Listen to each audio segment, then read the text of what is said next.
All right, let me see the chat. I would like to welcome everybody, our participants in our 10th NaDiMa dialogue, which basically is focused to be on the topic of effects of weather-related shocks on the commodity price dynamics, with a focus on the agricultural and food products. So my name is Mohammad Reza Farzanegan from University of Marburg at the Center of Near Middle East Studies. And the NaDiMa project, which we are now in its 10th event today, is part of our collaboration with our partner universities, partner institutes in Iran and Germany. In Germany, we are collaborating with the University of Freiburg and TH Köln. The colleagues in these two institutes in Germany in this year, 2021, are part of our collaboration. And in Iran, we are working with University of Tehran. We are in contact with University of Tehran, two faculty in University of Tehran, indeed, Faculty of Social Science and Faculty of Natural Resources. And basically, we were also collaborating with University of Tehran in our earlier DAAD project on the political economy of natural resources. But we are happy that we have also this chance of continuing this exchange with this key university in Iran. And also beside University of Tehran, we are collaborating in the NaDiMa project with the Iranian Strong Motion Network, which is part of Ministry of Housing and Urban Development in Iran, Azad Maskan Shahsazi. And Strong Motion Network شبکه شتابنگاری کشور in Farsi is basically the authority in Iran, the main authority in Iran who is involved in earthquake engineering and monitoring the earthquakes and basically developing infrastructures needed to collecting data and statistics on earthquakes and also advising the related institutional organization decision makers in Iran regarding the associated risks and preparation needed to deal with these things. So the NaDiMa project is basically tries to establish a network between Iranians and Germans and the other interested groups. We are now under the COVID situation. We are open to all interested parties on this topic of natural disaster management, climate change. Traditionally, before the COVID-19, we had the physical summer and winter school, seasonal schools. Now, with COVID situation, the travel restriction, we have switched to the online and digital format since the first year in 2020. Now, this is the second year of this project. And our focus is on the disaster, economics of disaster, natural disaster, and climate change from a variety of aspects and perspectives. Last year in 2020, those who followed our events, we had a series of panel discussions in which we basically were inviting experts in the fields to discuss and to reflect their research results and their policy experience with the audience.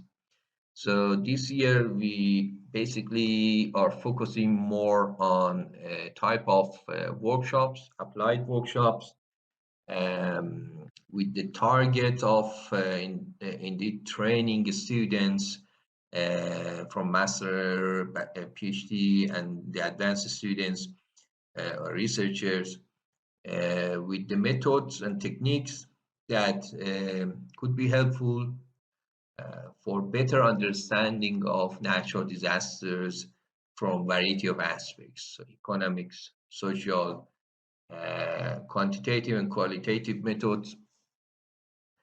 And so that is what we have in mind in the year 2021, focusing more on workshops, training workshops, uh, which beyond what you learn in universities, in your usual courses, so that is the additional basically inputs for you who will make it possible for you to be more better informed about the available method and methodological approach to study relevant questions to the disaster topic of disaster and climate change in general. We started our events in 2021 with our first workshop in April. For those who have followed our events, in which my colleague Dawood Ansari from Berlin, from DEV, also came and they presented a workshop on developing scenarios for risk analysis. So that was also quite interesting um, topics. And then we had our second event in May, in which Professor Gutmann from Hamburg came and presented interesting workshop on the related topic on natural disaster, economic disaster. Today, Dr. Omid Zamani, my good colleague and co-author, by the way, we have also a joint paper on the topic of sanctions and black market premium, and we hope for more future work collaboration on that topics. Dr. Zamani, by way of introduction, if I may to say a few words on his profile, he is a senior researcher who is working in the Market Analysis Institute of Thunen in Germany. He holds two PhDs in agricultural market analysis and applied economics. His PhD in Germany is from Kiel University. His research interests include policy analysis, market asymmetries, agricultural food trade policies, and water economics. So, and given his experience and his working field, which is focusing more on agricultural products and the food and commodity prices, we saw most likely a workshop which is linking the climate change, the shocks related to climate, and the market of these type of products, and how we can, in the research, in applied research, analyze and examine the effects of climatic shocks on agricultural products, uh, what type of methods are available, how we can approach this, what is the theory behind of that, and so on and so forth. This workshop is suggested by Dr. Zamani, and we found that is quite relevant for the NaDiMa as well. And as the other workshop that we are organizing, this workshop is split in 2 days, today, Friday, and on the Sunday. And those who basically participate in the whole event and also involved in exercises that Dr. Zamani will also explain it and deliver them in the second day. We would be happy to also at the end of the event to issue a certificate to the successful participants. And from students of Marburg University, of course, as we also mentioned in our website, there's a possibility of indeed including this in the key qualification module and so on and so forth. So this from my side, I stop here, and I hope that we have I'm sure that we would have a very good and productive event together. From technical, if there's a technical question, the NaDiMa team is also here. If you have any questions, so use the chat. For your questions, for the technical question, for the content related to questions, Dr. Zamani will see the chat and the questions there, and basically he would then come back to you with possible comments and so on and so forth. I don't have much else to say at the moment. I'm very happy that you are here, and Dr. Zamani also to accepted our invitation to come and organize this workshop. So we have every month one workshops, except for July that we would be in exam holiday season, and then we start again with our next workshop in August and continue in September, October, and November.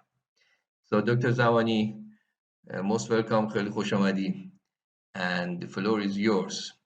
We have students, participants directly from Iran, from Germany, and yeah, please go ahead, and I turn off my camera.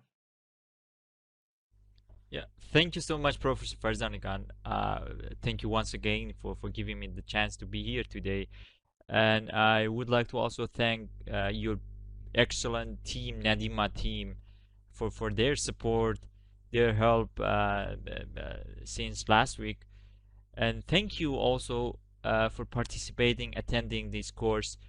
I'm gonna directly go to the presentation, and before that, I would like to also say I'm sorry that the timing of the workshop is not ideal, at least from my side, because for the Iranian today is holidays weekend, and for the German part, Sundays weekend. So from one point is quite balanced, but from the other point, it's not so fair. I'm sorry about that. So I would like to compensate this bad timing through the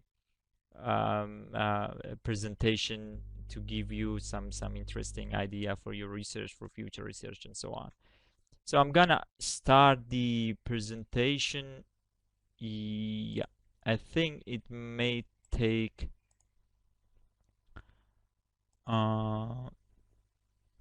time to be uploaded.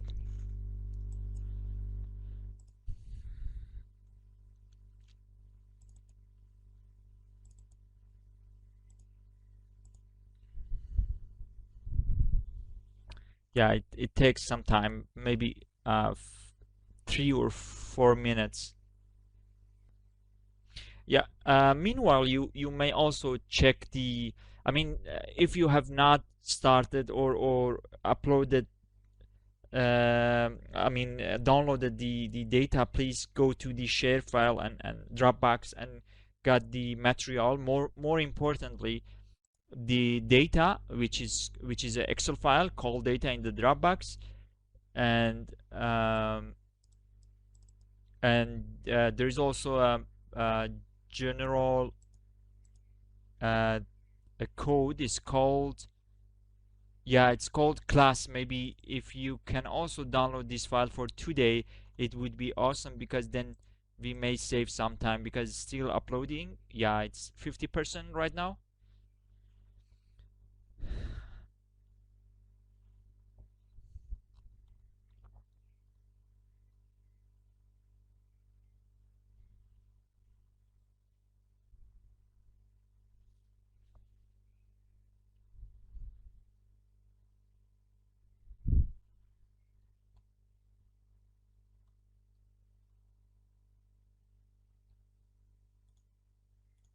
It takes a bit time to in Adobe Connect.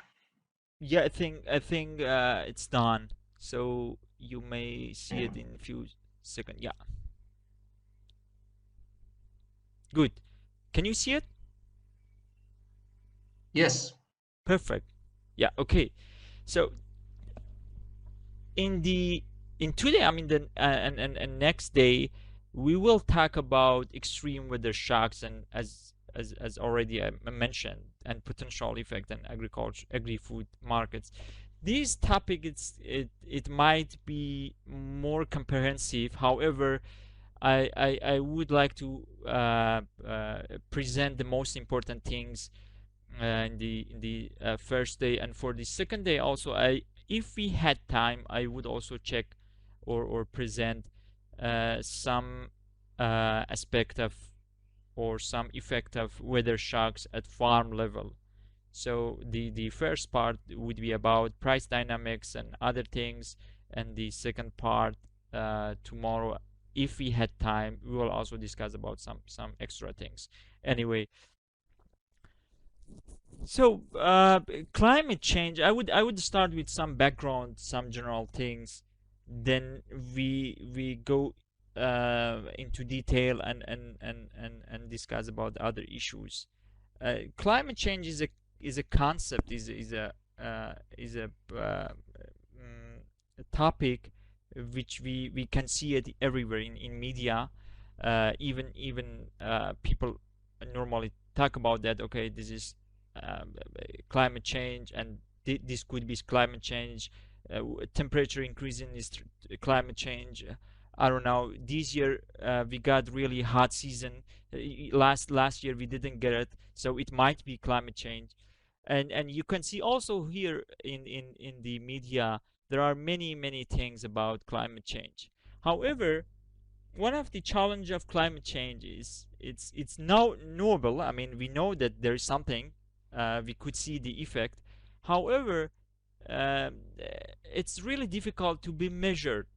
So we could see increasing the sea surface, I mean sea level.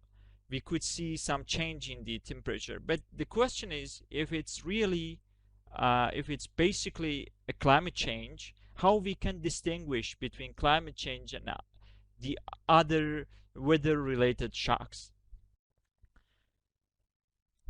The measurability of climate change also is an important issue. If you look at this graph or a table, it's one of the famous paper by Toll in 2009 about climate change. He reviewed the most famous papers in the literature about the potential effect of GDP, effect of climate change and GDP. And if you look at the table, the literature starts in 90s and to recent one, and the most paper are have been done in the after 2000. An interesting point about the result is, if you look at the potential effect of climate change for the same country, for example, for the European country, and the same variable, which is GDP, we may see a wide range of change. For example, in some year in the beginning, the effect of GDP may be overestimated, or the other year may be underestimated. One issue of this variation, or one driver of this variation, might be related to climate change measurability. How to measure climate change? How we can implement our hypothesis in a real empirical work? So how we can change or convert the real effect of climate change into digit or to number, or it's better to say to measure it, and how we can include it in our empirical models. For instance, this graph also shows the financial damage or human damage of weather related shocks. It's weather related shocks, is not climate change, sorry. So if you look at this graph, you may see also a diverse effect since 1964 to 2008.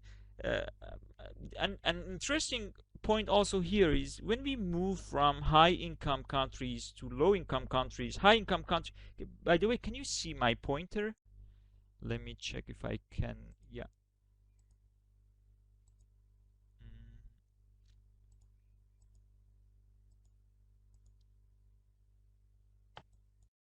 Dr. Zamani, you Yeah. can activate the pointer on the right-hand side of the stop sharing in the share screen. Yeah, I So already on top of your activate. slides, you will find a spot. Yeah, there is a pen, I think. Perfect. Yeah. So can you see it now?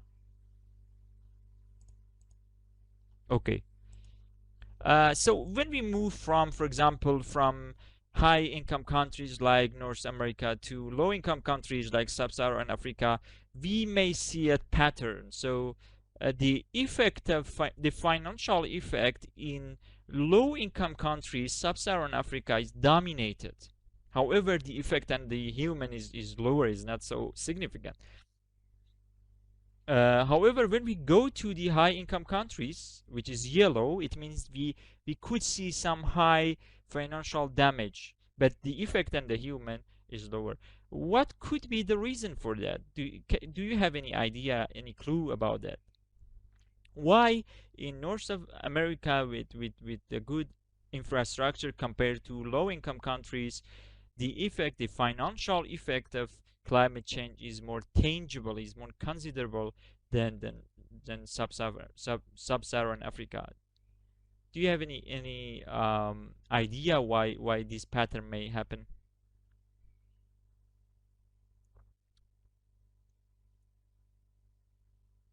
I could not see any things, but if you like, you can also switch on your microphone. I mean, I would like to motivate you to promote you to be more active. I mean, so from my side, it would be perfect.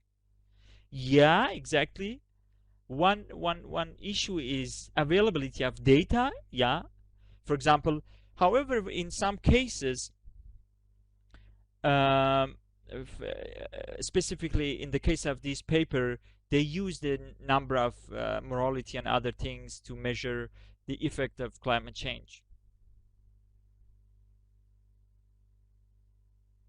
Another point, you also, yeah, also it goes to measures how to measure the effect. So in high income countries, they have better infrastructure in terms of data information, so they can capture the real effect of climate change.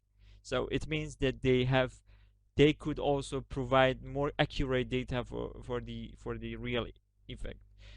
So all in all, the financial, how is the financial damage measures in this case, in the case of this paper, because we are not going into detail, but in the case of this paper, they calculated as the potential effect of extreme weather shocks. So if they got a flood or something like this, they calculate the potential cost, and then they report it as a financial damage. So they just simple calculation.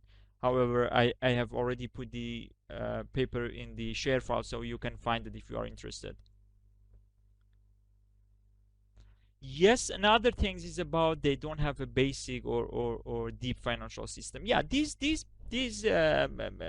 points are all correct, and they are around two major points. First of all, the availability of data. The other one is accuracy of measuring climate change. I mean, climate change effect. That it simply shows how important is the how important is to measure climate change effect.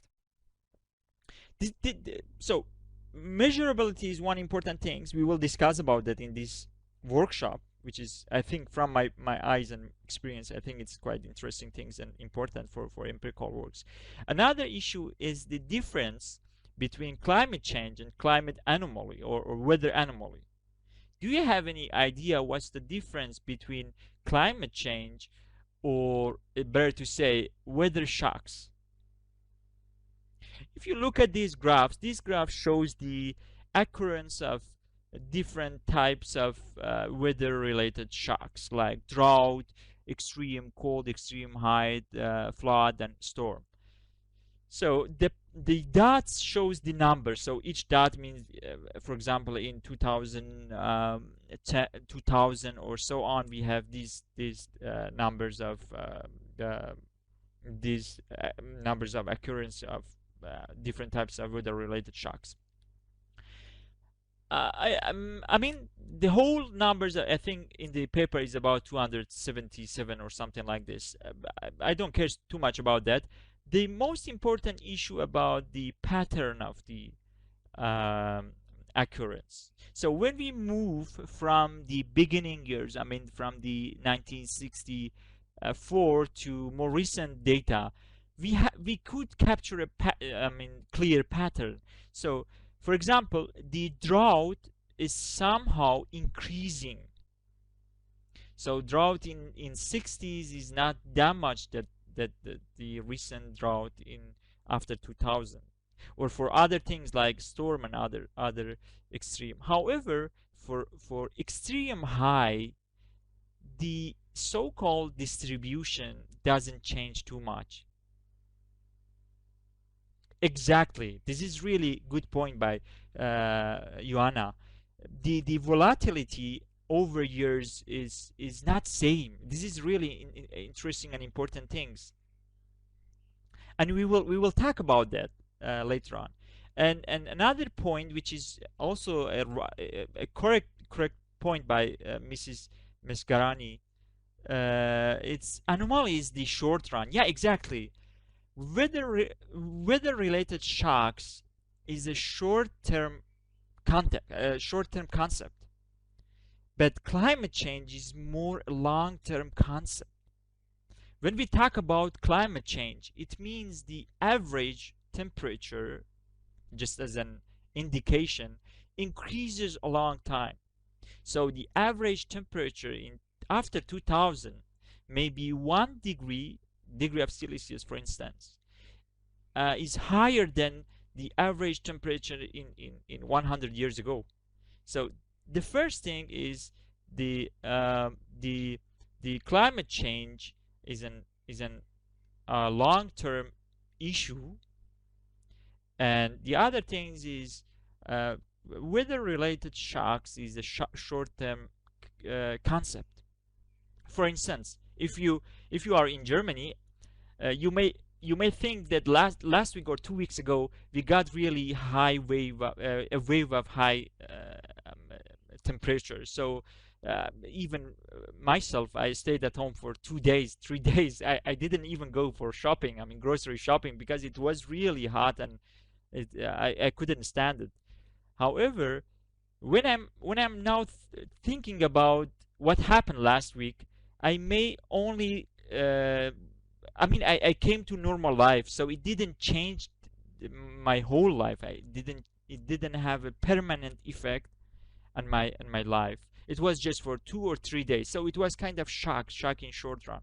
And even if I think about it, I may not remember. I may not remember which day was that. Data also is like our brain. Data is thinking. It means data may has a long memory, or it may have a short memory. Short memory means it. Data may show last week or 2 weeks ago any change or variation, but however, uh, which is short run effect. But for the long term effect, you have to look at the whole data. You couldn't see, for example, 2 weeks ago or 3 weeks ago. It's like our brain. I mean, we may think, okay, in 20 years ago when I was child or something like, or when I was younger, the weather was better, or we receive more snow in winter or so on. However, now it's less. So it might be related to climate change, which is a long-term concept.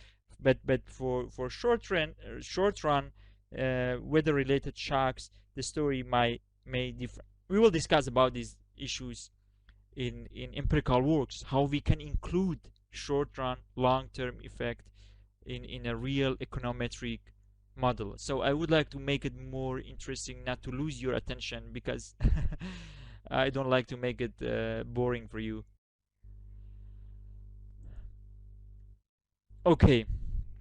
And the other topic is about the potential effect of climate change. There are some potential effect around climate change. For example, uh, mm, here we have some increases in the sea level, increasing average temperature, water related problem, which is really important.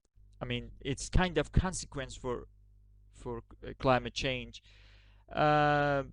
Extreme weather shocks, and other things. I mean, those um, long-term effects. However, it's quite obvious that agriculture and food markets I mean they are receiving the major effect of climate change and temperature variabilities, temperature volatilities. So when we talk about the effect of climate change on GDP, the main effect goes through the agriculture sector, even in developing country or developed countries. So we may receive some damage or financial damage in the agriculture sector, or the major share of the damage is in agriculture sector. Even in Germany in 2018, we got the drought shock, which affected the agriculture sector substantially. So the farmers still have some problem about growing product, and those issues they receive during 2018 about water resources and other things which are somehow consequences of climate change. So I just want to elaborate that agriculture sector receive the major share of the climate change effect. That's why in this workshop we mainly focus on agri-food sector. It's more obvious, it's more easy to capture the effect of climate change in the agriculture sector, because we have two major effects. First, agriculture is a biological process. So agriculture production is involved in a biological process. Any change in biology, any change in climate may have a significant um, um, effect in this sector. And the other hand is water related issues. So these water crisis, which is around in some countries, specifically Middle East and semi-arid or arid areas around the world, even in US, in California, they are majorly driven by climate change issue. So from this point of view, from this angle also is important to look at climate change, how climate change or weather related shocks may affect water resources. For instance, in a paper, in a comprehensive paper, they realize almost 20% of local market prices were affected by weather disturbances, weather variations in the short run, or on only 9% by international prices. When we are talking about prices in the agriculture sector, we always, in our theories and other things, we talk, okay, how international prices variation may be passed through, may be transmitted to the domestic prices. But there are some indication, clear indication that part of these price variation is related to weather related shocks. So I think it would be also a start or first step to revise some theories in economics to add more environmental related or natural resource related issues to the theory as an exogenous shocks, or even might be endogenous shocks. And based on IMF report in 2019,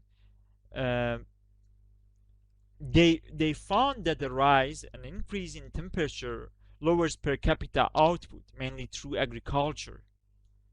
So they realize even in medium term, not only in short run, but in medium term, they reduce agricultural output as the major or the main sector receiving the climate change externalities. So these effect also includes suppressed productivity. It decreased productivities of workers. It's really difficult to work in under climate change condition, and slower investment and poor health. However, the main gate of climate change effect goes through agriculture sector.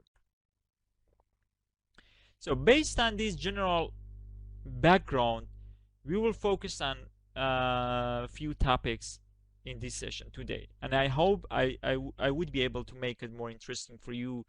I know that it's Friday, it's really long session, so I would like to push you to be more activated through different things.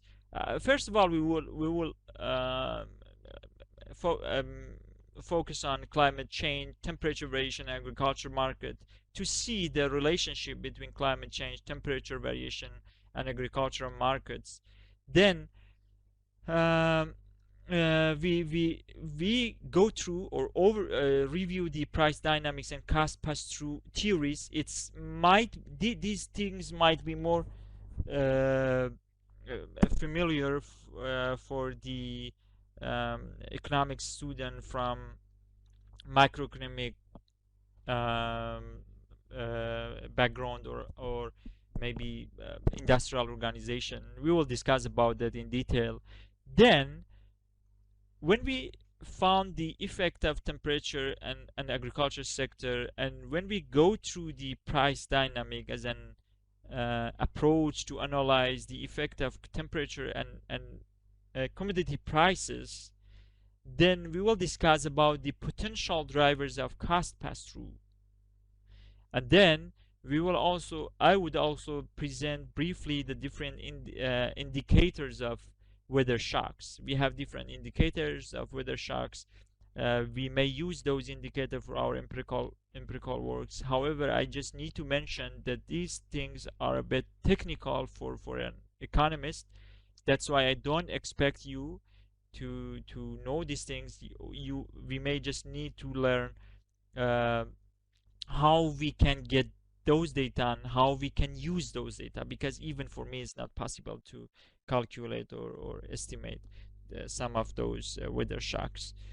And then we look at our case study. As you may have found in the Dropbox, I use some data from poultry sector of Iran panel data, uh, and I already uploaded, so you may use it. And we will use these data along the uh, workshop, and we will work with this data.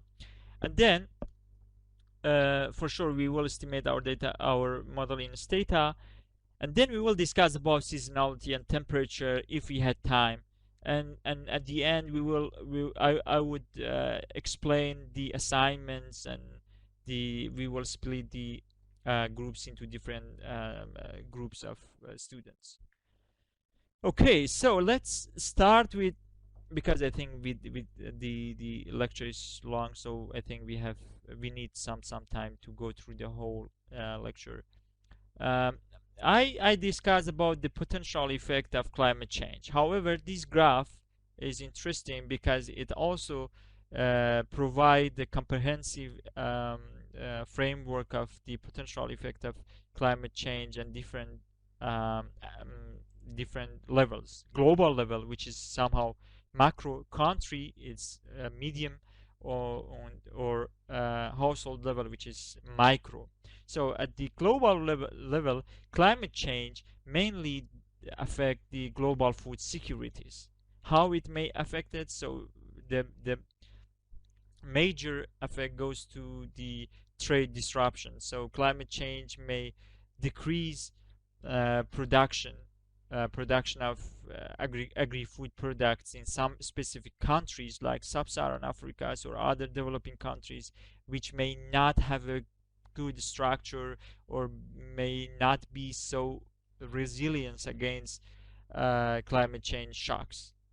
So as I said, there's two ways relationship between trade as an activity of food system, because it disrupt trade of agri-food products, and there is also a direct link from climate change and trade. So it may affect the trade because um, it may increase the losses and waste during transportation.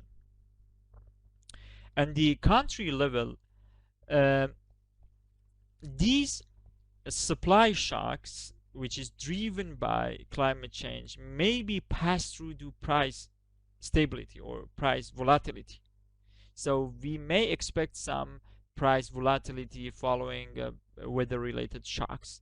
When there is a shocks in weather, for example, when we receive flood, earthquake, even earthquake. I mean, it's not exactly a climate change consequence. However, it's just a shock, um, or other types of climate change impacts. Uh, it it it this it may affect the value chain, and then increases the production of the cost of transmitting product from downstream of value chain to upstream. The consequences of this price volatility, we may see we may see it in the micro level, in household level. How we can see it, for example, it increases the price of food product, which is somehow an urgent or important product for most countries, specifically for low income countries, and it at the end it may affect income and their food security. So it's a general picture of the mechanism of climate change and how climate change may affect prices, income, welfare, and so on.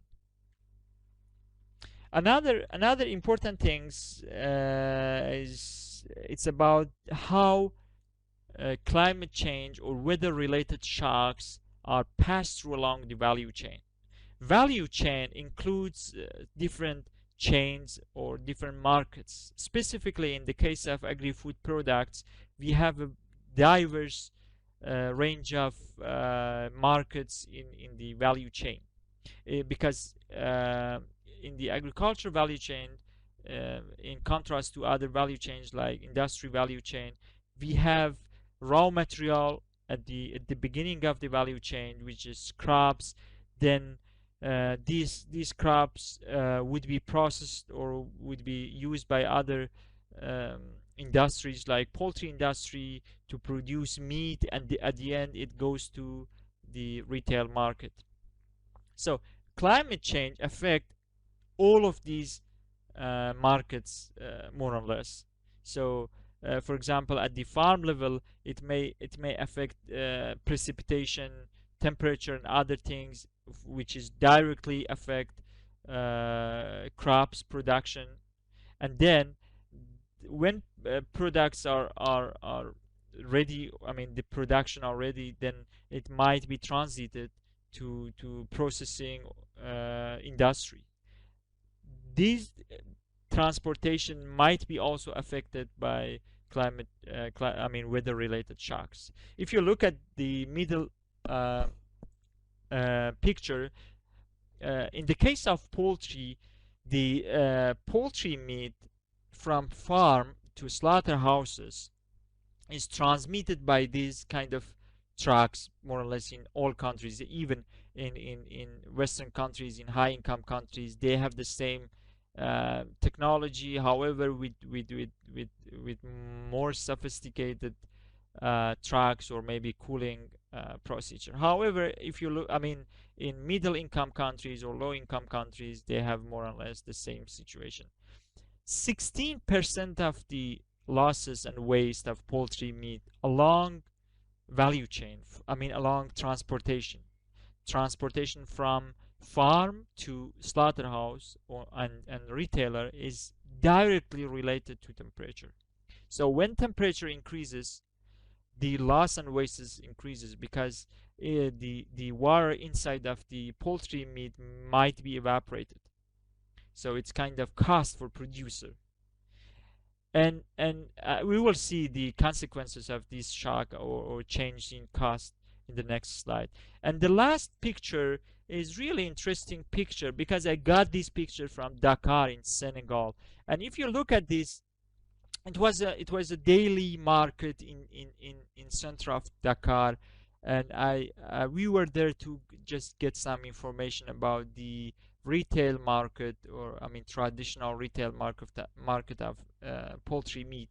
And it was really interesting because there was not any cooling system, so they had to sell the product at the same day or maybe the day after, even though I could smell the spoilage of the spoiling of the poultry meat. It was not, it was really annoying.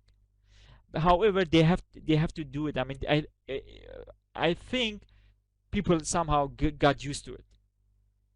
So these cooling system also affect the health of people in all countries, in developing countries and developed countries, in high income countries and low income countries, from different aspects. However, the mechanism more or less relatively is similar.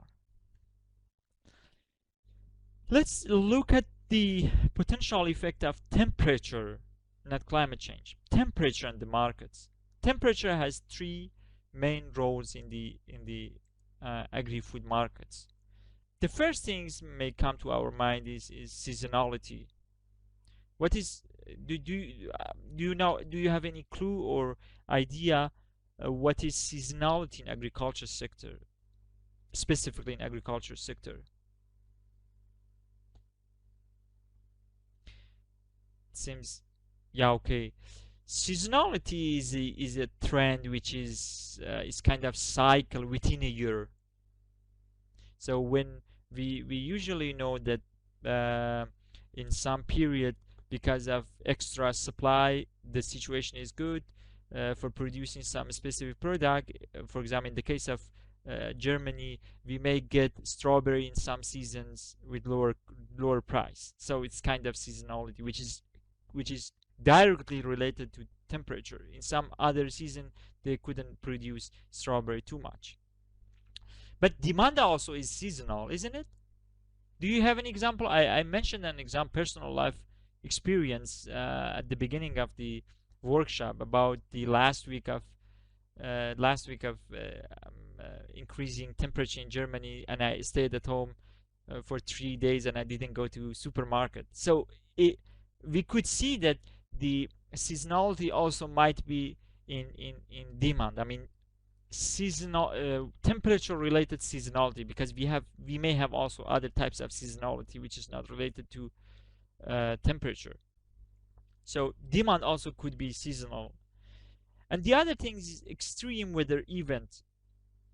When temperature is beyond of some threshold, when temperature is beyond of some specific temperature which we don't expect it, then it might be a kind of shock, such kind of extreme weather shock, which may disrupt value chain, or it may have larger um, effect on the value chain. And the other one, the other item is weather volatility. Also, one of the participants mentioned these things. Oh, sorry. Yeah, I just saw the comments. The mentioned about volatility. So we have seasonality, which is a pattern. The let's for now we call it deterministic pattern, which is we could predict it somehow because it's kind of cycle which is occurred every year. And the other one, which is just for one time period of extreme weather shocks. And the other things is weather volatilities. What is weather volatilities? It means in some period, in some months, the weather is more volatile, so it changes. And volatility and risk are two sides of a coin. Yeah, I just saw change in cost product due to saving or selling goods. I think we will discuss about that later. Weather volatility also has important role. Uh, just for an example, I mean real example, uh, we will get back to this weather volatility, I think, in the next session, because if we go to into detail, then you may get some question. One of the famous weather-related shocks or extreme weather shocks, more specifically in North of America or in America American continent, it's El Nino and La Nina. So El Nino is a warm event which increases the temperature of um, sea temperature of sea, and La Nina is a cold event which may lead to some decreases, substantial decreases in temperature. Here I just brought the short video about El Nino and La Nina. I'm gonna open it. I hope you could hear it, but maybe it's, yeah. So I need to change, or maybe stop sharing, and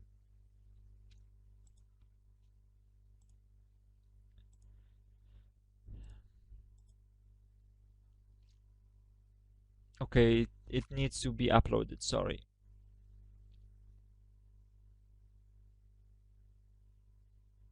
Is there any other way to present the video without uploading? Maybe you can share your screen, Omi. But because it has some it is with sound, so I'm not sure if also they could hear the sound. Ah, okay. I don't know, maybe NaDiMa team But anyway, has I think idea it here. takes 1 or 2 minutes. Sorry. Mhm.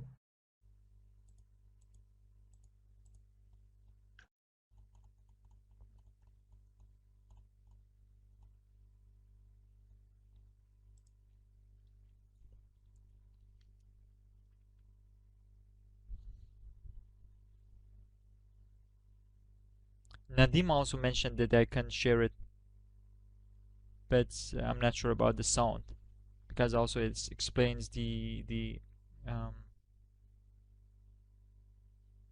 the event.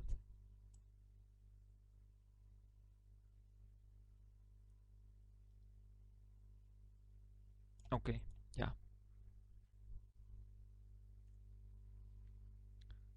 So let's. I would take this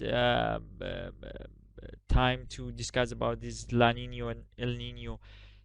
These two events are also called weather shocks. I mean, is extreme weather shocks.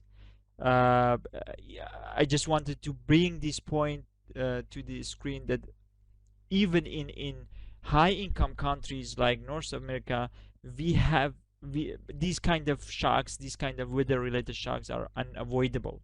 So they couldn't prevent it. They may increase their resilience, however they still receive receive them. And this is really interesting because you may also find some papers in the literature I already uploaded about the effect of Nino and La Nina, and the commodity prices and trade and other economic variables. And I think we will discuss about two papers in the next session about the potential effect of so-called La Nina oscillation event. In the case of La Nina, one measure of the effect is the average temperature of seawater. So if the average temperature of sea is increasing or decreasing, it could be a one indication of this event. And in the empirical works also they use the average temperature of the sea to check or investigate the effect of La Nina or El Nina and their works. It means one measure or proxy for these weather related shocks is temperature. However, there are other indication or proxies. We will discuss about that in the next slide. I think we will get the video in 1 minute.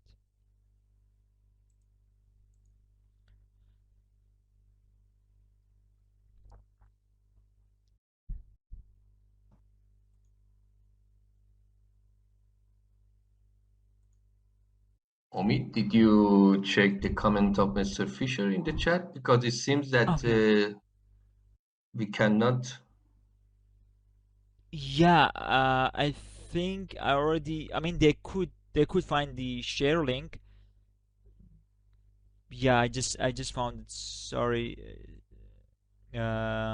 Sven, I didn't see it, but I think it's uploaded. So I hope Ah, okay. I hope we don't get the same problem when we go back to the presentation. Anyway, so I'm gonna play it. Can you hear the voice? Yes. Good. Warmer or colder than average ocean temperatures in one part of the world can influence weather around the globe. Boggles the mind, right? Here's how it works. During normal conditions, trade winds, which blow from east to west, push warm surface waters towards Asia, piling it up in the western Pacific. In some years, though, the trade winds weaken. The warm surface water moves eastward and reduces upwelling of cold water off the coast of South America. Climatologists call this El Nino. Its climate impacts show up mostly in the wintertime over North America. The warmer ocean fuels an intensification and southward shift of the jet stream. This brings flooding to the southern United States and warmer, drier conditions over parts of the Pacific Northwest, northern US, and Canada. But eventually, those trade winds pick up again and sometimes become even stronger than normal. When that happens, they blow the warm water back into the western Pacific and restart the upwelling of cool water towards the surface in the eastern Pacific. These strong trade winds are a signature of what is called La Nina, unusually cold conditions in the tropical Pacific that displace the jet stream northward. La Nina can lead to drought in the southern U.S. and cooler temperatures, heavy rains, and flooding in the Pacific Northwest. El Nino and La Nina together are part of a cycle that influences extreme weather and can impact food production, water supply, and even human health, not just in the U.S., but in many parts of the globe.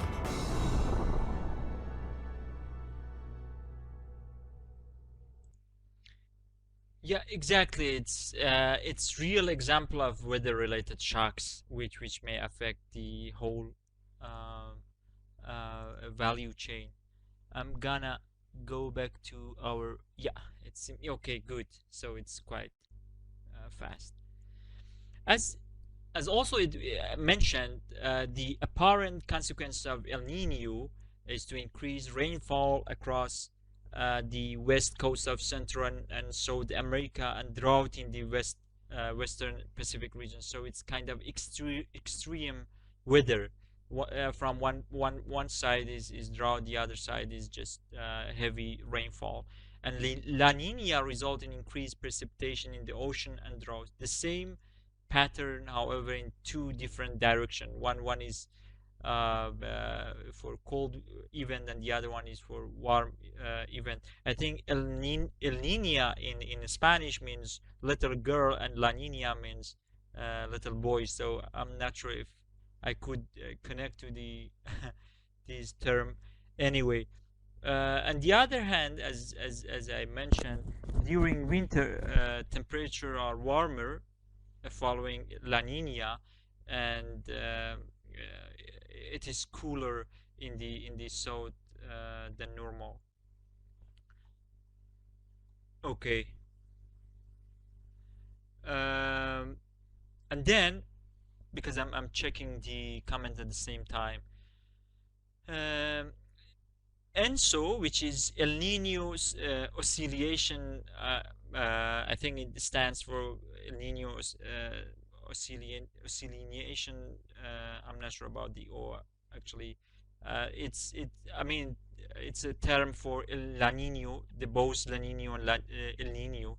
It's one of the main causes or driver of commodity price volatility in North America. So it's really important.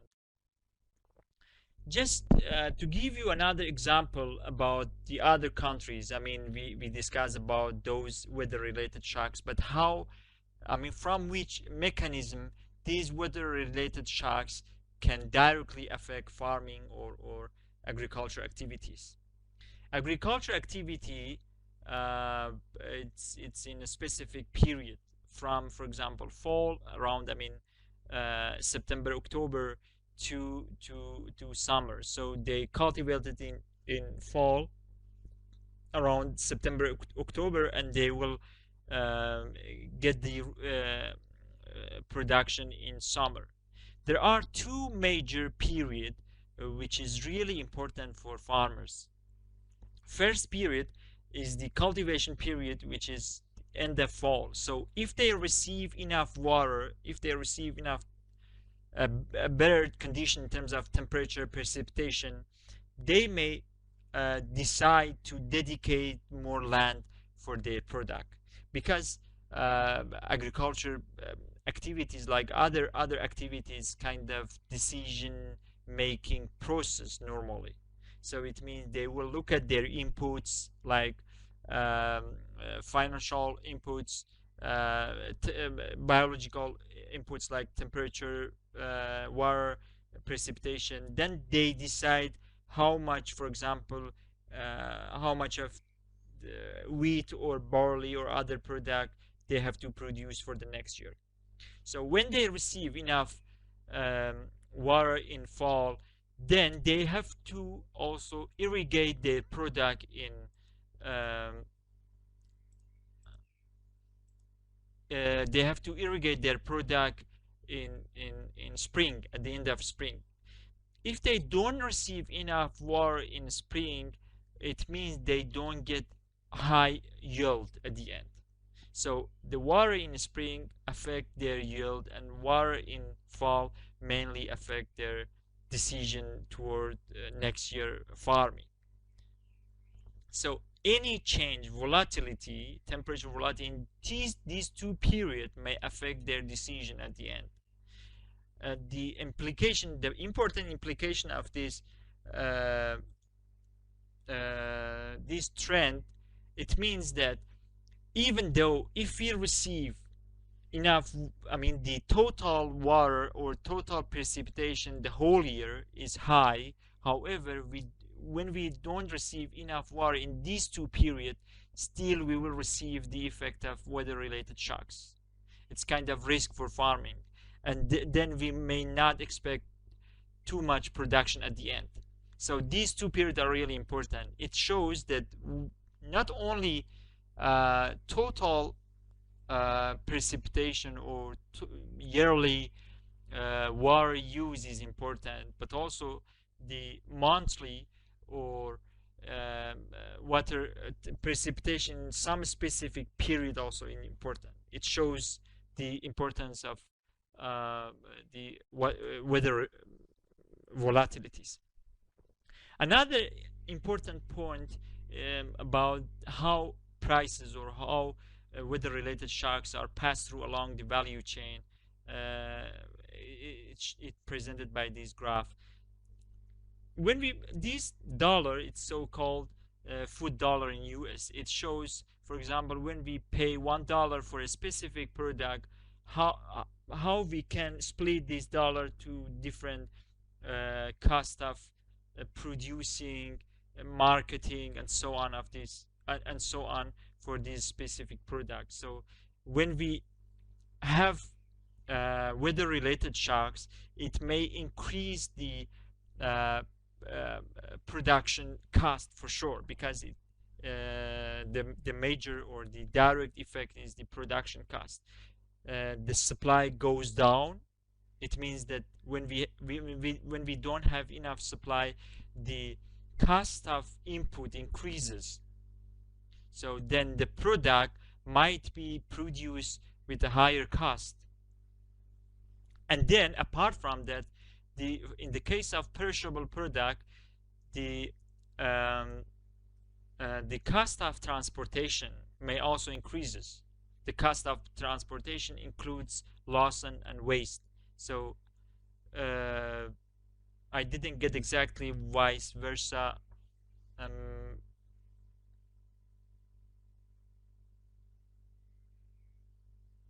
Yeah, exactly. Also, Sven made a comment about El Nino and La Nina, and does climate change affect those two things? Yes, I mean, at least there are a lot of indication that these two events are somehow consequences of climate change. However, I think it's beyond of our presentation. It's more climatological things, but we will discuss about these two events tomorrow, and I would present two more papers about that. They exactly discuss about the effect of these two events and prices and how it might be related to climate change. Welcome. And then yeah, so far we understand how cost may be passed through along value chain. It's really important because the whole empirical works in our workshop is based on this theory, how cost might be passed through. It means when the cost of production increases, this cost of production more or less might be can be transited to the next agent. So they always think about their margin in their mind. Okay, we produce the product with this amount of cost, then we will add some margin, and they will sell the product with the final price, which somehow is a summation of the marketing margin and cost of production. And when one of these items increases, it means the price of food also increases. We have seen this pattern in the case of Iran, I mean, in the case of our case study.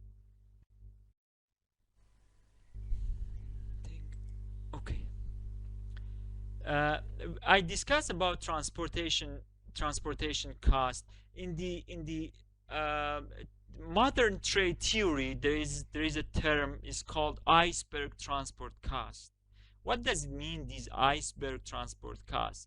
Actually, it means these iceberg transport cost means that how is the rate of decay of the product, or I mean, it's better to say product, which is simply melted during transportation.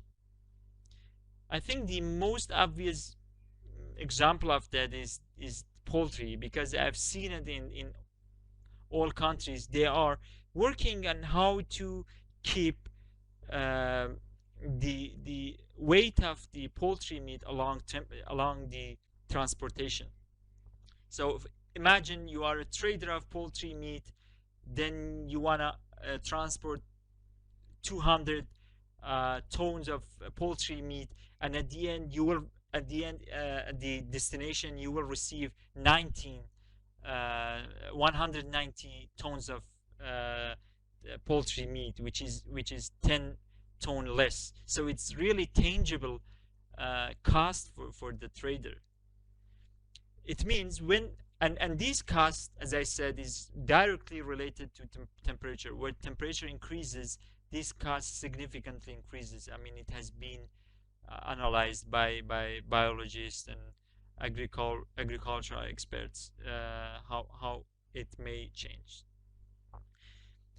From another angle, I mean, from economic perspective, the price of the wedge, or the difference, the gap between the prices is called somehow reflects the cost of transportation between for instance, middleman and the final product. In this case, I would call it retailer. So the difference between these two prices shows the transportation cost of product between these two agents plus marketing margin. So when the temperature increases or when precipitation change, this rate of decay, this iceberg cost also change. So it's really significant in terms of price change and marketing margin. Okay, we have, yeah, okay, you can jump in, Johannes, and if you like, you can ask your question. Yeah, transportation, iceberg transportation cost means how much simply the product is melt from region I to the destination, to region J, for example. So when we transport product from one region to another region, part of this product is melted, is like, I mean, losses or wasted. It will be destroyed. Then the final product, then the final, at the final destination, the amount of product is not the same as the starting point. Is it clear? Oh, good.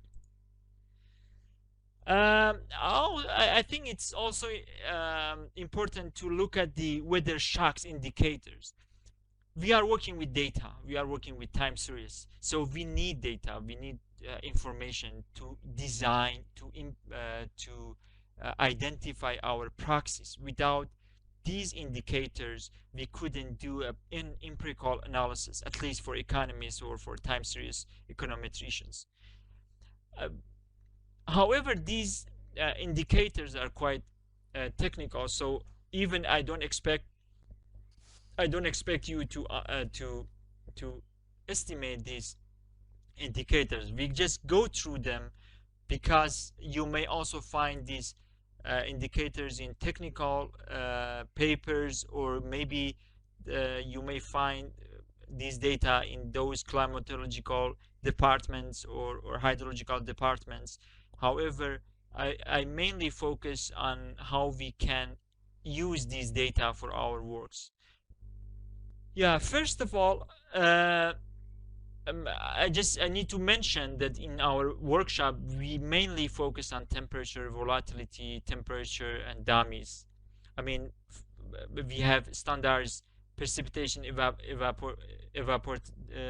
evapotranspiration index, and also Reconiance's drought index and standards precipitation index, and also the normalized different vegetation index. These four indicators are mainly hydrological, climatological indicators. However, for others, there are more or less common sense. For example, temperature is something you can access to it, analyze it, look at it, and I mean you don't need to calculate it actually. And then we have temperature volatilities.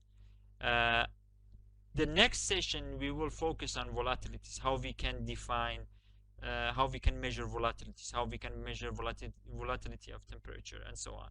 And the most simple way which we have seen it in many empirical works is dummy variables. We can define dummy variables for each season.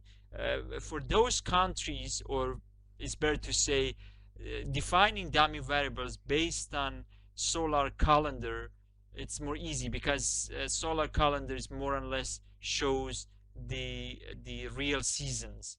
So if we define the dummies based on the solar calendar, it may also captures the major part of temperature variation.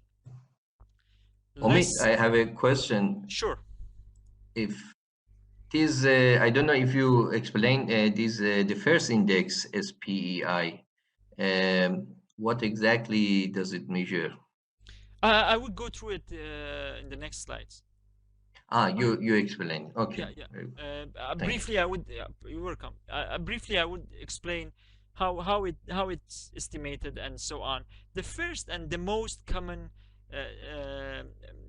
indicator is standards precipitation index. As the name shows, this indicator mainly shows the drought or those things which is mainly related to precipitation. And it's calculated like this. I mean, we need satellite data to calculate SPI. And you may find also many papers in different countries. They calculate the SPI, and they just wanted to present, for example, to categorize different region based on this index. And here in this formula, PIJK is the precipitation value. P bar for sure is the average of precipitation, and the indicators, I is for pixel, because as I said, it's for satellite data, so the analysis is based on different pixels, which might be one hectare or so on. And time frame, so the data also has another index, which is time frame. For example, if it's 6 months or if it's 12 months, so they have to, it's like a moving average. So if the moving average is 6 months, if it's 12 months, and so on. As I said, I mean, these things might be a bit technical, and we don't need to. Yes, exactly, Professor Farzan. Again, this is a measure of drought. So when we got this data, then we can easily split the data, because it's continuous, which is really important for time series analysis when we have continuous data. So it's easily to also capture its effect, at least for econometrization. We can split the data to different range, from extreme wet to extremely dry. So it shows the drought, actually, as Professor Farzan also mentioned. Here you can see one sample of the indicators for SPI. I think it's for Iran. So when SPI goes down from, I mean, when it's negative, actually, it means that we have drought. Here I mention it here, that when it's negative, it's somehow related to drought or dry condition in different scales. And when it's positive, we may expect wet situations. So we can use these SPI data, which is usually calculated or estimated by climatologists, to have some multidisciplinary works, and we can connect it to price data or other data like macro data to see the effect of drought or effect of precipitation, and macro and micro level. There are some strength and limitation of SPI. For example, is less complex to calculate, is easy to calculate, but because it only includes precipitation, it doesn't include evapotranspiration and other things. And it could be also one limitation of SPI, because it doesn't include other things, other indicators. As I said, it doesn't include for evapotranspiration, and sensitive to quantity and reliability the data used. So when we change the window, it may see some change in the whole data, and for sure does not consider the intensity of precipitation and its potential impact and runoff. However, it still is a good indicator, at least for economic or financial works. Even for those who are interested in financial economic, it might be an interesting indicator to analyze the effect of precipitation or drought and financial markets. However, I think we don't have too much room to discuss about these interesting issues. Maybe for next workshop or next event. Another index is standards precipitation evapotranspiration index. So it's kind of sophisticated version of SPI. It includes evapotranspiration with somehow similar scale. So it includes extremely wet and also extremely drought in these wide range. And you can also see still the pattern of the data is more or less similar to SPI, continuous data, and you can see some seasonality. In some season we have better condition in terms of precipitation, evapotranspiration, and in some season it's less. However, as Johannes also correctly mentioned at the beginning of the workshop, um, we could see some volatilities here. So not only the pattern, the deterministic pattern, but also the volatilities is kind of interesting trend in this data. Still, there are some strengths and limitation. The strength is mainly goes to combination of multi-time scale aspect of SPI with information about evapotranspiration. So it includes another aspect of climate variation, and statistically based index that require only climatological information. So only with climatological information they can estimate this index. However, the limitation is a bit complex, sensitive to okay, yeah, it's interesting. I think you also use this drought index for the study, but I don't remember exactly good. And sensitive to method to calculate potential evapotranspiration and long base period, for example 30 to 50 years that samples the natural variability should be used. I think NASA also provides these data, so if you check the NASA website you may also find the time series of these index for different countries, but I've seen it for Iran, for instance, in Middle East, for the whole country, and I think I have already put it in the Dropbox.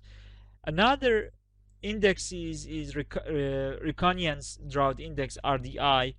RDI also another index which is similar to SPI with more or less similar patterns. So these indicators are more or less close, at least from an economist point of view, because we don't know too much about the background and how it calculated, but still in terms of data type, the range and other things are similar, so it can easily be used by economists for their works. So far we first review the potential effect of temperature and value chain. We presented, or we discussed about how weather related shocks may affect production cost, may affect temperature, transportation cost, and we briefly explain these costs, these extra costs may be passed through to the final product or retailer, and through which it may affect welfare, it may affect the income of the households and the welfare at the macro level for the whole country. Then we discussed about the effect of temperature and prices, which is mainly driven by transportation costs, losses and waste, and also production costs. And we also explain different proxies for temperature. In the next step, we need to find a framework, or we need to use a framework to analyze empirically these evidence. So we need to have a econometric or time series or statistical way to analyze the effect of price dynamic, or to answer this question, how a weather shock may transmit along value chain. So let's go to the next step, which is cost pass-through analysis. Cost pass-through is it simply means how cost along the value chain is passed through to the final product price. For instance,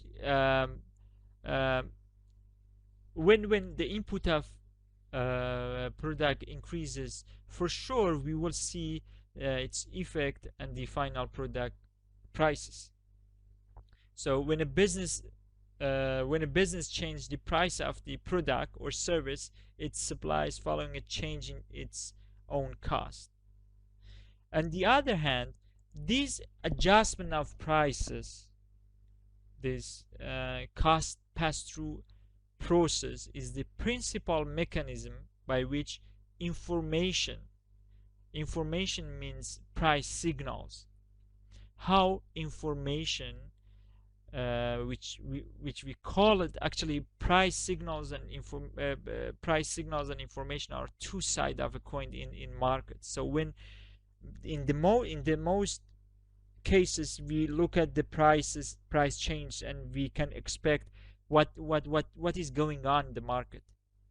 So this information, how this information may transit in the value chain between markets, it can be shown by cost pass-through.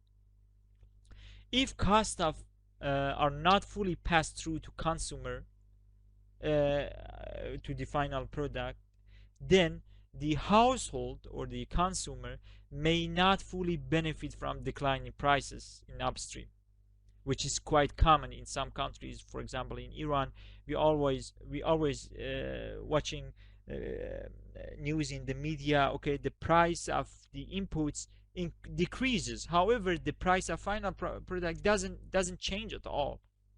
So we will also look at this issue, why prices are sticky in sometimes, and then the goal is how these costs change, which is driven by weather related shocks, are transited within the value chain.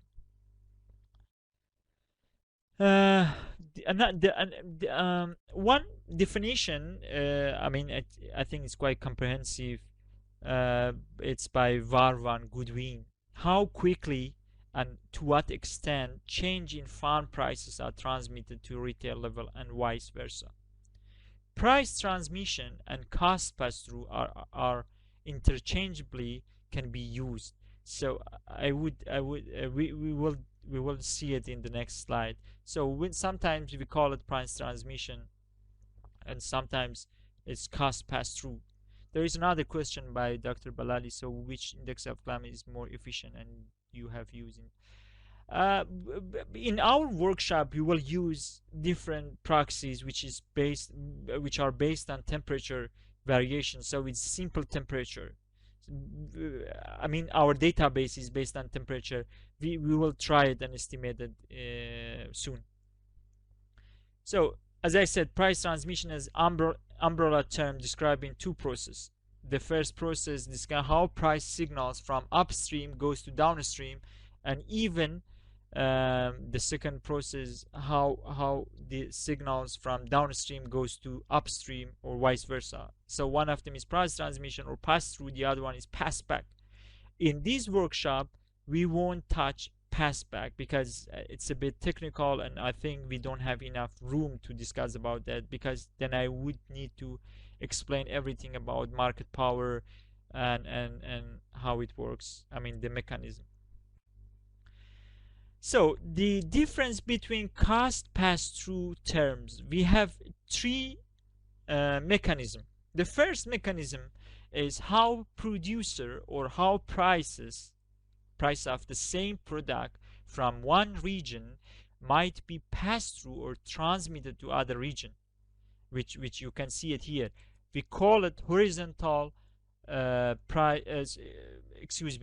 One price of one product, for example, price of meat at wholesale level might be transmitted to price of poultry at the same level, wholesale level.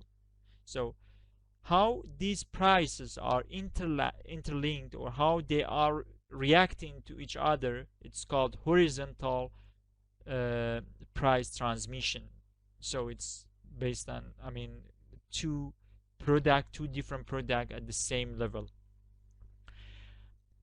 However, we may be interested to look at the spatial price transmission. Spatial price is more traditional term. It means how prices in one region may react to other price to the price in the other region. How price in Brandenburg or how price in Germany may react to price in Netherlands. So it's kind of spatial price transmission. And the other term is cost pass-through, which is another type of price transmission, which is vertical. It means how prices from downstream might be transmitted to upstream. Upstream transmitted to downstream. It means how prices from farm level might be transmitted to retail price or consumer price. It's the main goal of cost pass-through. There are some drivers behind cost pass-through. Why in some countries we may see that prices are changing quickly or more to the prices in upstream and vice versa. However, in other country the price might be more sticky, like in the case of Iran. The retail prices may not change against cost at farm level.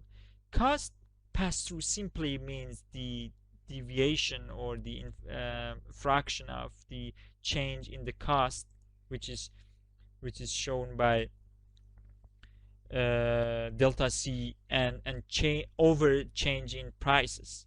How much delta P over delta C, how much prices, which is defined by the equilibrium in the market based on supply and demand function, may change in response to delta C, which is cost of production. In our case, cost of production, the major cost of production is the prices in the previous chain. So for example, the major cost of production for retailer is the price of wholesale or the price of farm gate or producer. So they pay the major cost only to buy the product from the previous chain. Yeah, there is another question by Mrs. Asghari. Cost pass-through is a kind of vertical.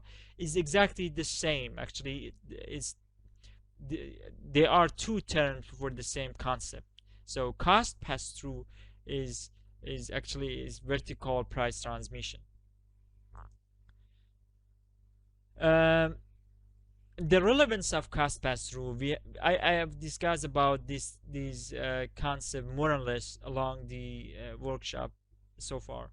For example, one interesting or one implication of cost pass-through is to decide or to see if it's a good decision to have market integrated, like to merge markets, to combine different markets together, if it makes sense, or if we even don't merge markets, the prices are transmitted smoothly and completely. So why we need to merge the markets when they are reacting to each other quickly and completely? And the other things, it's from policymakers' view. For policymakers, it's really important. For example, in the case of Iran, they always arguing that we are providing input subsidy for the farmers. Then we are supporting the farmers to make the cost of production lower, and then these price decreases might be passed through to final product. Then the whole economy may benefit from this policy. However, what we have seen in the case of most developing countries, there is something between producer or final product, this regulation or something like this regulator. This regulator, which we will discuss about that, this kind of market power. This market power doesn't allow the price change completely pass through to final product. So it means in the most cases we won't see complete price change in response to cost change in the market. An assessment of input foreclosure. Foreclosure means, I mean, it's mainly in North America, means a company prevent to send the inputs, the oligopolistic company prevent avoid to send the inputs to the market, then it increases the cost of production, so it kind of it increases its position against the competitors. So all of them are around how costs are passed through, and in our case part of the cost is related to weather related shocks. That's why we are focusing on cost pass through and price transmission in our case. For instance, in a competitive setting, the slope of demand and supply are critical to identify pass-through. So when the cost of when the supply function shift to S transport, I mean to S1 for instance, then the cost of production increases by delta C. But how the the final prices may react or may change to this cost. If the change in prices is larger than delta C, which is change in cost, then for sure it means that the cost pass-through is more than one. It means when the prices change 1 unit, when the cost is changed by 1 unit, the price will change by more than 1 unit, which is really, I mean, it's not bad normally. However, sometimes it might be a signal of market power. But in the ideal case, it is when costs change by 1 unit, when we provide, for instance, input subsidy by 20% of the whole cost to the producer, then we would see it would be good to see the price change by the same change. Slope of demand and supply, it can determine the cost pass-through, I mean in a non-parametric context. So it means when demand elasticity increases, means for example when the demand elasticity increases like this, or sorry, it's decreases in my case, so it's the opposite pattern of this text. So when the demand elasticity decrease like here, and supply elasticity doesn't change, for example, then the amount of the percentage change in the change in P in prices is higher. So it means cost pass-through will increase. So the relative supply and demand elasticity may determine pass-through at the end. In a normal case, I mean in a standard cost pass-through analysis, as we already indirectly mentioned, we would like to estimate the price, the cost of production, and the price of final product. In this case, PW, for example, is price of wholesaler, and PR is price of retailer. And then we have two parameters here. The first parameter is alpha 1. The second parameter is alpha 2. Based on law of one prices, this is a principle or something like this, is a theory, LOP. It means in a competitive setting, the difference between prices in two regions, it's exactly equal, it's exactly the same as the average margin. So if we are acting in a competitive setting, and if there is no asymmetric information, if there is no any market power, then the average margin doesn't change. However, it's just the ideal assumption. I know that there are many except other cases that the average margin may change, but still in a competitive setting and so on. However, we are just looking at a simple model here. So the difference between them is average margin, or I call it absolute margin. So absolute, based on this LOP term, absolute margin is the difference between two prices. On the other hand, we have relative margin. Relative margin is, it shows here, it's that just deviation of PR over PW. So it's relative, which is alpha 2, and alpha 1 is absolute margin. So let's go to the other slide, which is a simple example of cost pass-through. Absolute pass-through and relative pass-through and pass-through elasticity. For example, when unit cost increases from $5 to $6 and price increases from $10 to $11, it means $1 difference, and here also is $1 difference. Absolute pass-through in this case, I mean, sorry, it's relative pass-through, I think it's kind of typo, is $1. And pass-through elasticity is the percentage change in the cost and percentage change in the prices, which is 10% over 20%, which is 0.5. So the relative pass-through is $1, which is alpha 1, and pass-through elasticity, which is alpha 2, is 0.5 in this case, actually. And pass-through over pass-through elasticity, I mean, these index is not so we don't need it. In monopoly setting, the stories might be a bit complex. It means in the case of monopoly, when we have market power, then the market equilibrium is determined by marginal revenue and marginal cost.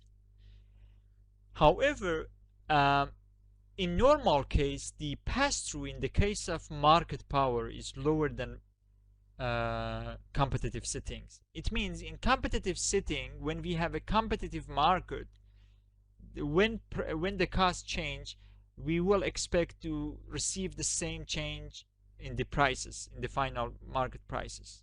However, when we have monopoly, part of this change might be absorbed by market power. I mean, they would like to increase their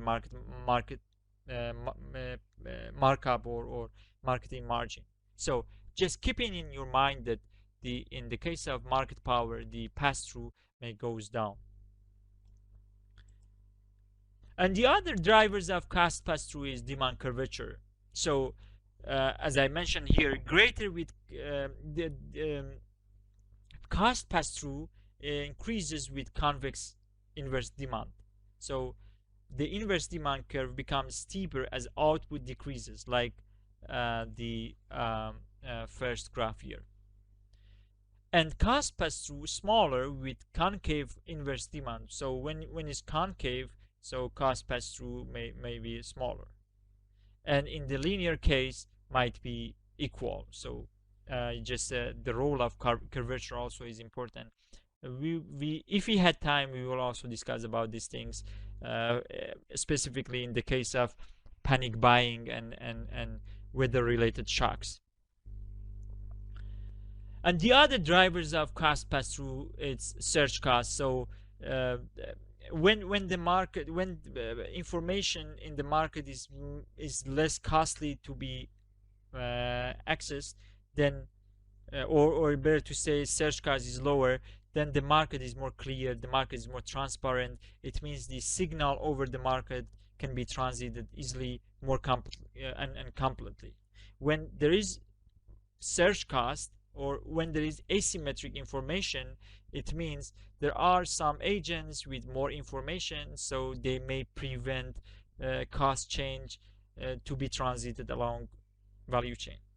And the other thing is menu cost. Menu cost means it makes more sense in the high income countries. For example, in the supermarket, when price change, it takes some time to change. When cost change, it takes some time to change the prices, because they have to change the whole supermarket prices in some cases. So it takes some time, even though with the new technologies they can change it easily with some LCDs and so on. So this menu cost doesn't play so much role nowadays. And product differentiation. So for some business, they would like to focus on marketing, to have somehow visual artificial product differentiation. So it kind of confusing for the retailer to see how the prices, how the cost change may be transmitted to final product. Anyway, this is not the focus of our workshop. Market performance and cost pass-through. So we will estimate cost pass-through. I mean, different types of cost pass-through. However, we are more interested to see how weather-related shocks may affect market performance. So market performance means in some season our market may act like a competitive market. However, in other season we may have oligopoly market. In the case of agriculture sector, it's quite common because the number of producer may change over season. It's kind of seasonal pattern which is related to weather shocks. In some for some business or farmers, it might be more easy to control weather related shocks. So at the end they will be the winner, and then the competitor are lower, so they may have more power to increase prices or decrease prices. So they can manipulate the prices because they have more power. However, here, just to understand the role of market power or the margin, is to look at the Lerner index. Lerner index is, I mean, you may remember from macroeconomic theory, is just the difference between prices, I mean price and marginal cost over prices, which is equal to reverse of elasticity. If we convert this Lerner index, we will come up with this formula. It means the difference, the gap between marginal cost and final prices is equal to Lerner index. Or putting another word, it means when Lerner index increases, it means market is far from the competitive situation, or market power increases. So Lerner index is kind of index of market power. It means when the gap between two prices increases, it means we have a Lerner index, a higher Lerner index, or higher market power. It's just repetition of the previous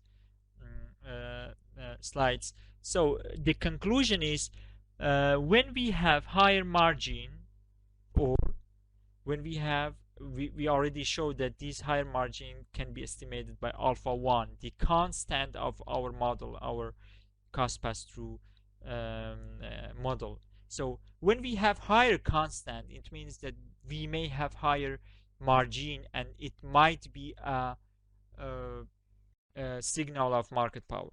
When we estimate it, then it might be more tangible for you. Cost pass-through has three dimensions: magnitude, speed, and asymmetry. Magnitude means cost pass-through elasticity. We already discussed about it. Speed, it means how long does it take that a cost change would to be transmitted to the final product. And asymmetry, it means when cost increases, may have different effect on the final prices than when the cost decreases. So it's kind of asymmetry. We may have seen these things. So there are some agents in the value chain, wholesaler for example, they would like to enjoy the price decreases, so they will sell their product with higher prices. However, the cost of production is decreasing, so they would like to prevent this cost change to be transmitted to consumer. Then they will enjoy the higher gap, which is higher marketing margin. This graph also shows these two terms, asymmetry, price transmission, in terms of magnitude. So we have price input, PI, and price output. Price input is exactly the cost of production. So when the price of price input increases, it also increases. Then, or when it decreases, it decreases. In the case of decreasing, reduction of price input, the price of output decreases by this shadow area. This change it's called magnitude of price transmission. How much is changed the final product at the end, final price at the end. And the other term is asymmetric price transmission speed. How long does it take that one shock from and price inputs might be transited to final product? For example, the production process is involved in the biological process, which it takes time. For instance, in the case of poultry meat, it takes 2 months or 50 days to for each cycle of production of poultry, chicken. So when costs change, it takes 50 days at least to this cost change to this cost change be transmitted to final product. So we may expect that the change in final prices would become obvious after 50 days or 2 months.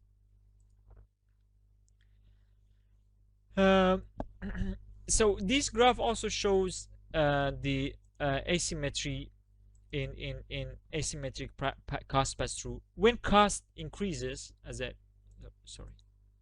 when cost increases, we expect that the retail price or retailer increases the prices to keep their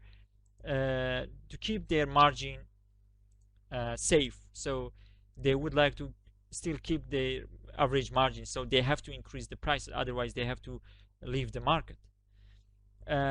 However, this change in retail price might be more than the change in cost, or might be lower than the change in cost. On the other hand, when cost decreases, so the wholesaler doesn't like to decrease the prices, because he or she would like to enjoy this gap between prices, and this gap is margin, is their benefit and revenue, benefit actually.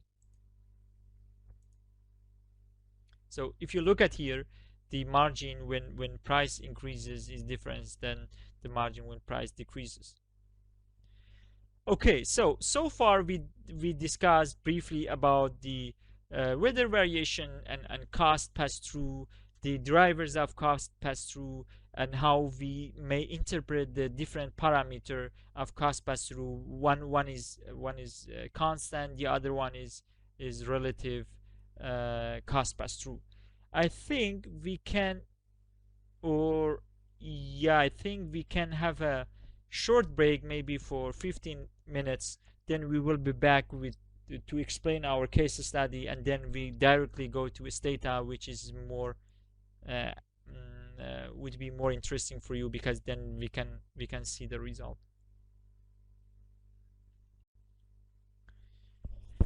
Good. So from now on, we will look at our case study. So the case study, our data is for Iranian poultry sector. Why poultry sector? Poultry sector is perishable product, so the effect of weather-related shock is more obvious for its price, because the shelf life, its shelf life is maximum two weeks. Is 1 week, and so it's quite dynamic market. And on the other hand, in the case of Iran, this market provides the main source of protein for 80 million Iranians. So, and also in other countries, I think we may see this more or less the same pattern. In general, poultry market is quite interesting market for many market analysts for many economists working in agri-food markets. Our data includes the provincial data. For each province we have a time series. It means for what happened? Yeah, there are 31 or 32 provinces. However, we have only data for 30 provinces, and for different types of prices. We will discuss about it later on. In Iran, 2 million 2.2 million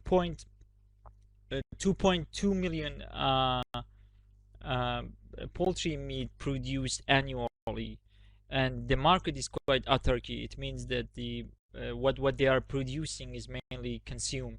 So the role of trade and import and export is not too much.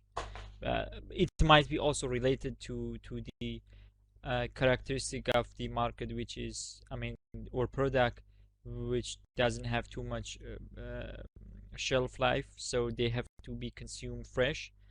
The frozen chicken meat doesn't play so much role in the market. However, the frozen imported chicken meat, it's mainly used by the government to regulate the market. We will discuss about that briefly. And the poultry production consumption, which is almost overlap, has been increasing since since last decade. So we could see a sharp increasing, which is mainly driven by increasing population.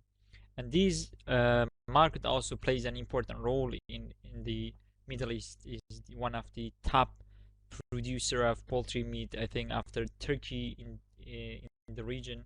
So it's quite important state in terms of poultry market. We have prices for different chains of the value chain. First of all, we have PF. It shows here.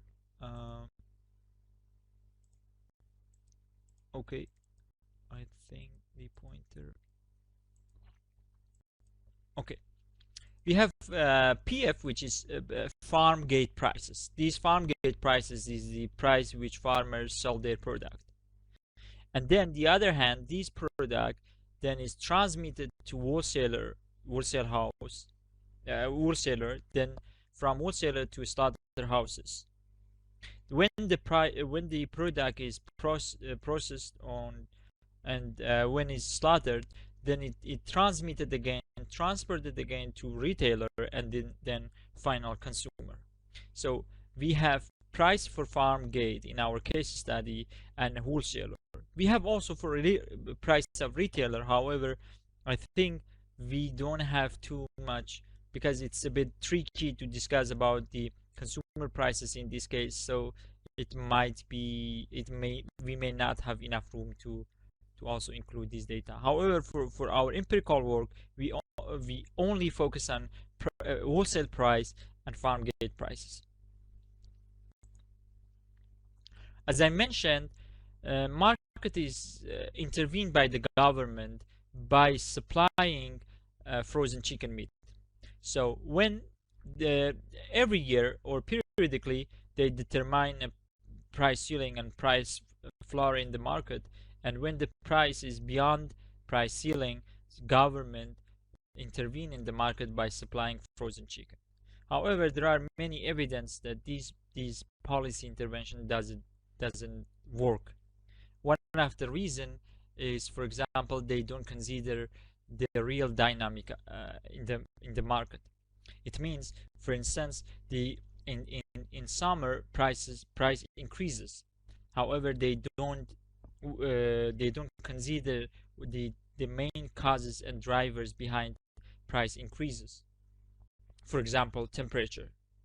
When temperature increases, it means the cost of production increases and transportation cost increases. So these cost changes are passed through the final product, which is retailer. However, government only intervenes into market when they receive the change in prices. So they don't forecast price or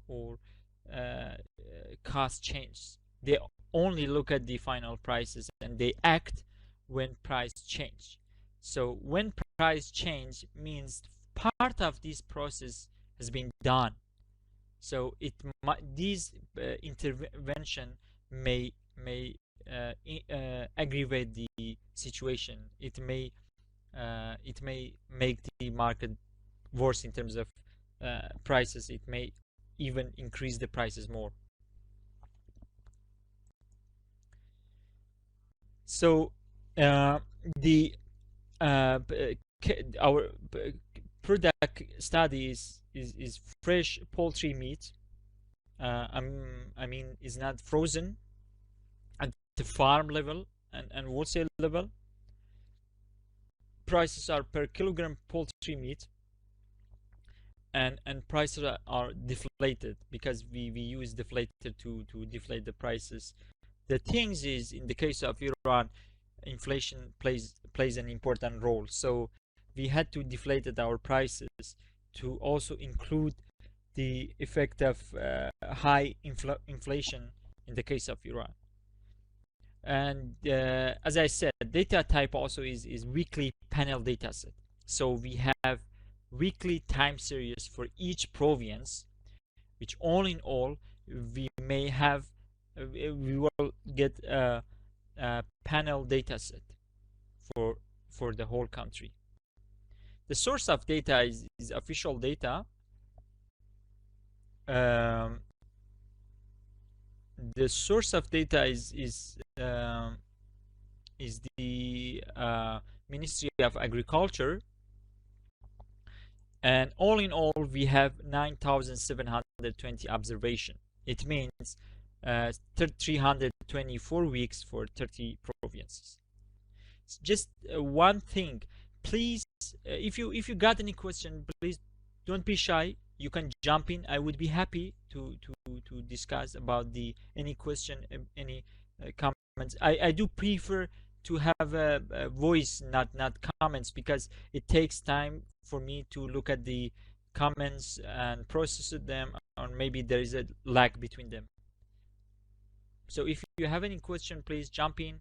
There's a question: could you please explain the case of government intervention a little more? Okay,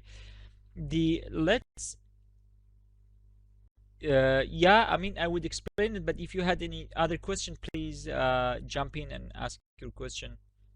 Feel free and don't be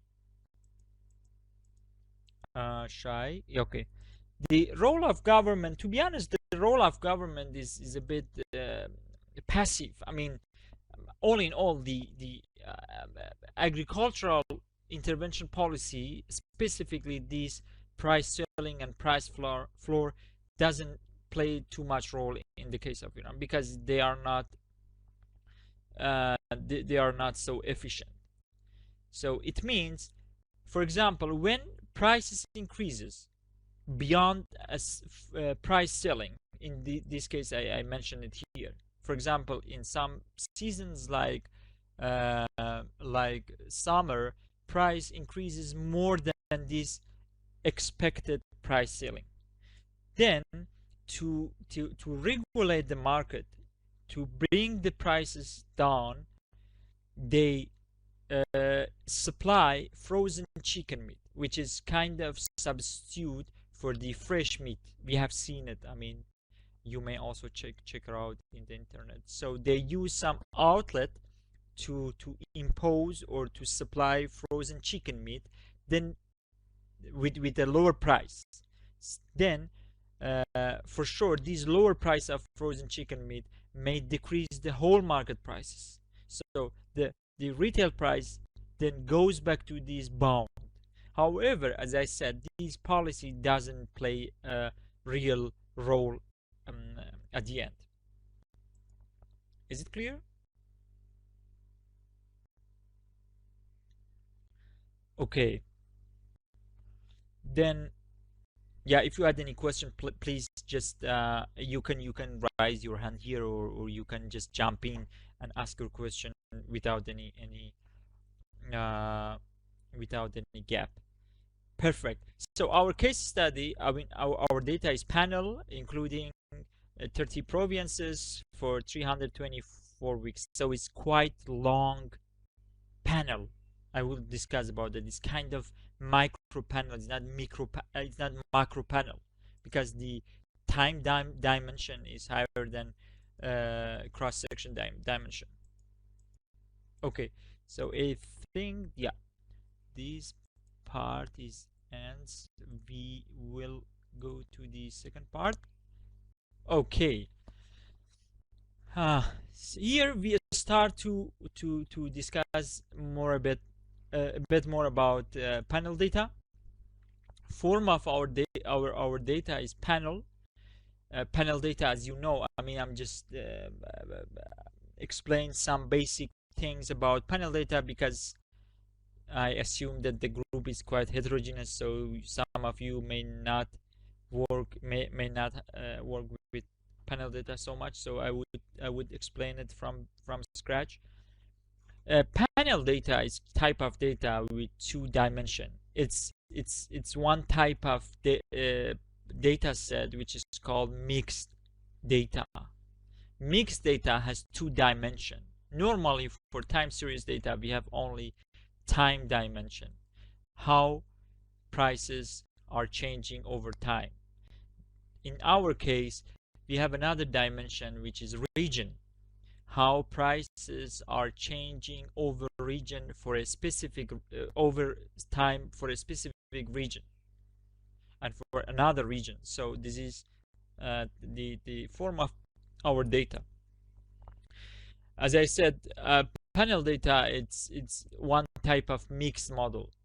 Panel model is type of mixed model. Why mixed model? Mixed model may have not time dimension.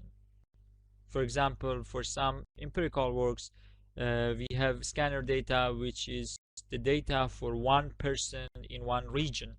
So there is no any time dimension. I think this is the only difference between panel data and mixed data. But however, there is not so much differences between them, so you may use it even interchangeably. On the other hand, we have micro panel and macro panel. What's the difference between micro panel and macro panel? Micro panel is the long panel. It means the time dimension is long enough. So for example, in the case of scanner data, we may have daily data, for instance, for 10 years, which is about 3,000 or 4,000 observation over time. And for 20, for example, supermarket for 20 region. So the time dimension is much larger than the cross-sectional dimension. And this matrix also shows what I have said. Y11 shows, for example, in our case, we call it prices, and the column shows the time series, and the rows shows the time series, and the column cross section. So Y11 is for the first time series, for first cross section, and so on.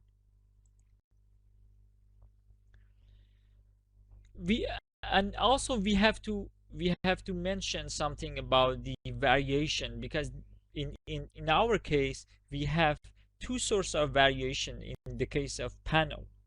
So when we say that xit just as a regressive change, it means this change might be due to time dimension or the cross-section dimension. So it may change over region, and it may even also change over time.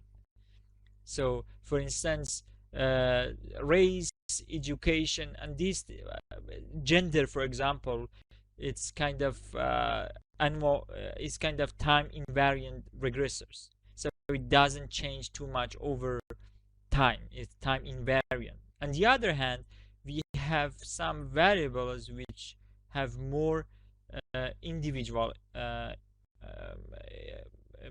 it is more time variant. It's in, or the other, it's, or putting another word, it's individual invariant. For example, time trend for all region are same, inflation for all region are same, so it's individual invariant. However, they are still changing over time. So the overall variation is the summation of variation over time and cross section. And between variation means the variation over cross section, over region. Panel, cross section, and region are interchangeably can be used, so they are the same. Within variation means the variation over time. Within means within a region, so within a region we have change over time. And between region, it's between variation. Maybe you, if you look at this table, you may it would be more clear for you. Here we have ID. ID means the just indicator for the region. We have 3 regions in this simple example, and then we have a dimension for T, 2000, 2001, 2002, which is just repeating over region. It means that our panel is balanced. Balance means for we have the same structure for each region, so it means we have 3 years for each region. This var is our variable is xit. So this xit is changing over time for each region.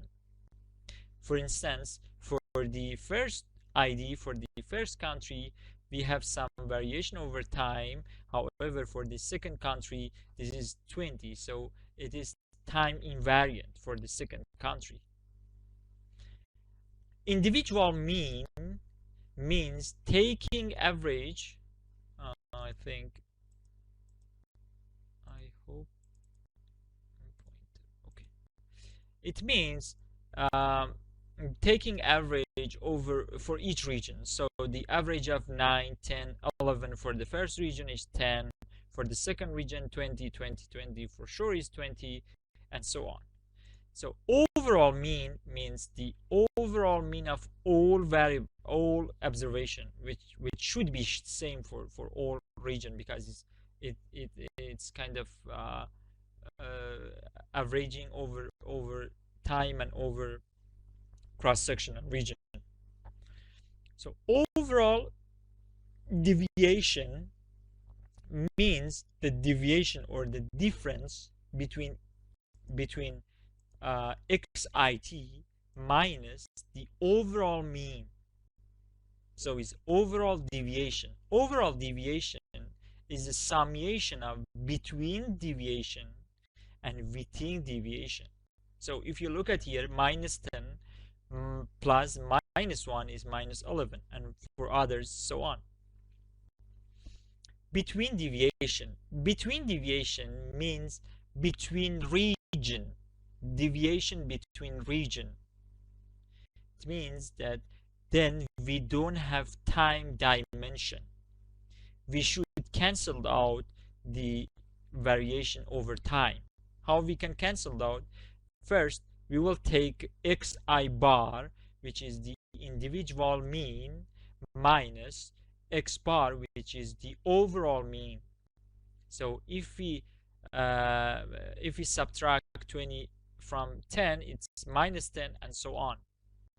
And as I said, within deviation also is the deviation within a region. A region means for over time. So in this case, we have to take out the effect of cross-section deviation. It means that we have to take out the effect of I. So how we can do it? We can subtract xi bar, which is individual mean, minus sub excuse me xit minus xi bar, which in this case is -1 and 0, 1, and so on. You can also guess the other region, I mean the other numbers here.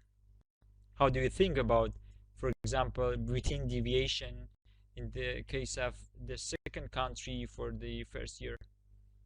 Any clue?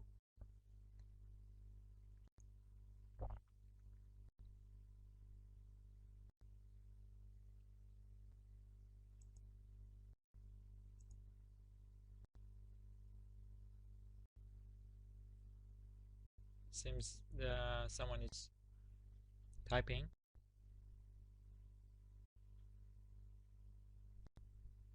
Yeah, for sure it should be 0, because I said the summation of between and within variation is overall deviation. Within deviation is overall deviation. So it means that overall deviation is 0. When it's 0, it should be 0. So for other also is 0. So what I'm gonna elaborate on is to distinguish between deviation and within deviation. So just if you keep in your mind that between deviation means between region and within deviation is over time, it would be enough. This is our data summary. Here also you can look at, if you look at here, you may also see the overall between within mean or deviation. So the overall mean is 723. As I said, this is deflated prices, is real wholesale price or deflated wholesale prices, which is 723 real per I think, yeah, it's real Iranian real per kilogram. Please note that it's deflated price. That's why I mean it doesn't show the price at level or yeah, with I mean undeflated prices. Anyway, we have also real fund prices here with between, within, and an overall deviation, minimum, maximum, standard deviation, and so on.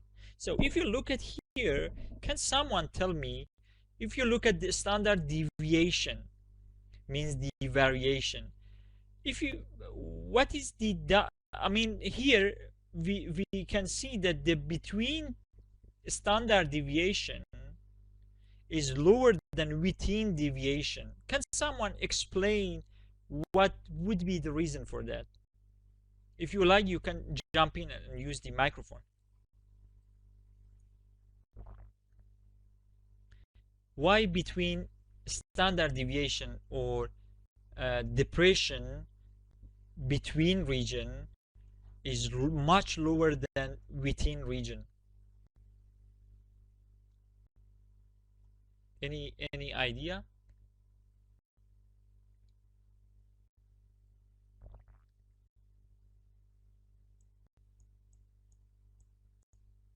Yeah, you can use the microphone. I mean, feel free.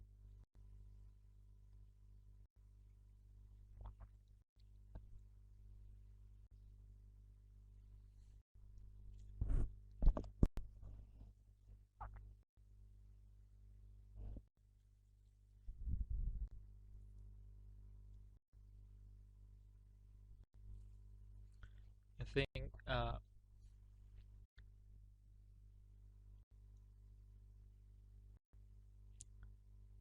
someone is typing, but I think it would be more efficient if you use the microphone, huh?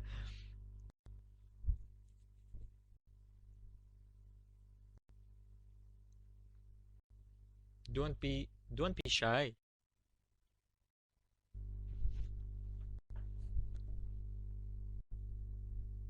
Anyway, in the next step, you have to interact more. I mean, you have to use the microphone. I mean, it's not avoidable because you are using Stata.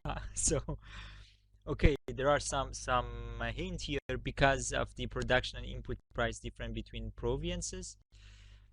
Yes, but why the why the standard deviation now is lower over region? So the main variation goes to the variation over time.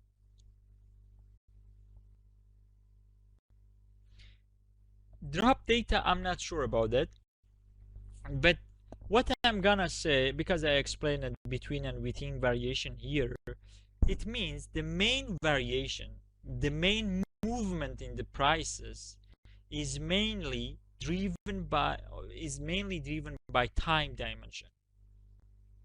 So the prices are mainly change over time, not over region.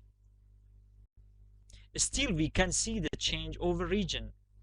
The prices in the first region may be different the prices in the second region at the same time.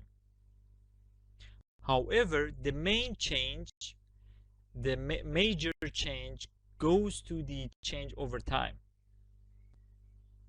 Yeah, for example, like inflation. Inflation, is another case study, is another variable. However, for example, in the case of Iran, inflation, it's a national.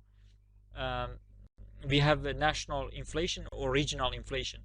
Regional inflation over region doesn't change too much. So when inflation in one region is 20%, in the next or neighboring region also it might be close to 22, 25. However, the inflation over time change more substantially, significantly than over region. Yeah, the main difference is about the between and within variation. I just want to elaborate on that. Okay, so let's open Stata and just play around with our data. If you have imported this data and the code, please open the data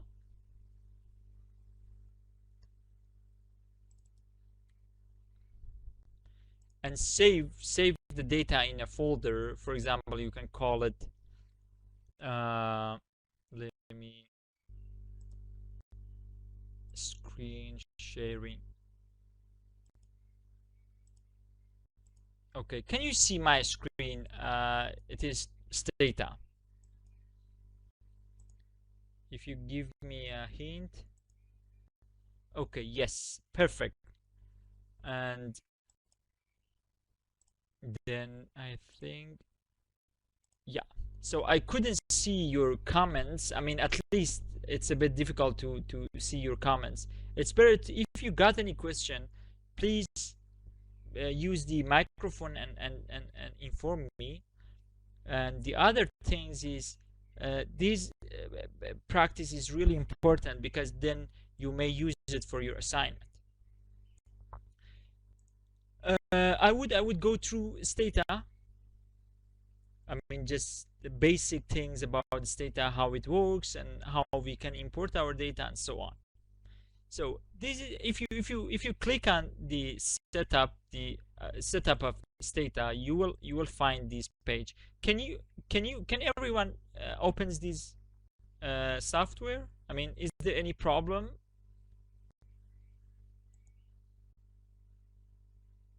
Is there any participant without Stata? If yes, please let me know. Otherwise, please open the file class point do with your Stata. It's open. Perfect. And what about the others? Yeah. So if you open it, you will find a window like this. It might be a bit confusing, but however, is not so complex. Here in the command, you can write down your command to run a command or so on, or estimation, whatever. Here at the top you will find some button. The first one is, it's called do file. You have two ways to run your model in Stata. First of all, it's command. For example, you can write here edit.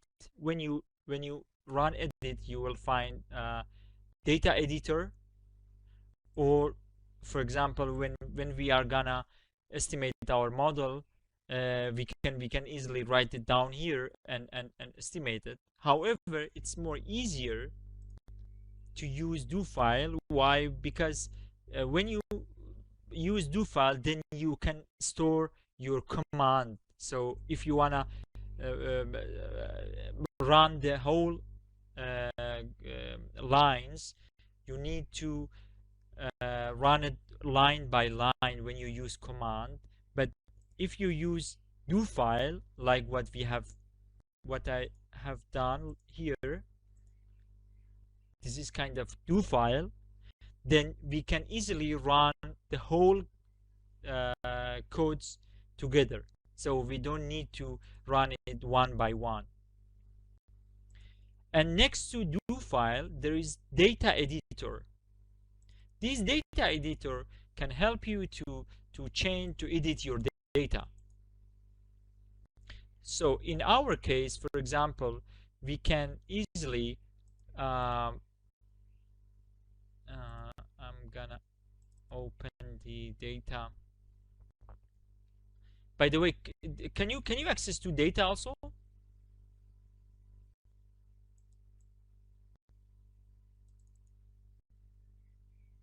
If you can access if you couldn't access to your data, please let me know, because you need it. For instance, we easily can select this part and copy, and then copy into the data editor, like here. But for sure, yeah,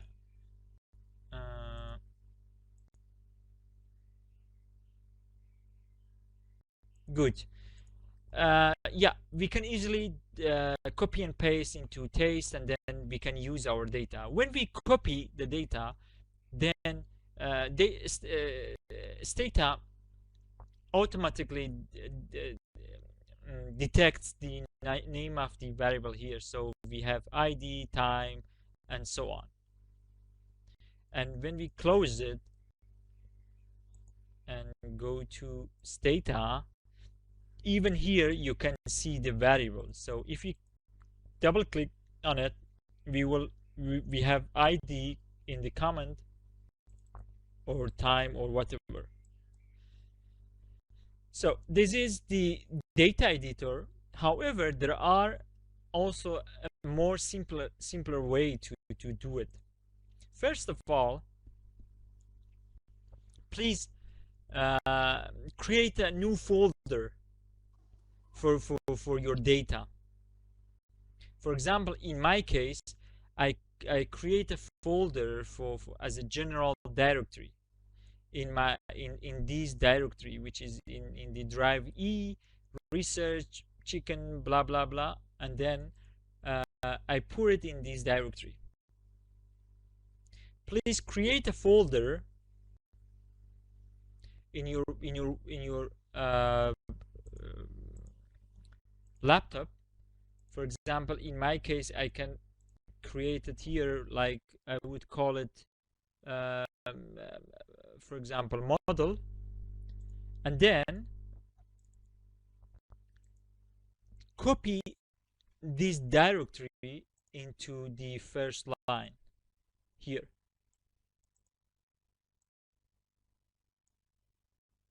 However, in my case, I create the folder here. So please change this line based on your your laptop. And the second line, please create another. I mean, this is not necessary. You can easily ignore this part. Just start from here, like Stata directly, and just create a folder here and change this line by according to your according to your PC. No, sir, it works really well. And then in this row, I think in your system, I don't know exactly what is the others in your system, copy, paste the data. I already sent it to you, the Excel file, into this folder.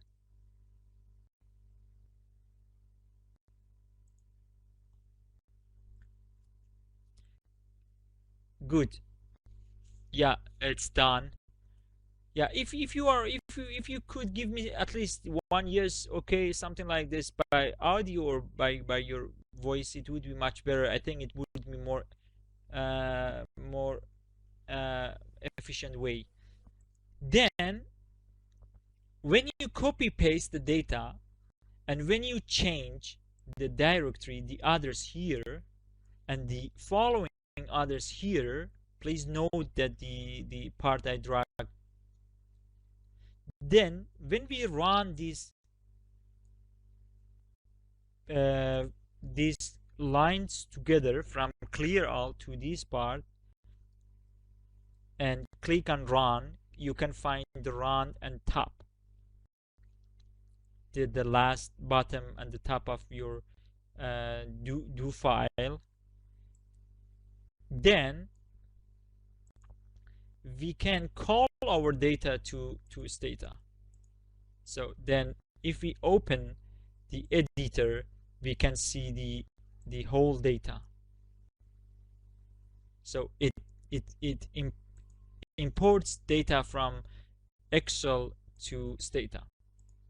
Okay, so when you change the address or directory, you should see the data in your Stata. Can you find it? Is there any problem?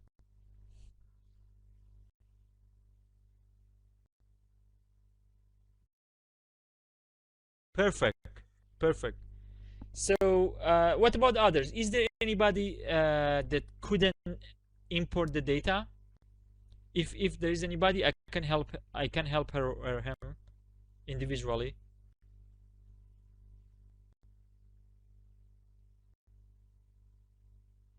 Okay, I assume that there is no any problem. So please keep the folder and your data for the next step, because we need it. So then I would explain this line one by one. We use this clear all or this clear command. Okay, oops, Mrs. Askari doesn't have Stata and her laptop. Okay, I think we mentioned it, but anyway, yeah, maybe you need to install it for the next time, or maybe I don't know.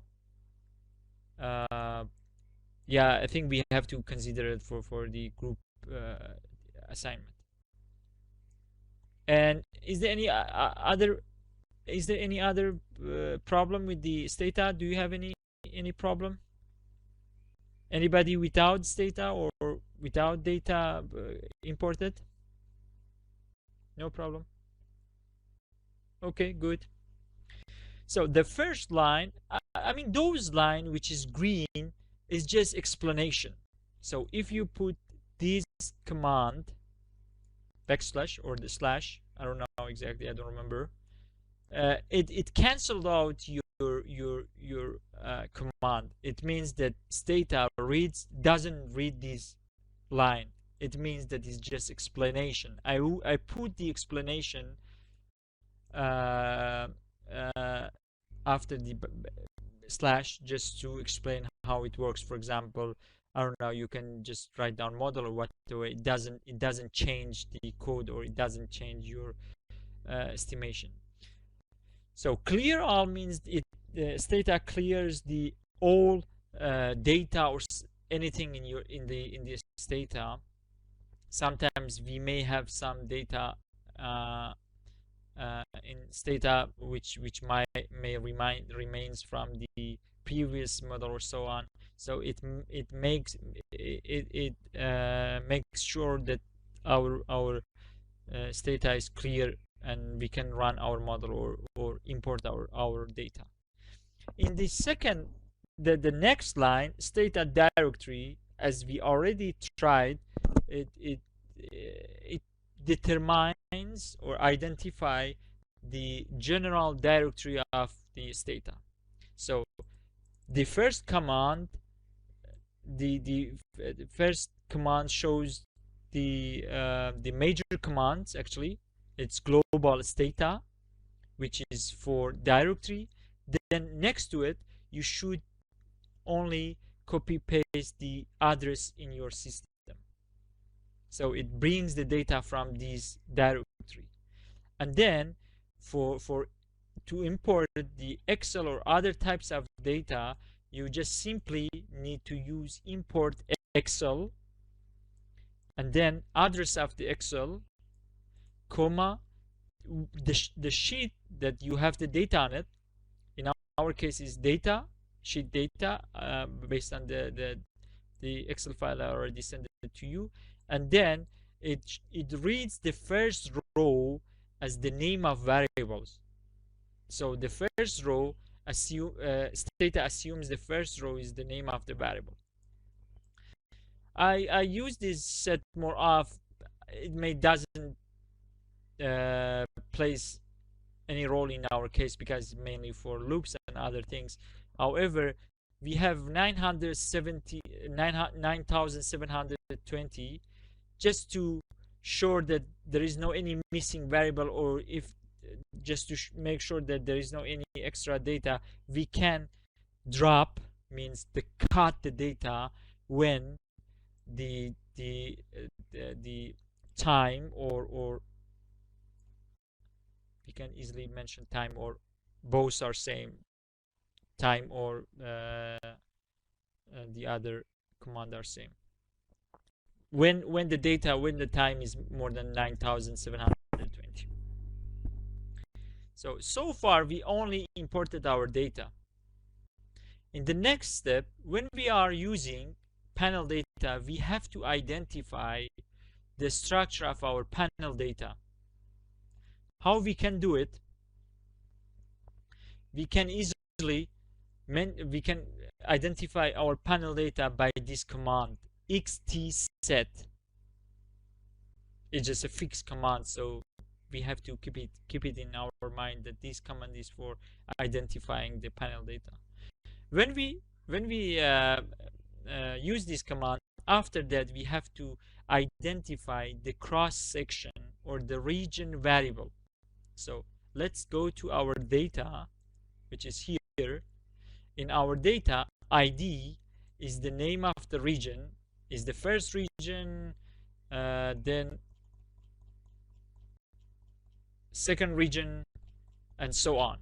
And for each region we have 324 observations. So for example, for the first region here we have 324 for observation, and for other region we have the same pattern.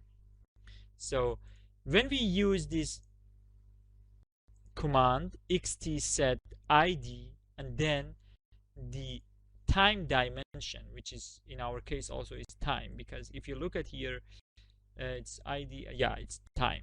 So when we run this command here, this window, it's called log file. It shows the result of our command. When we run something, when we do something with I have a question on the result will be appeared here in this command. It shows on that our the, data is a panel variable. Is, does it just know identifies to the use the panel data. region as the between It shows the and cross the section is ID, time as the as we within? already defined it, and in Stata. between parentheses is strongly balanced. It means that our model is balanced. And then we have time variable, which is 1 to 324, and delta is 1 unit. So we already defined our panel data. in the next step, we may also check the data description. It means the average of our data and so on. But And we Stata can always knows also to check just for the do between that, variation, within variation, to and assign. those Okay. the other variable. How we can run this? How we can check the data? We can easily use xt sum. Yep. Sum means summary, and xt is somehow prefix for the panel data command in Stata. So when you see xt means these, I mean, we have set normally for time series, but xt set is for panel data. We have sum for time series, but xt sum is for panel data. So when we run it in the log file, we can see that we can see the description of our data, including overall variation, between variation, within variation, and so on for all variable. So this is the same as, I think is the same as our presentation. Okay, so far, is there anybody without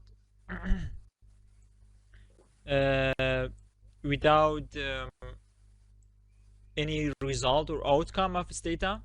Or did you run the this limited command?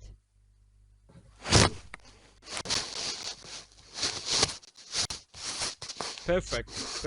And what about others? Perfect. Good. Yeah, okay. And then let's, sure.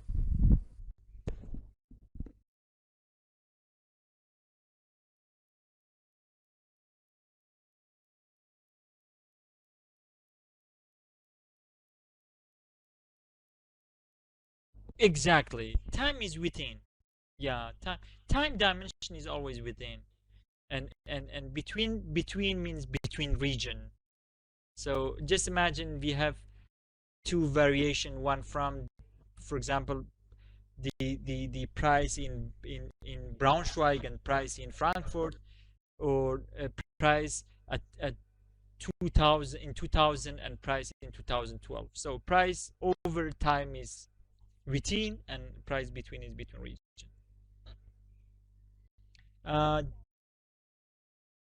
Exactly. I mean, to be honest, Stata, yeah, Stata doesn't know, but when we define here, when we say xt set, can you see xt set here? Good.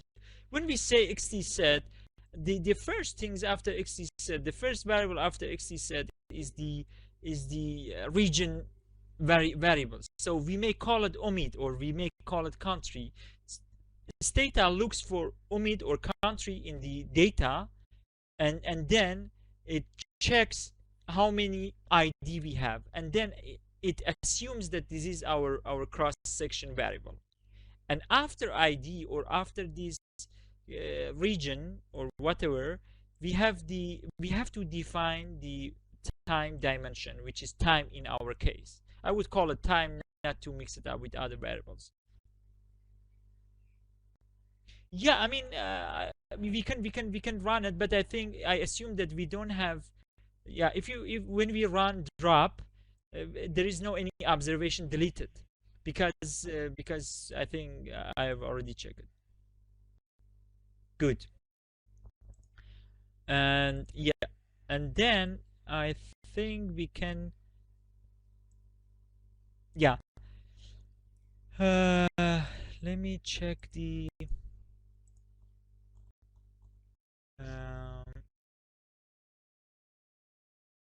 Okay. Yeah. Let's check the.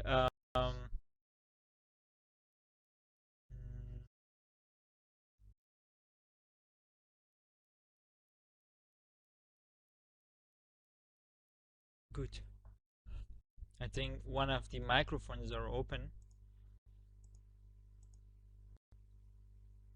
Yeah. Okay, so here is just a brief explanation what we have done in Stata.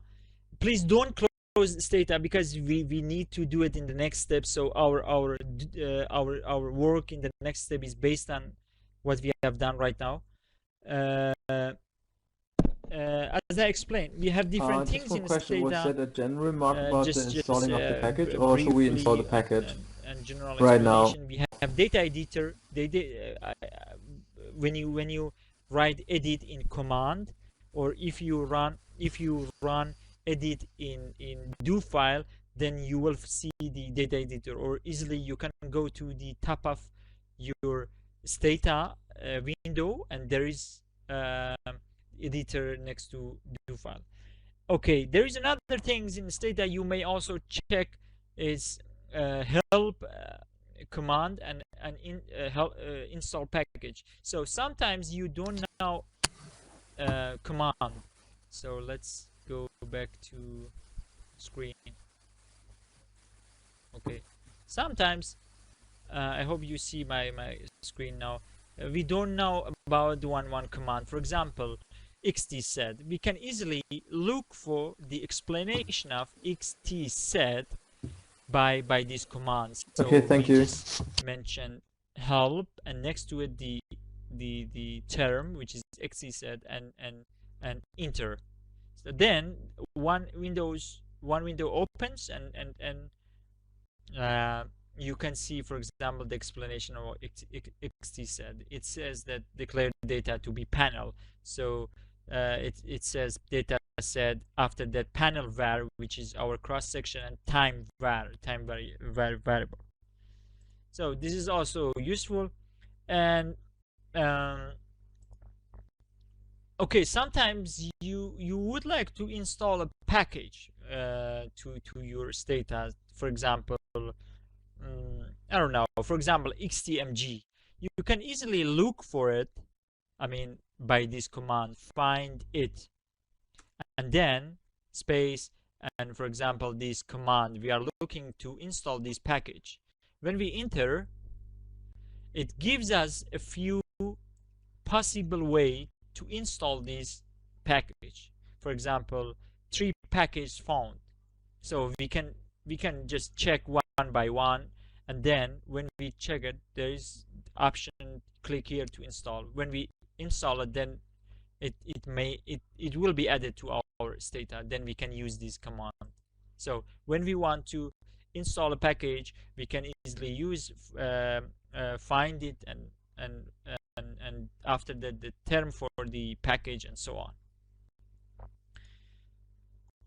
Let me check if I missed something. Okay, let's go back to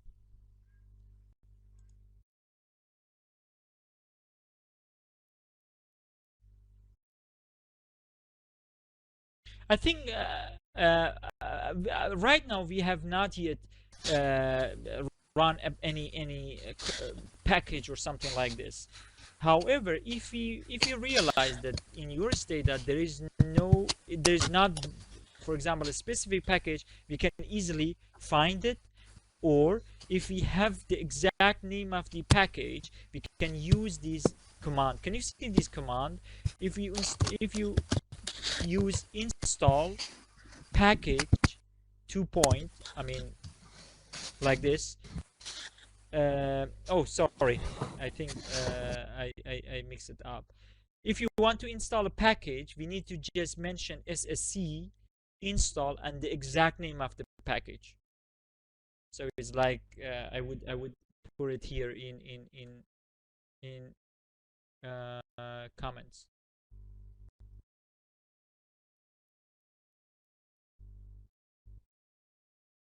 Welcome.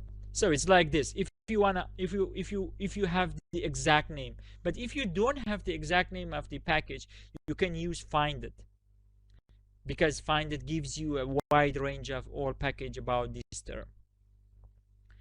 How is that the FR running variable and regard for but temp is not? Okay, I mean, yeah, it's a good question. The question is why the prices are in logarithm but temperature is not in logarithm. The thing is we would like to we would like to see the effect of temperature. And temperature in our model is kind of interaction term. I will show you. So it's more easier to use temperature level. So if we use logarithm, then for interpreting the result, we have to convert the logarithm to exponential and so on. Then it's kind of confusing. That's why I didn't use logarithm. But both that nothing changed, to be honest. Okay, so another things, I mean, we already identify our panel model, which is XT set. Then ID and time, which are the cross section and time dimension. Then we can also check the graph of our model. I mean, to see how is it like to just to get a general idea about our data. So I would like to ask you to run this command in your Stata. I'm gonna write it down for you. Let me check in the Stata. I have a question. What's the difference between eGen and just generate? Yeah.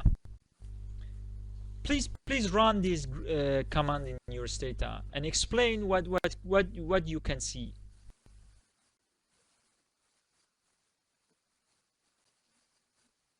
I think one of the microphones are open. So maybe... Okay, so what eGen does is just like telling Stata to use the variable that follows eGen. Okay. Like to use mean lags. Let's try this command here. Yeah, we can run this command I already mentioned. xt line lfr overlay. So when we run it, for running, as you know, we have to drag it and then use this run button here. So it takes some time, and then we see the general pattern of our data for all IDs. So for different region, okay, I can see the variation. Yeah, exactly. And it's overlay. What does it mean, overlay? It means that the data for all 30 region are overlaid on the graph. So alternatively, we can run it without overlay, and then we will see 30 separate or individual graphs. It takes some time. Yeah. So if you look at here, we have 30 region, 30 graphs for 30 region for the farm gate price. LFR is farm gate price. Okay. And the other command here,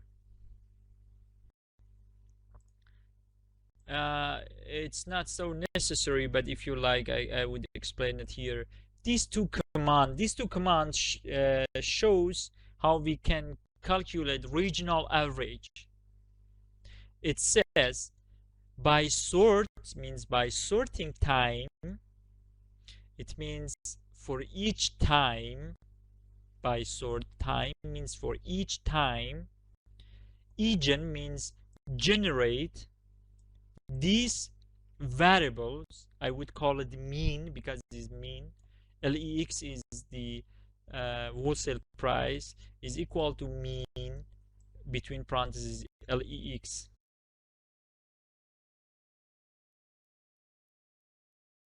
Sure. Egen, I don't know exactly what does it stand for, but if when you use one command which is by sort before generator, we have to use egen, otherwise it doesn't work. So if we take out gen, if we take out e, it doesn't work, I think. Yeah.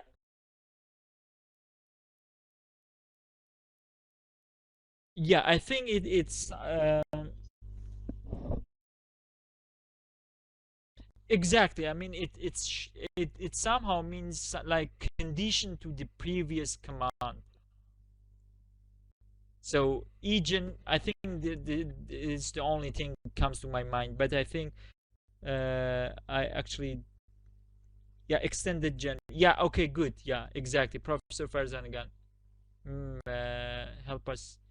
Extended gen. So it's somehow when we are using by sort, we have to use these extended generation to, yeah, perfect, thanks, generation to calculate things.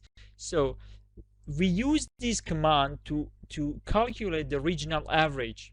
So when we run it, then we will have, and when we open the, oops, the data is here. Okay, when we run it, okay, already either. And when we open the data editor, we will see the mean of um, wholesale prices. It means that it is same for each period of time. So it's for 30 region, yeah, up to here, it's the same. So for the next time, for 30 region also is the same, and so on. So at the end, we will have 324 observation. So if we show this variable, we created this variable mean LEX. So if we show mean LEX here without overlay, then we will have only one graph, because we created the regional mean. Sorry, I think we have to, but all these 30 regions are the same, it's just repeated. So I think we have to use overlay again. Then we don't see the variation we saw in the next graph. So it's only one pattern for all 30 region. So if you look at here, there is no any change. Okay, I think is there any question about Stata? Could you see the data description and other things? Then we can move to the next slide.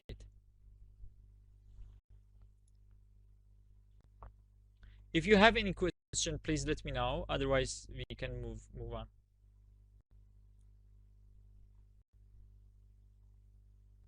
Okay, so I assume that there is no any question, but please don't be shy if you got any question, because I mean, I don't expect that you learn everything if you don't know Stata. Okay, here it shows what we have done. So we use these we use the command of xt line for LFR and LEX. I just mentioned it in the chat. If you run this code, you will get this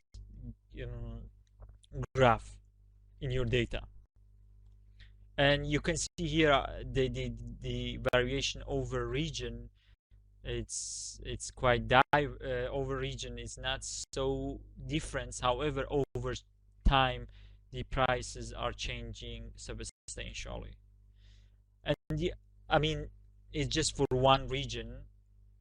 I'm gonna show it to you, and there is a gap between prices. So can someone tell me, we discussed about the difference between prices, and we mentioned that the gap between prices might be an indicator of market power or market performance. Can someone explain what happened for the gap between prices over time? Is it the same?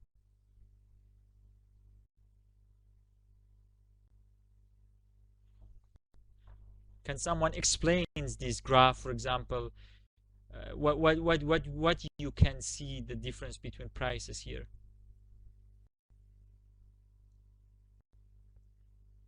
Or it's not obvious, huh?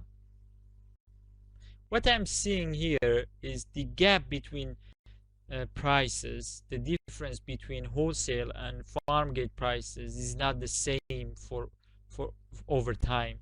In some period, the prices are so close. Yeah, market price is low. I mean, it depends. It's quite volatile, so it's not low actually. And as I mentioned, this trend might be related to inflation. So because we deflated our data, the prices is decreasing actually, but in reality is increasing if we take out the inflation. So maybe it was, oh yeah, I mean, it's better to say market power changed, not decreasing. Market power change in some, for example, yeah, from one point you are right, because in this period the market power or the difference between prices are larger. So there might be some wholesaler enjoying the gap between wholesaler and farm gate. So they would like to use this gap over the prices. And the temperature, also temperature is really interesting. Have you tried to get the data for temperature using XT line?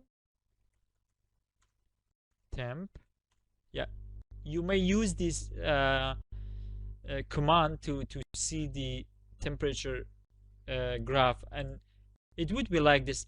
However, it's just only for one region, for the first region, and the previous graph was for the 30 region. So you may see that it's quite deterministic. I mean, some season is going on and going down and up and down, and again, I mean, it's repeating. One problem about our temperature data here, I couldn't find the weekly data, so it's kind of monthly data. I just scratched the data for a weekly data. So, but in reality, it's monthly data. However, it's fine. I mean, we can use it. It's not the big challenge. So it's quite deterministic, and it shows that for some region temperature is going on and going down. In the next step, we go into the empirical model. So for the empirical model, we are interested to see the to see how we can capture the effect of temperature or any other explanatory or driver of our pattern. So let's recall the theory behind of the cost pass-through. Here, I'm using the pointer again. I have problem with this. Okay, good. Here, as I mentioned, that the difference between prices is kind of Lerner index, which might be interpreted as the market power. So the standard cost pass-through model, it shows here. So in the P wholesale price, it's not PR actually. Let's call it wholesale price. Wholesale price here is the dependent variable, and we have farm gate price, which is also cost of our production, is the independent variable. So it shows when farm gate price or when our cost, production cost change, how much wholesale price change. It is exactly what we discussed about the cost pass-through. When one price change, what happened for the other price? Or when the variable cost change, what happened for the final price? And we have two parameter, as I said already. First is alpha 1, which is the unobserved, which is the average margin, and the other one is the slope coefficient, which is cost pass-through elasticity. So when the alpha 1 increases, it means the marketing margin increase, and when the alpha 2 increases, it shows the cost pass-through increases, cost pass-through elasticity. However, we have some index here which are related to panel data analysis. In panel data, we have also cross-sectional dimension. The first component here is not on it varies over region. Why? Because we have an index of I here. It means for each region we have different marketing margin. So at the end we may come up with 30 different marketing margin. In technical text, we call it an observed component, or this unobserved component means there are some other variables which are vary over regions, and those variables may affect our dependent variables. However, we don't have data to capture them. Those information, those variation directly goes to this constant term. For example, this constant term may also shows the difference in market structure over region.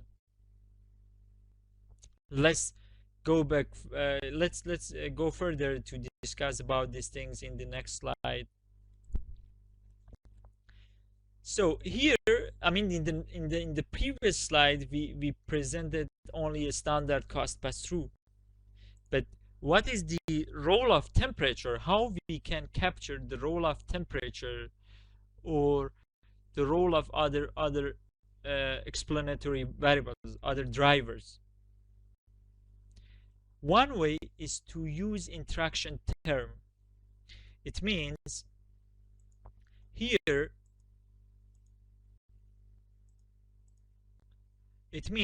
we have standard sorry, I think anyway, we have standard cost pass-through here. So we have P dependent variable, which is the prices, and we have the cost. However, we have to add more interaction. What is the role of this interaction? First of all, we have to add the interaction for the constant. We call it we mention it here. It's alpha 3 temperature IT. So it's kind of interaction for the constant term. And then we also add this interaction term for the prices. So it's the multiple of prices and temperature here. So how we can use this interaction to see the effect? So the first interaction shows the effect of temperature and the constant, which is margin. So the constant at the end would be the summation of alpha 1 and alpha 3 multiplied by average temperature. It means when alpha 3 is positive, it means that when temperature increases, average margin also increases.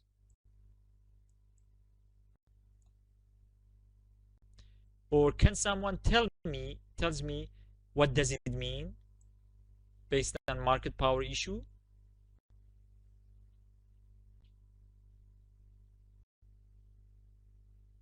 Can you follow?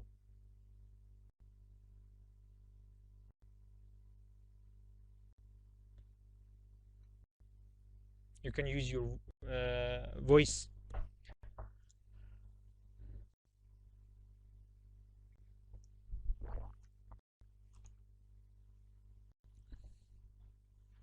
Yeah, sure. So here, let me see if I can erase these things. Yeah, here is. Yeah. So now we are interested to see how we can include the effect of temperature. So first of all, this part, the first part of this equation is quite clear. Is the standard cost pass-through analysis we already mentioned, the relationship between cost and prices. Then we have to add the temperature. How we can add the temperature? We simply multiple temperature by each of these parameters. The first parameter is constant. It means we have to add temperature here, which shows the effect on constant. And then we have to add another interaction term or variable, which is the multiplication of price, cost, farm gate price, and temperature here. So we have to, sorry. So then we add two terms. First, one term which is multiplication between prices and temperature. Yeah, for sure, we will do it. I mean, in this data, but it's just the explanation. And the other term is just the constant term, which is only temperature. So this is one extra variable. This is the second extra variable. One is just temperature. The other one is a multiplication between cost and temperature. How we can interpret it? The interpretation is easy. The constant in this model is not only alpha 1, is alpha 1 and this term alpha 3 multiplied by average temperature. So the constant is divided two parts. Part of the constant is explained by temperature, which is alpha 3. The other part, which is average constant, and it's just alpha 1. So what we have done, we just distinguish between the effect of temperature and the other variation. And for cost pass-through, which is alpha 2, we have done the same things. It means that we add another interaction term. I call it here 2, which is the interaction between temperature and farm gate prices. And then cost pass-through in this case is equal to alpha 2 plus alpha 4 multiplied by average temperature. So my question again here is, when if alpha 3 is positive here, it means when temperature increases, alpha 3 is positive. When temperature increases, constant also increases. So it means temperature increases. It means constant also increases. And what was the constant? Average margin. So it means when temperature increases, the average margin increases in the market. Is it clear?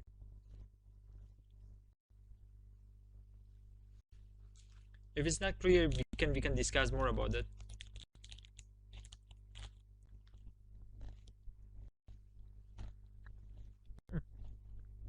Perfect.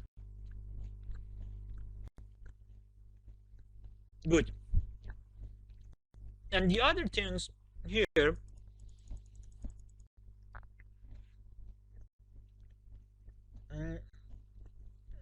must ask a question about, so the market power lowers. I said when the marketing margin, when this constant term is higher, it means market power is higher, or it might be related to extra cost of temperature. So temperature, when temperature increases, they may get more cost of transportation and so on. So the increases in temperature may be related to extra cost in this case. So we couldn't, for now, we couldn't argue or conclude the market power increases. We have to also check the next step. So so far we just defined the interaction here. So how we can define temperature to our model. Our empirical model, it's based on cointegration. What does it mean, cointegration? Prices are not stationary. I mean, you may learn or you may remember from time series analysis, when information like average or standard deviation or variance of your data is changing over time, it means our data is not stationary. In the most cases about the prices are increasing or decreasing, or I mean over time. So prices normally they are not stationary. So when we have non-stationary variable, we couldn't use the normal estimators. Otherwise, we will have spurious regression or result. Alternatively, Engel and Granger in 1987, they come up with an idea about working with non-stationary variable. They mention, it's quite simple, it's not so complex. They mention that if we have non-stationary variable like PR and PF in our case, we can still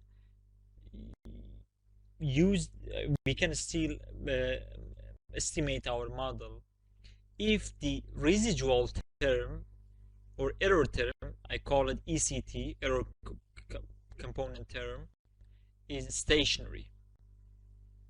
Then we argue there is a long-term effect between PR and PF.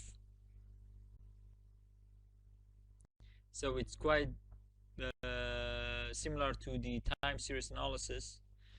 We first need to run this model. We call it long-term equation. Check the error term, ECT. If this is stationary, we can go further and estimate the short-run estimation. So even though our data are not stationary. So let's look at this graph to present more precisely. So far, any question?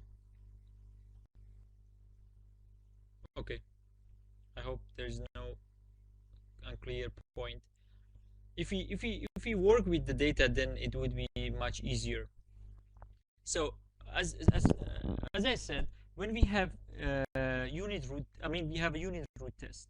So the result of unit root test can tell us our data is stationary or not stationary or mixed. If our our data is not stationary, if our data is stationary, we can use the other methods like vector autoregression model, even though this is a bit difficult to capture also the effect of the interaction terms. I mean, it's kind of beyond of our workshop. However, we are focusing on non-stationary or mixed variable. When we our variable are non-stationary. Okay, yeah, sorry, I didn't see this. What about taking the first difference? Yeah, I mean, Mohsen mentioned the question why we don't use the taking first difference. When we taking first difference, then we lose part of our information. So the data at the first difference doesn't show the information of the data at the level. So it's kind of trade-off. We lose something, we will get something else. However, we need to see or trade off between these two things, benefit cost. However, in most cases, cointegration is a better option than first difference. If you look at the empirical papers, they are usually avoid using first difference analysis. And error correction term shows the adjustment. Exactly. I think Massa has a good background in econometric. We will discuss about that later. Then, when our data are not stationary, we can check the ECT. If the ECT are stationary, then in this case, we can conclude that there is a long-term effect in our data. Long-term effect and short-term effect are two components needs to be explained more. Let's yeah, I think we have already discussed about this empirical model. In the first step, we need to estimate this model with interaction terms, and in the second step, we estimate the short-run relationship. And then we will discuss what does it mean, this short-run relationship. Yeah, exactly. Yeah, I think we will go back to this point of Marcel in the next slides. So these long-term relationships, it's long-term. It means if temperature has a permanent effect, then we may see its effect in the long term. So it means if temperature permanently can change the prices or the marketing margin, or I don't know, the cost pass-through, we can see this effect in the long term. However, if the effect is not economically too high or is too large, then we may capture its effect in short run. However, we have to estimate two effects in the short run and long term together to conclude what happens or what's the final effect of temperature. Okay, so let's look at the question by Massa about the short-run adjustment or short-run equation. So we discussed about the long-run equation. In the next step, we check for the ECT, if it's stationary or not stationary. We extract the ECT of the first equation, this equation. We take this ECT and then we bring it to another model. In this model, we use the data at difference. It's called short-run price adjustment or short-run equation. So what is the characteristics of the short-run equation? We have ECT. This ECT shows the price adjustment And we have other component, the variables, the dependent variable difference, difference of the dependent variable in different legs, and delta p f, which is the farm gate prices, difference first difference farm gate prices in different lag. And then I would like to focus on ECT. What does it mean, ECT? ECT, as I explained it here, is the lag error correction term of the long run equilibrium. And these gamma zero, I think it's gamma, I'm not sure. This gamma zero shows the speed of adjustment toward long run equilibrium. What does it mean? Speed of adjustment. At the beginning of the workshop, I discussed about when cost change, price change too. But how long does it take?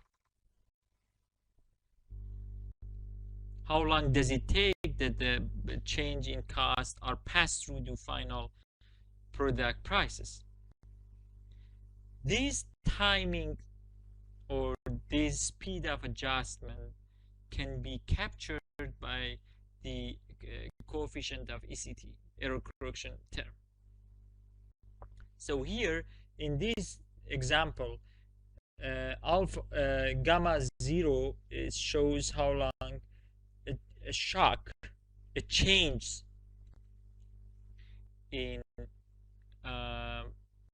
prices, in cost, can be passed through the final product.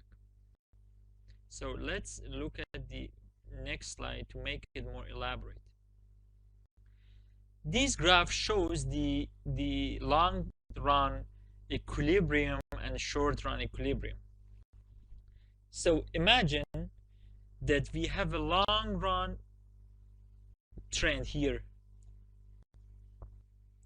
This long run trend means it's structurally or permanently increase or decrease over time.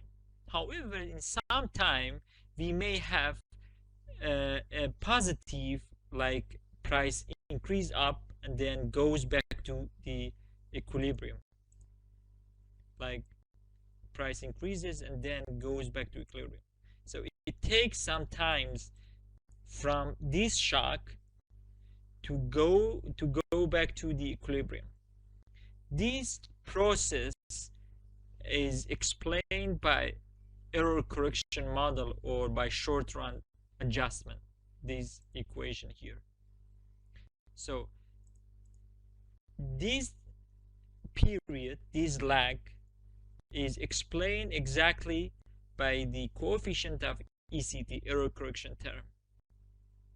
So if this time is larger, error correction terms is smaller. It simply means, for example, in our case, imagine if the speed of adjustment is 0.25. We estimated the error correction term coefficient 0.25. It means the target variables, the wholesale price, adjust at the speed of 25% per period. In our case, period is week. So it means the target variable adjusts at the speed of 25% per week to equilibrium. So if this number is larger, for example 0.5 or 50%, it means in 2 weeks our shock is adjusted. Is it clear? Also, I mentioned it here, the speed, how we can explain the speed of adjustment. It means, for example, if it takes 5 weeks to the price to be adjusted, then the speed of adjustment 20%, 1/5 multiplied by 100. And here I need to also mention another term. So this is the general speed of adjustment. We have to add another interaction term here, which is the interaction term between temperature and ECT, error correction term. Like the long run equilibrium,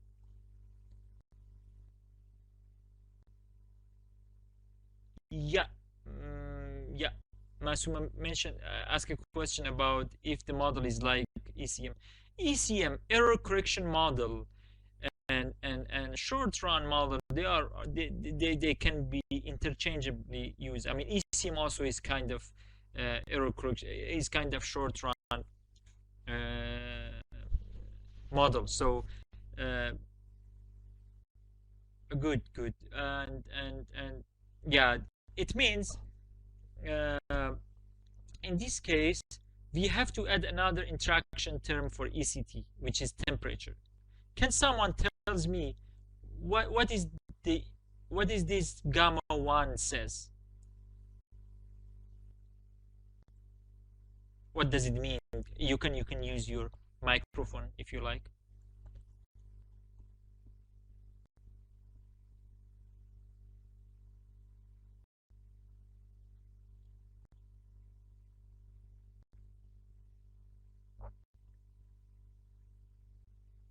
Any clue, any idea about the alpha gamma 1?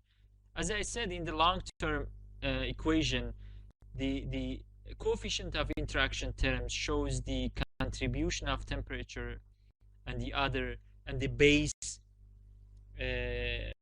variable. In our case, base variable is ECT, and then the interaction terms means how much temperature may affect ECT, or speed of adjustment. Exactly, Marius. Yeah, exactly. It's correct. That is, the adjustment speed depends on the temperature. So it means if gamma 1 is positive, what does it mean? For example, gamma 0 is 0.25. And gamma 1 is, for instance, 0.1 and positive. This is negative. It means the final the effect of temperature and the speed of adjustment here is 0.1, and the final speed of adjustment is minus 0.15. It's lower when we have temperature. So if temperature increases, speed of adjustment is lower.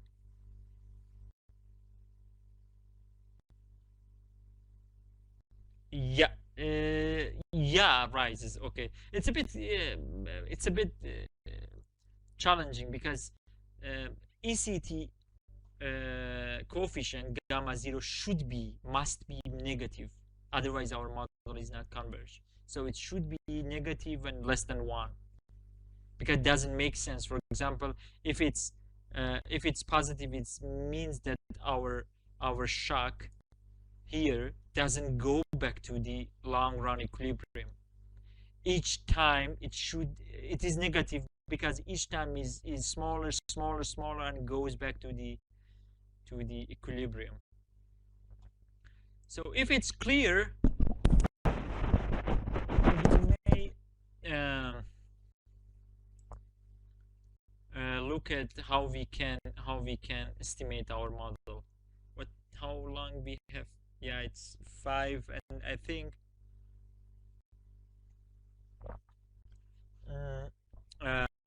after 10 minutes we can take another 15 minutes break, then, because then we have to run our model. So so far we explained about the general form of models. So now we have to look at how we can estimate the panel model in a real world. I will have to run off. I have an appointment. Okay, no problem. Perfect. Yeah, panel data model. Here we have we would look at how we can estimate the panel model in Stata based on what we have done, and then we capture also the effect of temperature. So here we have different types of panel model. I mean, there are some estimators to estimate. However, it depends on the effect of this component, which is called unobserved exogenous or fixed effect, or it's better to say unobserved component, which may vary over region.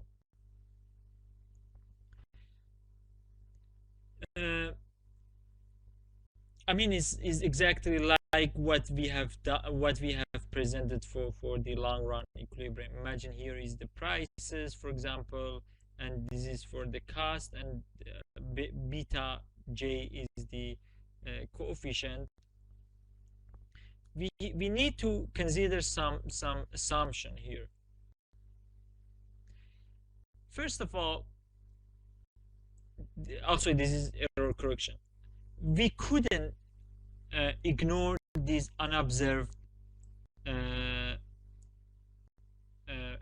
effect variable. So all information or all variation which are not explained by xji may go to this unobserved exogenous variable. So if in general, if we drop mu I, then we may have a missing variable problem, which is kind of biased. So how we can treat it? There are a few ways to do it.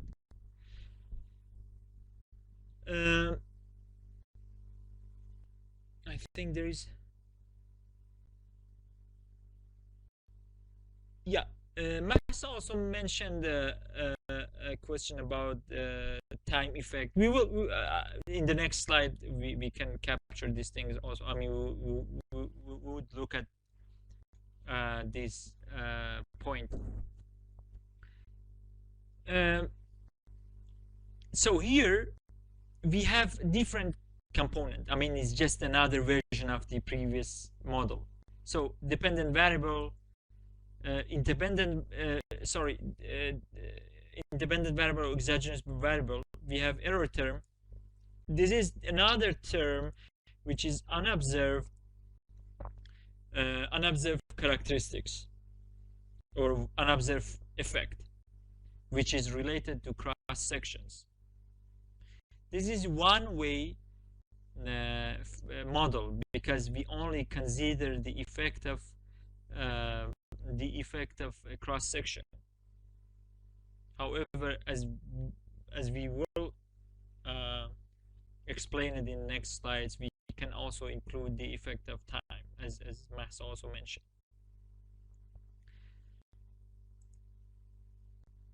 The first things we can, why it doesn't show? Okay, I think, and I don't know exactly why it doesn't, but I think it should be like this. Okay, so imagine we have y and x. Y is our dependent variable and x is our independent variable. We can find a line like this dotted line here, and then we ignore the all variation, all change for the region. For example, this graph shows the slope for this region with different constant. However, one way is just to pull our data and ignore any unobserved characteristics and other things, and just estimate our model with a normal OLS, ignoring all fixed effect or unobserved effect. Then we will come up with the model like this. In this model, we have only one constant, like time series analysis, and one slope for the variable. So we ignore difference in the region. Alternatively, we have fixed effect model. If there is a relationship, if there is a correlation between Zi, which is unobserved variable, with the regressor, I mean with the Xi, then we couldn't use OLS because our model get inconsistent, will be inconsistent. So an inconsistency means even if we increase the sample size, our model would be biased. Yeah. How you interpret this estimated coefficients in a two-way fixed effects? Is it the change the within province or within region change of independent variable, undependent variable? That means if X increases over time in a region, what is the response of dependent variable to that change over time? This is what we gain usually by including region or province fixed effects. And when we put time fixed effects, basically, and then when you put time fixed effects and province fixed effects or region fixed effects, two-way fixed effects, what would be the interpretation? We then include the difference constant for each region. So it means each region may have different average marketing margin in our cost pass-through analysis, because we said that in cost pass-through analysis, this constant is average margin. And if you look at here, if it's clear, it's alpha 1i. It means that for each region, for each I, we have different alpha. And a fixed term for cost pass-through, it means that it's fixed for all region. The slope is fixed, however, the constant may vary over region. So this is the difference between pool, panel, and fixed effect model. So let's go back to the question of time fixed effect. So far, we only consider the fixed effect of the region. We assume that there might be some information which are changing over region, which we call it fixed effect, cross section, or unobserved fixed effect. And this model is called one-way error component model. However, we may also, in the next step, we may also include two-way error component, which includes one time invariant and one individual invariant effect. In our case, we don't need to include individual invariant effect, or I mean time effect. Okay, go ahead. Because I think then we have to explain everything, and we need another session. And okay, this one-way error component model also is called within group variation, because we only consider the variation over time. How we can estimate within group variation? There are some ways to do it. The simplest way is to use least square standard the time fixed least effects, I square understand. standard That is, dynamic these variable, are or the events which happen in LSTV, specific year and affects all or the units in we may your use also sample. first You know? difference. If The there's a things is how policy we can change in one specific remove year and affects how we every can remove province or the city or country in unobserved that fixed year, effect or financial crisis, or to all make these it things which are possible year to specific estimate effects. our model Um, values. or if So there's a how we climate can get rid of this shocks in one specific year, I component guess here, that can be also for captured by example, the time fixed effect. in this Some case also, this alpha besides the I, time fixed effects, include a time trend. is we can Not a fixed effect, but a demean time our trend. What is the model purpose of the time from trend the besides the time fixed? Average of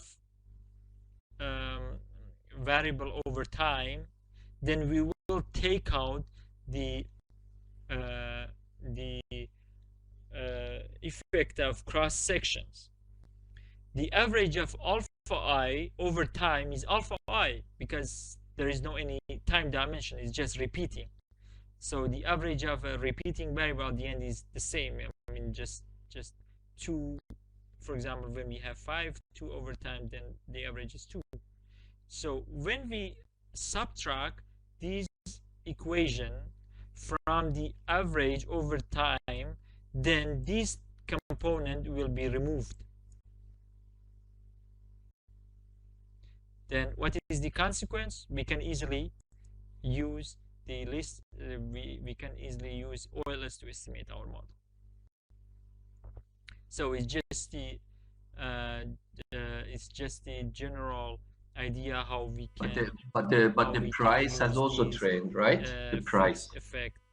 How we can use LSTV, least square dynamic variable, to estimate the fixed effect model. We need to take out the unobserved fixed effect. Then when we remove it, then we can use OLS.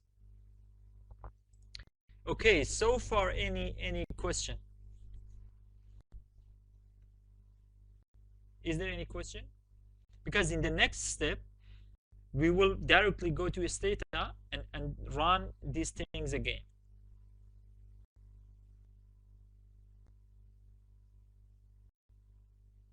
Or sorry? Yeah, for sure. Okay.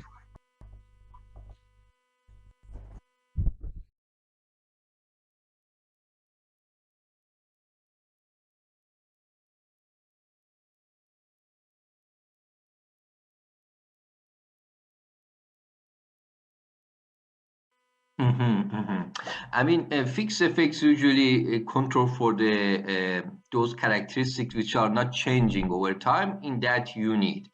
But assume that there are also some very slow changing factors related to these units, which are hidden, but they are not constant. I mean, um, is there a way to control for those factors? Some argues that these country-specific time trains, or the cross-unit specific time train, they interact the country fixed effect with the time train.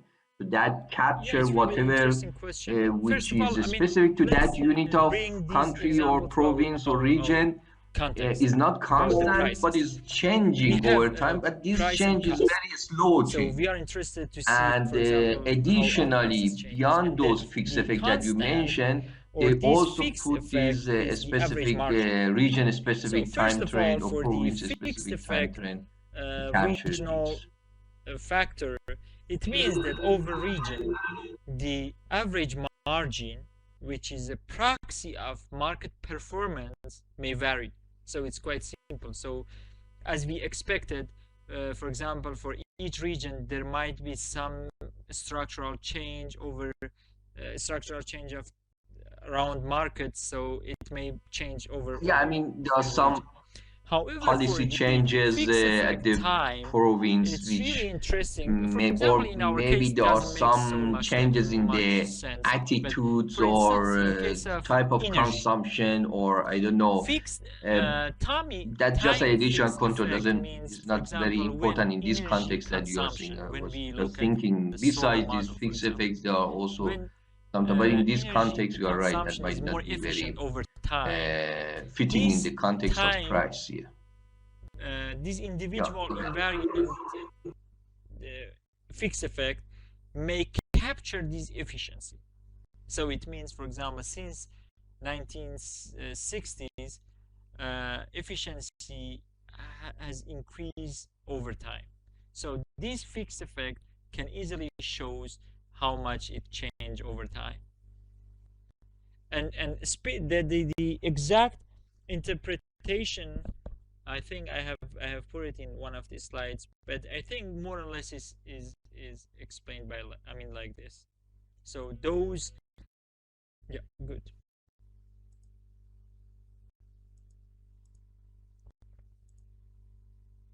Yeah, for example, here I mentioned that is for the time dummy coefficient can allow the, I mean, the time dummy coefficient allow the regression function to shift over time to capture change in technology, for example, or government regulation, Okay, or thank tax you. policy, those things which may happen over time. But in our case, yeah.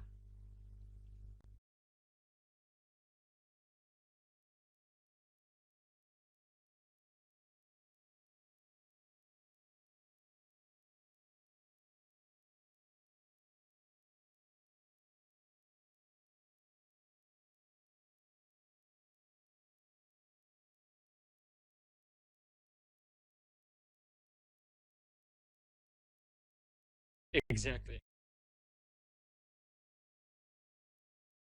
Mhm.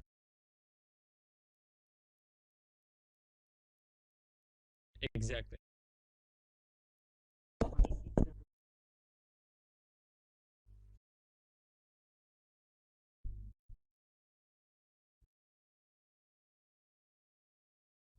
So these I mean, apart from the dummy variable for the time, as also you correctly mentioned, we may also add the time trend.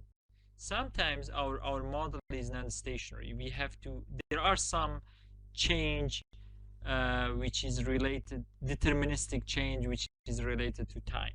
So we have to also include time trend to capture those information.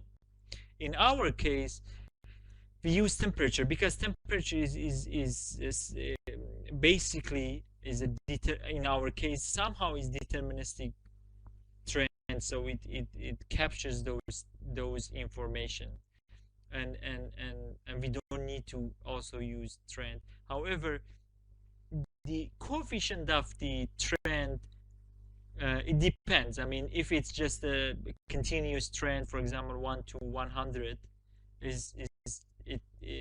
I mean, it's not interpreted in empirical models.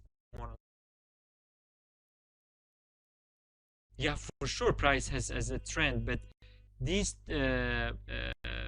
trend, I mean, the variation in prices is mainly explained by cost, which is the other price. I mean, farm gate prices. So if you mean that, for example, if we add a trend variable, then we may have another component to our model. In this case, it may not be necessary because our data is deflated. So those if variation regarding inflation and other things may not play so much role. That's why, I mean, but in our empirical model also we included time dummies, and for estimating volatility also we use this time trend to estimate the volatility of temperature.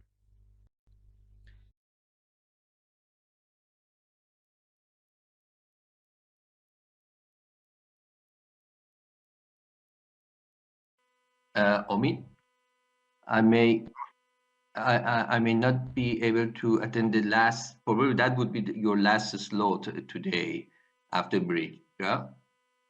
The last part, yeah. And then you are going also to talk about these groups for participants and working groups.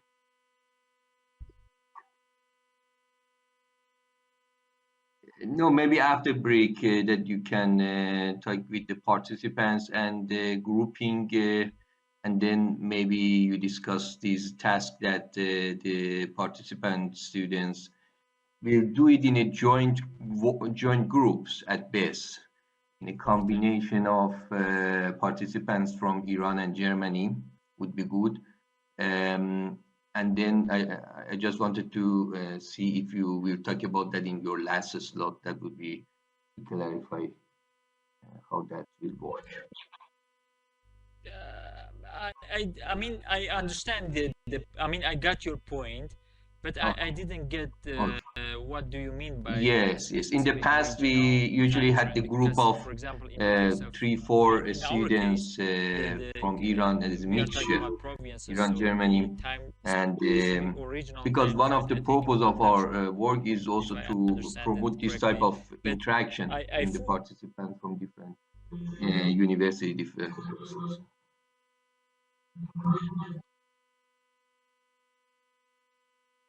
Yes, that is also a good idea.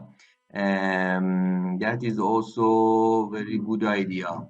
NaDiMa and my colleagues. Go ahead.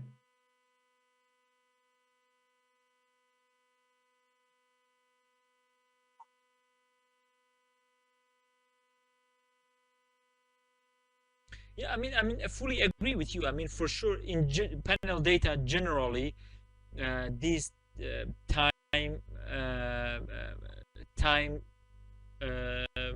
effect also may be important. I mean, as you said, in Yes, our case, it's that is not so great. important because our data is So micro, so it's let for me just 10 see. years, but it's weekly, 10 But or 8 years, I'm not you sure, have not but still it's talked about. I weekly. mean, So in the previous over time, emails, you did not we didn't talk receive that with. much change Maybe about Lydia, policies and other Vakhtiyar, things, even though Joanna, we also I would like to have discuss a about that group. we define some dummies So for the time. I don't know And the what other is the things is best way the now to main grouping these trend our behind of our model participants is this here. temperature, NaDiMa team, do you because have this any temperature will lead idea here? is seasonal. So seasonality and temperature are the So, same Dr. thing. Samani, We will you discuss about them uploaded your later, files because and the assignments. seasonality is You exactly the information named which them lead to group 1, temperature is 2, exactly 4, the and 5. information Is which it a lead to mistake that you missed seasonality, group 3? and So do we that's have why, I mean, 4 or 5 groups? but it's really I mean, for sure this time trend Okay, perfect. variable needs to be added for specifically for macro analysis. Okay, so here the unobserved factor, we already discussed about that with Professor Farzan again. This is also an important variable about these. An important point about this unobserved variable is to see if they are correlated with dependent variable or. So we have four tasks. So we have about 20 participants right now, or 18, 20. So in each group we can have about five people. These issues more or less. Then 5 people. Another That's fine.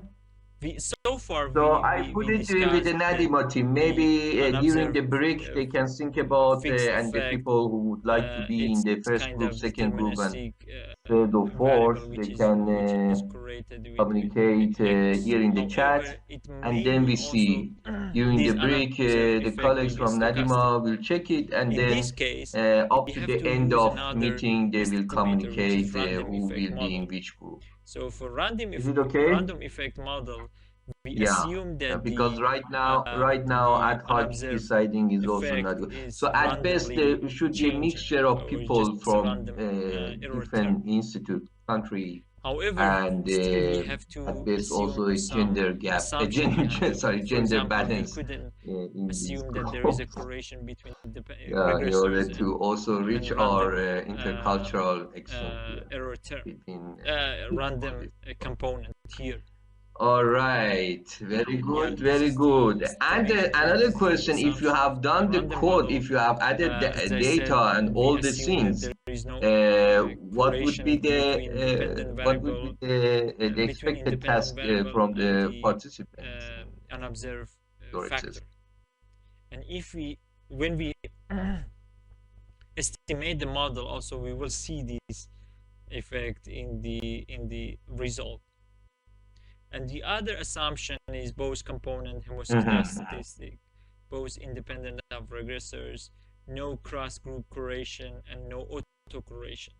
So these are the major assumption behind the random effect. However, in our case, because as already mentioned, even now Okay, we can yes, expect that our model is more fixed even the effect, because analysis and we are talking interpretation about is quite specific would be interesting regions exercise, with and different presentation of structures. this So interpretation during the I think second day would in the most yes. cases, All right, I guess we there is expect a break that now for our model is 10, fixed 15 effect, minutes. random effect.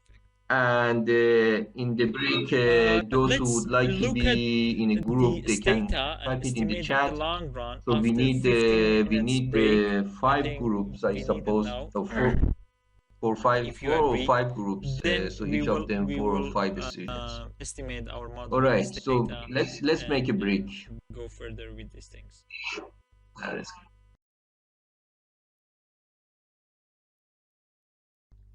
Yes, feel free to continue. Okay, so let's look at the Stata again. We are gonna estimate our fixed model in Stata. Please open open Stata again, and so far we identify our panel model. Then in the next step here we have to define the interaction term. Interaction term in our case was temperature. So if we run this line, then we have a new variable in our data, which is LFR temp, which is the interaction term of farm gate price and temperature. So did you follow? Did you do it? Okay, so I think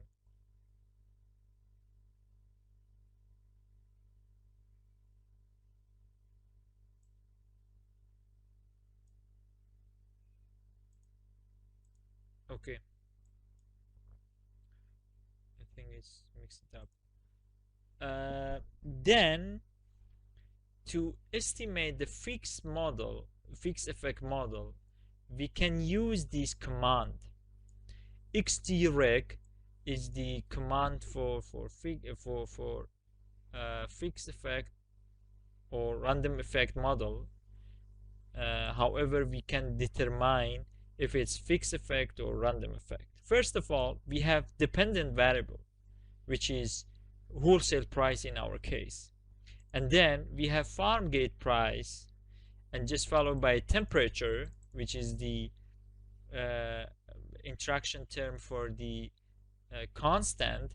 And then we have interaction term for the prices. And we have to also define that our model is fixed effect. And robust means the error term is robust, so it considers also probably the correlation between the residual. So we just need to run this fixed effect model. So what we can see here, I'm gonna show it in the slide because I already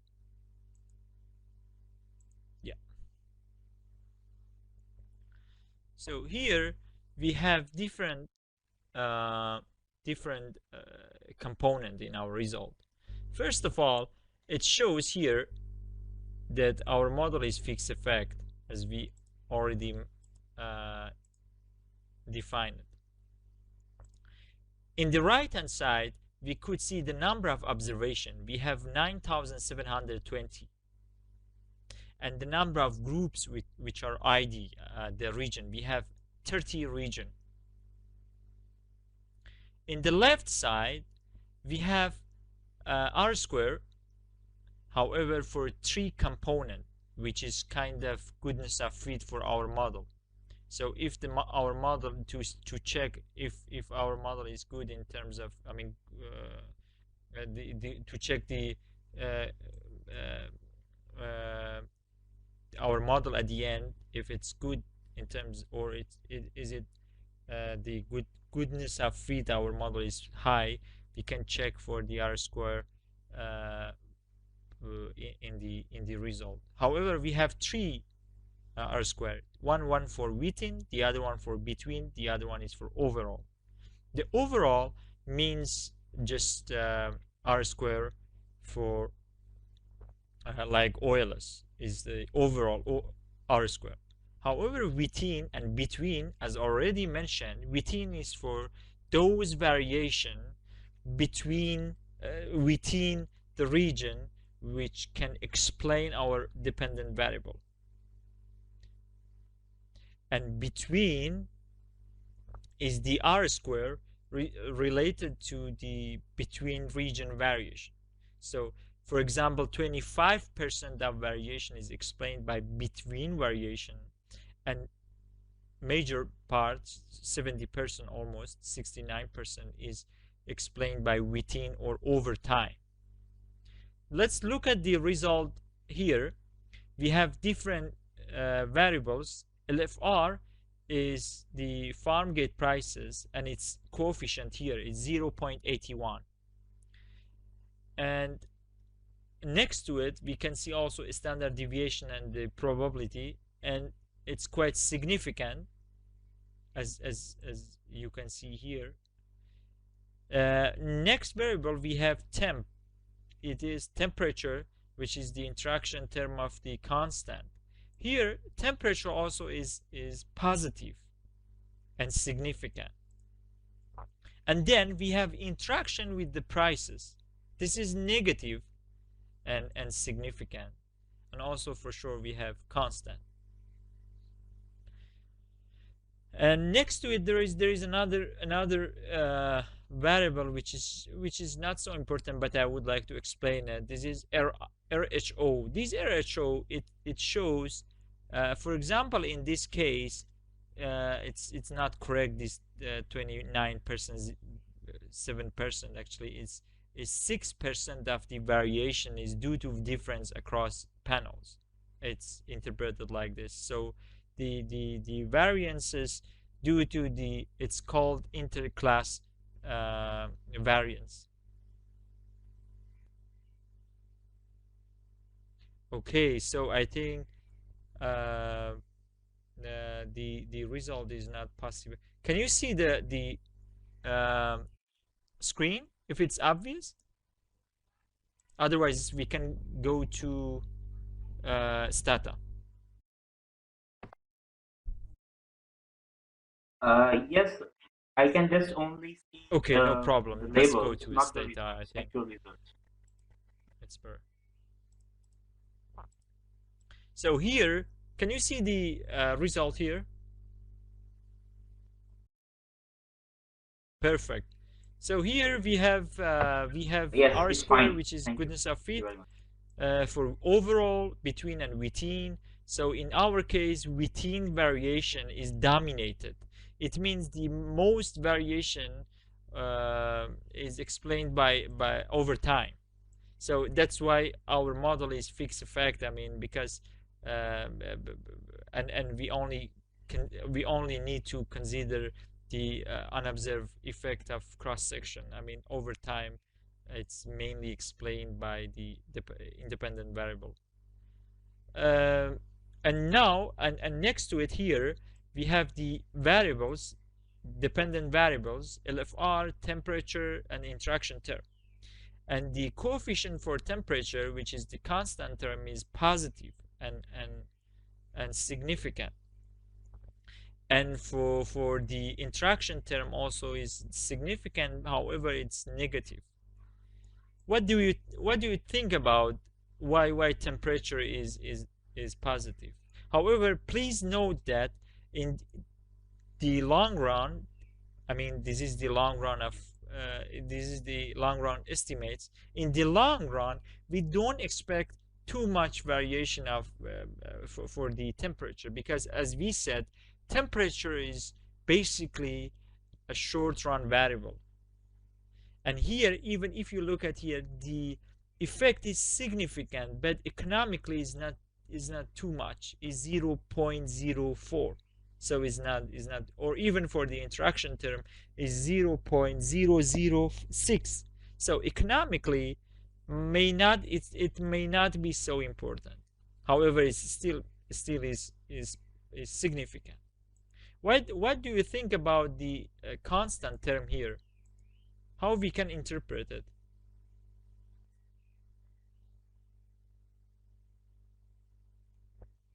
It is positive, and as we said, the positive the constant term means higher marketing margin.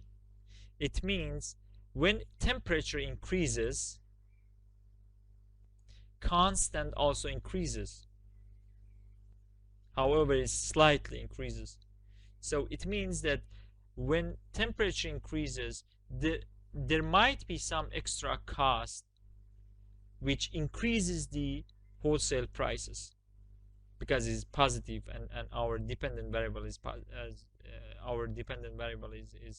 wholesale price. Is it clear? Do you have any question?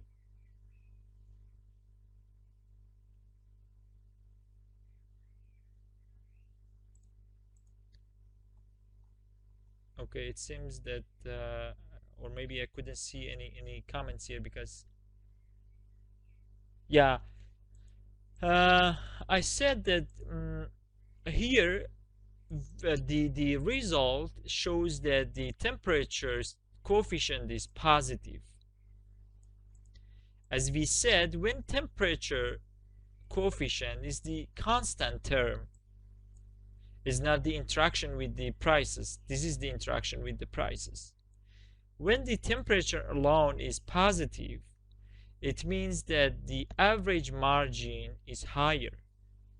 Or we can say when temperature increases, dependent variable, which is wholesale price, also increases because it's positive. And yeah, that was the main point. Is it clear?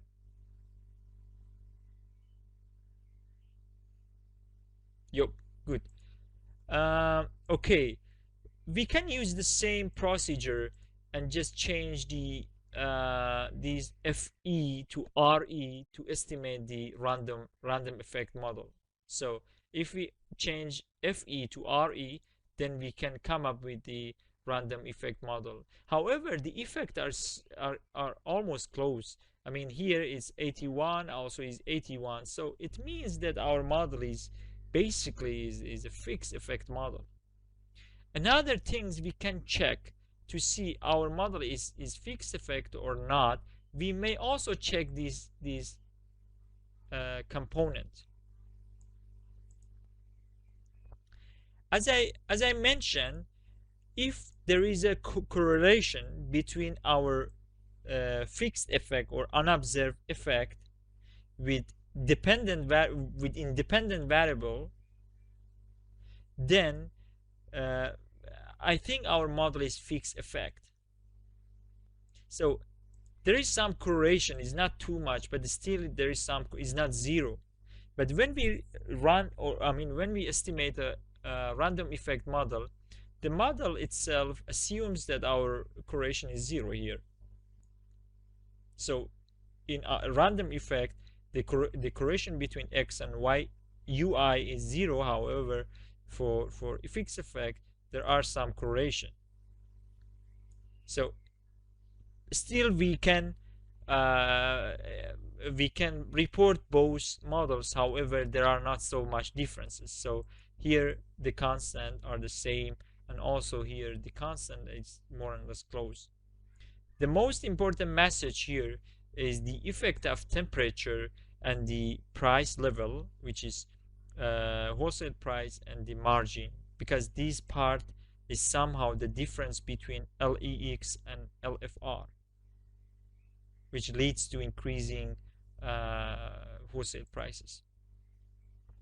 So this is for estimation in state. I mean, for the long-term effect, long-term equation.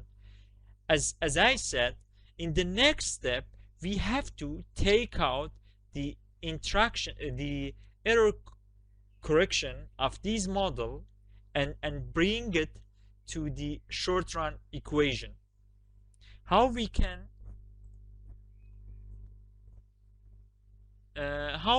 take how we can extract the error correction terms here. So for error correction terms, we can easily use this command. First of all, we need to run again the fixed effect model. So this is the fixed effect model, and then we use this command. It predicts E means residual error terms, and it calls it ECT, error correction term. So if we run these things, then we store another variable is called ECT, and store it in our data set here. Then we will use it for the short run equation. Is it clear? Or did you? Yeah, okay. And could you reproduce the data? Are they the same?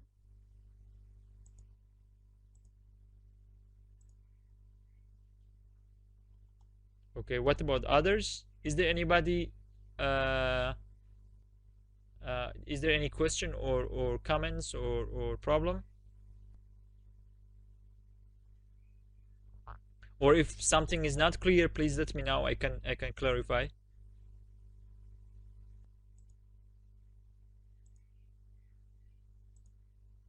Okay, so it seems that is somehow clear. Okay, yeah. So please note, please consider, or please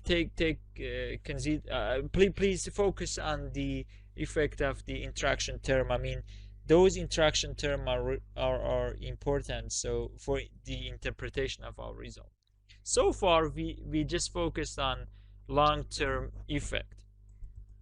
So as I mentioned, with it means that temperature, when temperature variable is positive, I mean its coefficient is positive, it means that temperature increases the retail prices and widen the gap between farm gate price and retail prices. So the implication is temperature may increase the cost of production or transportation cost. However, we can step forward and we can also check. We can discuss about these things later, or maybe I think let's go to let's go to the short run adjustment here. Yeah, I think I have to someone just sorry, I will back soon. So far we have discussed about the long run effect, but what is the effect of short run? As I said, long run effect means when the change increase, when the cost increases, what happened for the retail price or wholesale price. But this change may take some time. So when the cost increases, it takes some time that also wholesale price increases. And this timing, this gap has important implication. For example, when price increases, it takes maybe not so much time that retail price increases, but when price decreases, it may takes more time. Do you know what would be the reason for that?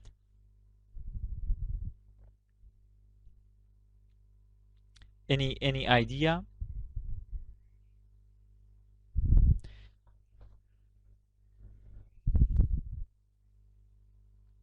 When prices increases, I already, can you see my screen?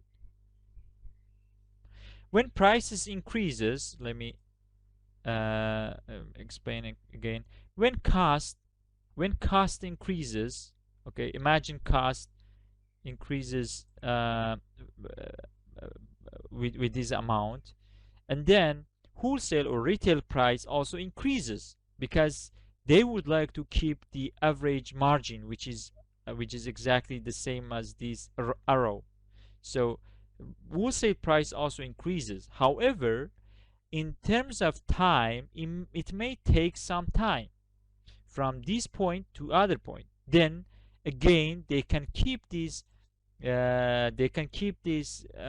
average margin. However, when cost decreases, it may takes more time that retail price also decreases. And if you look at B1 and B2, or B1 or B2, the B1, it's for sure it's smaller than B2. It means that when price increases, when cost increases, exactly, it's because of wholesale power, market power. Yeah, exactly. It's kind of asymmetry. So when cost increases, retail or retailer or wholesaler, they would like to pass through to shift these increases in cost to the final consumer. So they will charge them, they will increase the price quickly. But when the cost decreases, they would like to enjoy the margin. So this asymmetry is important because we expect that when we expect that we will get higher speed of adjustment for negative cost change. I call it negative ECT. Why negative? When cost increases, let me show it again. When cost increases, this margin for the first time is negative because it's lower, it decreases, shrink. So we call this trend negative ECT, is negative shock. This ECT we extracted from the long run equilibrium, and for the positive change in cost, it's called negative shock because it decrease or reduce the margin. However, when cost decreases, it's really important. When cost decreases, it means that the average margin is widened. We call it positive shock or ECT positive. That's why this asymmetry is important, because wholesaler, they would like to keep this or enjoying this large gap between cost and prices for a moment. That's why it takes more time for positive change than negative change.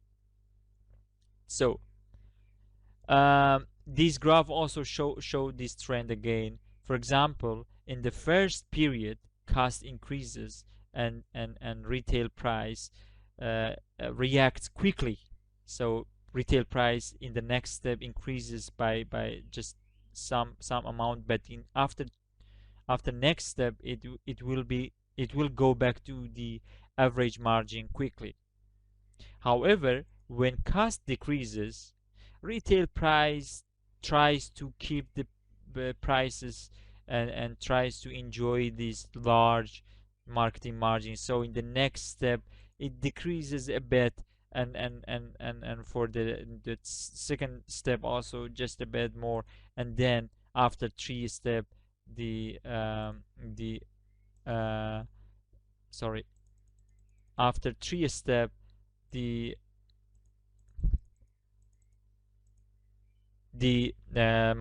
average margin goes back to the long-term effect. So I just wanted to show how positive or negative shocks may be adjusted after a shock, after positive or negative shock in or change in cost. So can you explain, can do you have any expectation what happened, what would be the effect of temperature in this case, in the short run asymmetry? So when, if temperature increases the market power, it means temperature may help the wholesaler to keep this asymmetry. However, if temperature changes this pattern in a way that the positive and negative shock adjusted in the same speed of adjustment, or if temperature push the market to be more symmetric, then it increase the market performance or improve the market performance, or then we may get higher market competition. Is it clear? I couldn't see any. Okay. So in our case, imagine the interaction term in the short run, interaction term of temperature in the short run with positive or negative ECT would change in a way that at the end we will get somehow the same speed of adjustment. I mean the summation of them. We will try it. I think if you try it in the Stata, it would be more clear for you. I think we discussed about this. Yeah. I think we discussed about these things. Yeah, let's just repeat the asymmetry we already discussed, which is called rocket and feather effect. This rocket and feather effect, this is what I exactly explained. Prices in the market, it likes a rocket and feather. I mean, if you have played badminton, when you hit the ball, it goes quickly up, and it takes some more time to go down. This pattern also is somehow an obvious pattern in the commodity market prices. It means, for example, Peltzman's conducted a comprehensive study, and he realized that for 165 producer good, I mean, I think all in all 200 something commodity products, in 2 out of 3 markets, output price rise faster than they fall. So price quickly increases, but it takes more time to go down. This graph may also show this pattern clearly. It means when input price increases, it takes only 1 and 2 period output price to increase. However, when price decreases, it takes more time. Why? Because they would like to enjoy this extra gap between the cost and prices. So it has it has an important implication in the case of um, price analysis. And let's look at the role of temperature in our case. So when we discuss about asymmetries or asymmetric price adjustment, we have to split our ECT to positive and negative change. So we estimated ECT from the long run error correction term.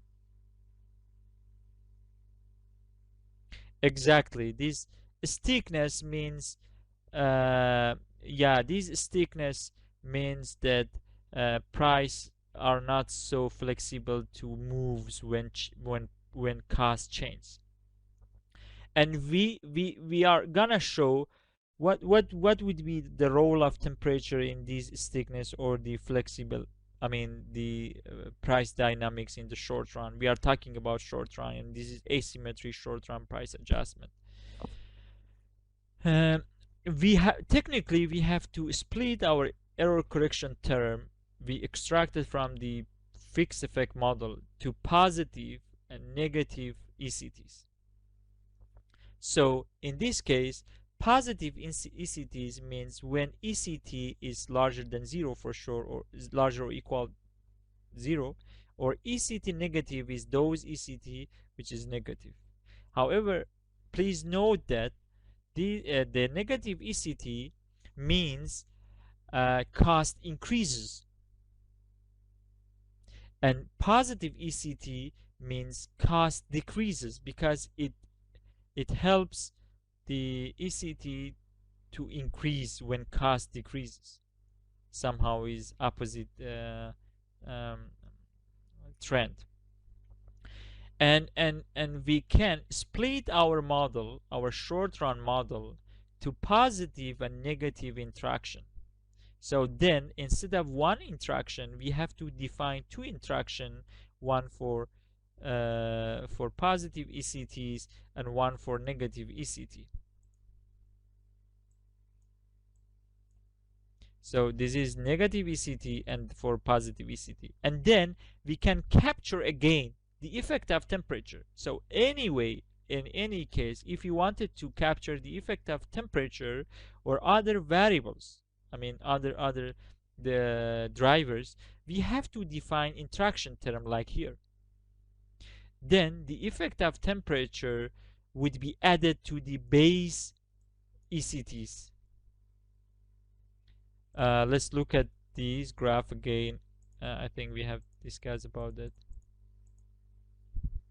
So in this model, we have two more interaction, as I said. One is for positive and one is for negative ECTs.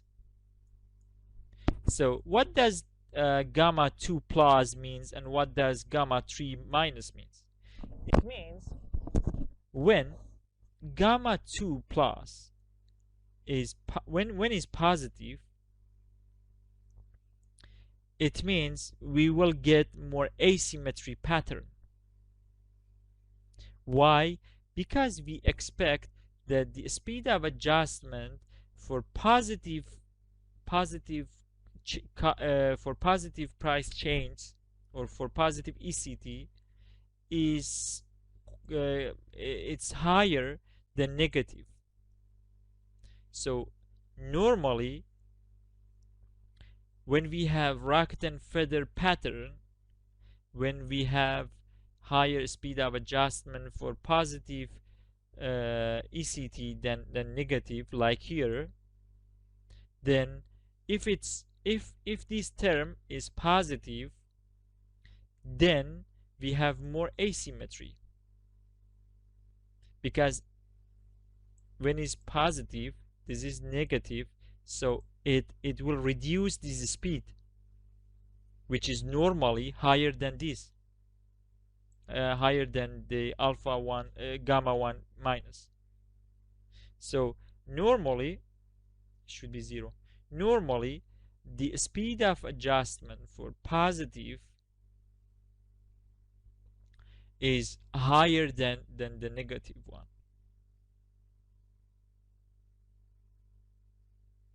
Or I mean, sorry, I think it's the other way around.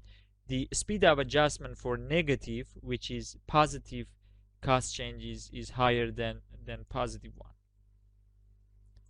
I think when we run the model in Stata, it would be more clear for you. So I just wanted to mention how we can interpret the interaction term of temperature here, or the other variables.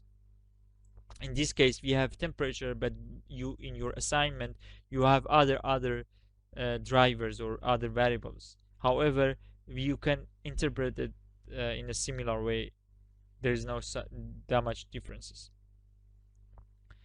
Okay, let's look at Stata, if you agree. I mean, do you have any question? Is there any question?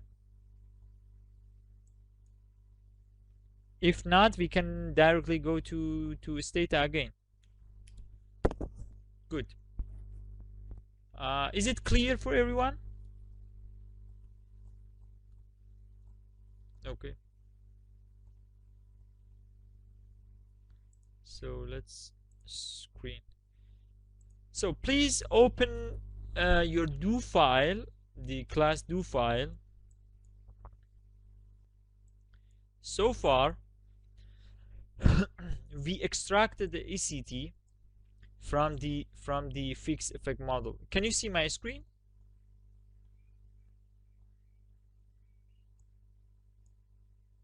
Please give me, yeah, okay, good.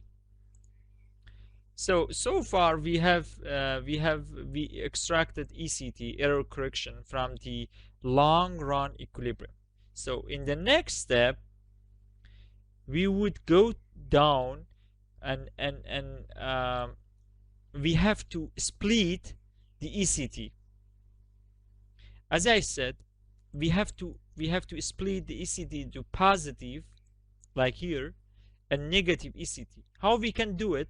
First of all, we should generate means create a variable like positive, like pos. We can name it whatever we like, equal to 0. So when we run this line, then we have another variable in our data. It's called positive, and it's 0 for all time and cross section.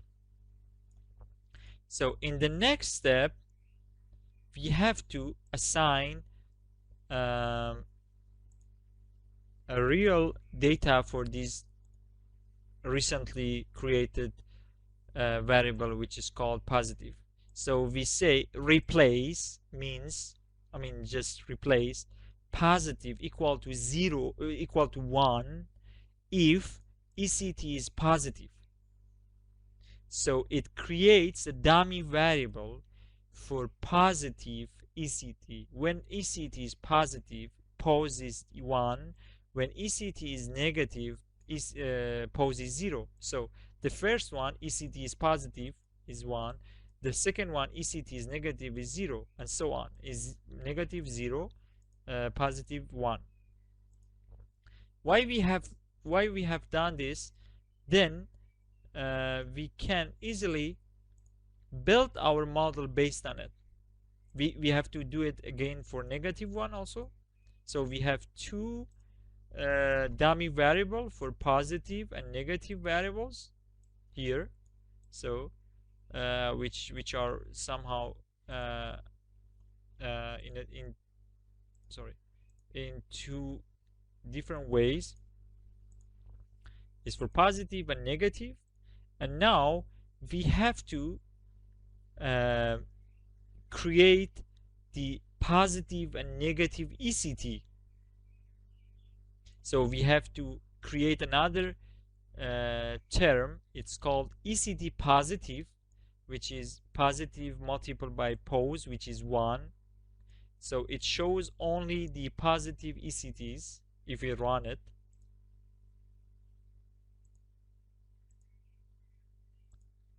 So if you look at here, then we will see only positive ECT here. And if we run the model for negative, then we will see only the negative ECTs. So far, we created positive and negative dummies and positive negative of ECT. Is it clear?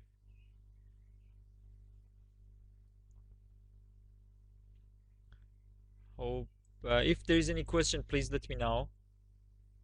Okay, good. So, and then in the next step, we have to also divide our our other variables, other variables like price variables to negative and positive, not to negative and positive variation. We have to also create or generate interaction term between positive ECTs and farm gate. However, is not necessary, because we don't interpret these variables. Just please note that when in the case of asymmetry, we have to split the whole model to positive and negative, because it's asymmetric. So we only have to just split the model to do positive, negative, including or considering those positive and negative dummies. So again, we have to multiply the farm gate prices to positive dummies and negative dummies here. So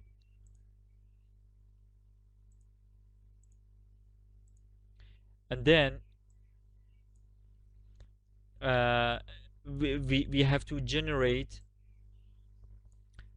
we have to do the same procedure for wholesale prices, positive, negative, and then we have to also do it another interaction term. Another interaction term is for temperature in our case. So we have an interaction term for positive and negative. In the case of asymmetry, we have another interaction for the temperature, positive and negative, and prices. So we have to define two types of interaction. First of all, positive and negative. The other one is this positive and negative for temperature. So we also run these two.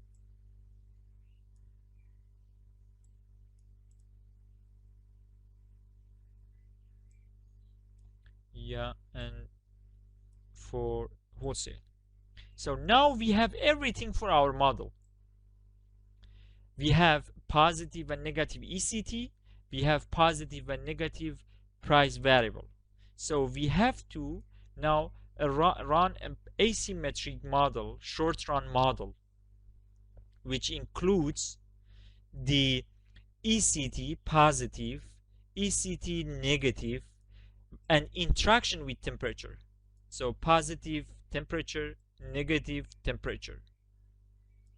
And then, like other ECT model, we have FR farm gate price positive for positive ECT, farm gate price for negative ECT, farm gate price for positive ECT and temperature interaction term, farm gate price negative and temperature. And this pause is just constant term. You can ignore it for now. And then what does it mean here?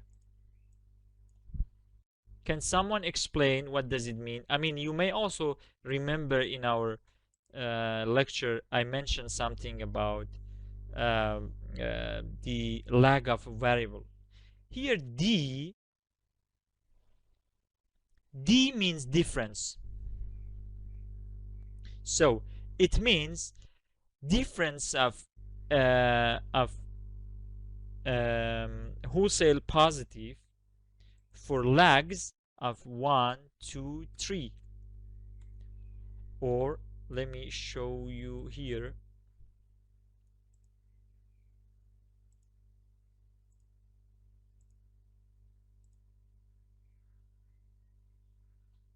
Simply it means like this. So when we have summation from lag 1 to 3, we can define this component in Stata. First of all, the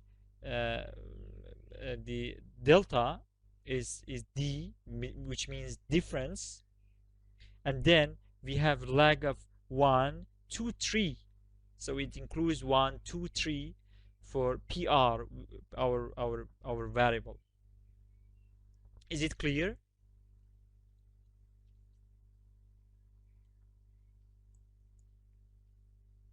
Good. So when we want to define lag of variable, we have to use this component like difference and the number of lags inside of the parentheses. So let's go back to our Stata model. So here, now our model is ready. We can easily estimate our fixed model, but for short run adjustment. I think I forgot to define. I missed something here.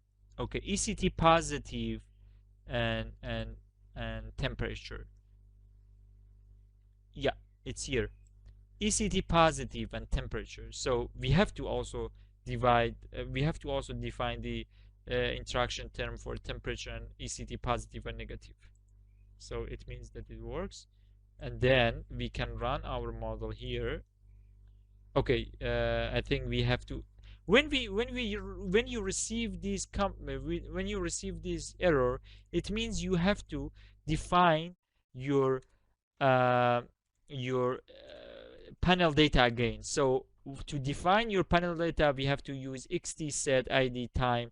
So it just we have done it at the beginning.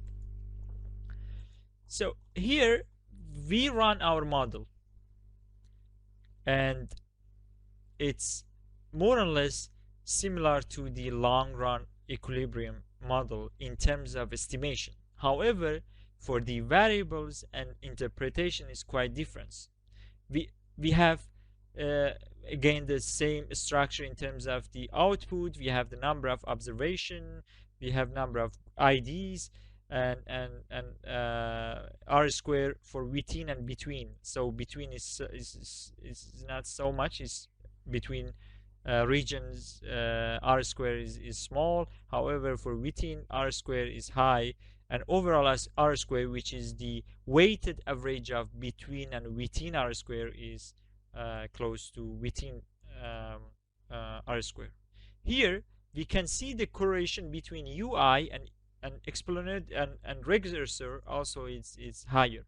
It means that our model still is fixed effect, because when we have correlation, it somehow shows that our model is not a random effect, actually is fixed effect. Otherwise, if we run it with random effect, we may get some bias. However, in our case, we have to also check random effect. If there is no change over the coefficient, we may conclude that our model is quite robust. It doesn't change with different estimators. Here we have some result. First of all, we look at ECT positive. ECT positive is negative and less than 1, so as we expected. If it's more than 1, or when it is positive, it shows our model doesn't work very well. And for ECT negative, still is negative and less than 1, so it also shows that our model is converged. It means any negative change in cost which causes the ECT widen, we call it ECT positive, takes almost 8 or 9 weeks to be adjusted. How did I come up with these 9 weeks? Can someone explain? So if we divide 1 to 0.11, it's about 8 weeks. Is it correct? Or I missed something? Let me calculate. I use my calculator.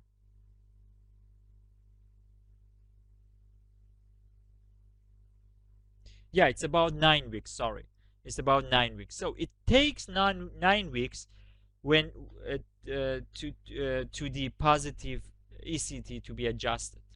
However, in the case of negative ECT, it takes less time.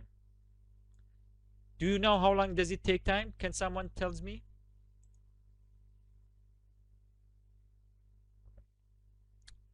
I mean, around 4 weeks.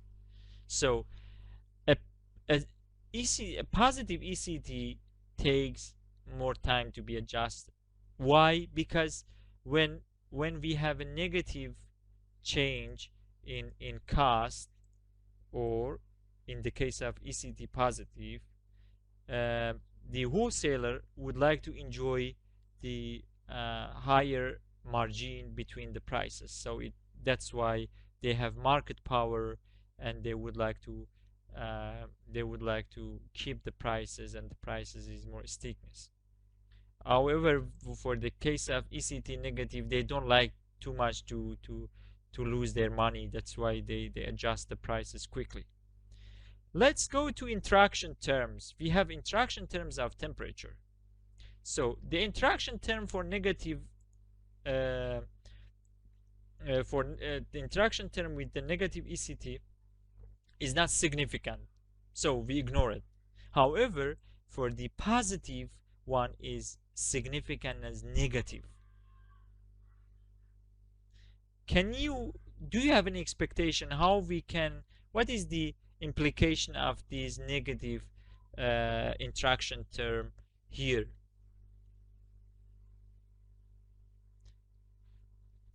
It means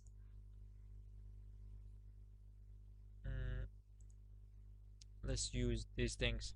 It means the final effect, or it's better to say temperature increase speed of adjustment for the positive ECT.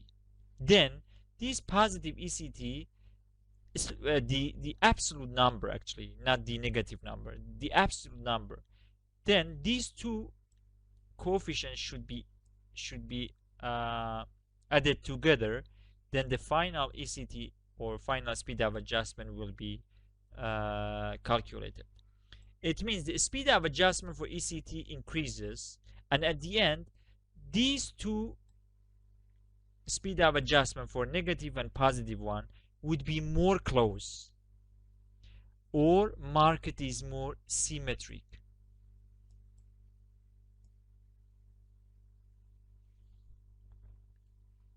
So when the interaction term is negative, it means that it will be added to the ECT positive, which is base in our case, and it increases the speed of adjustment, and at the end market is more symmetric. What does it mean market is more symmetric in terms of performance?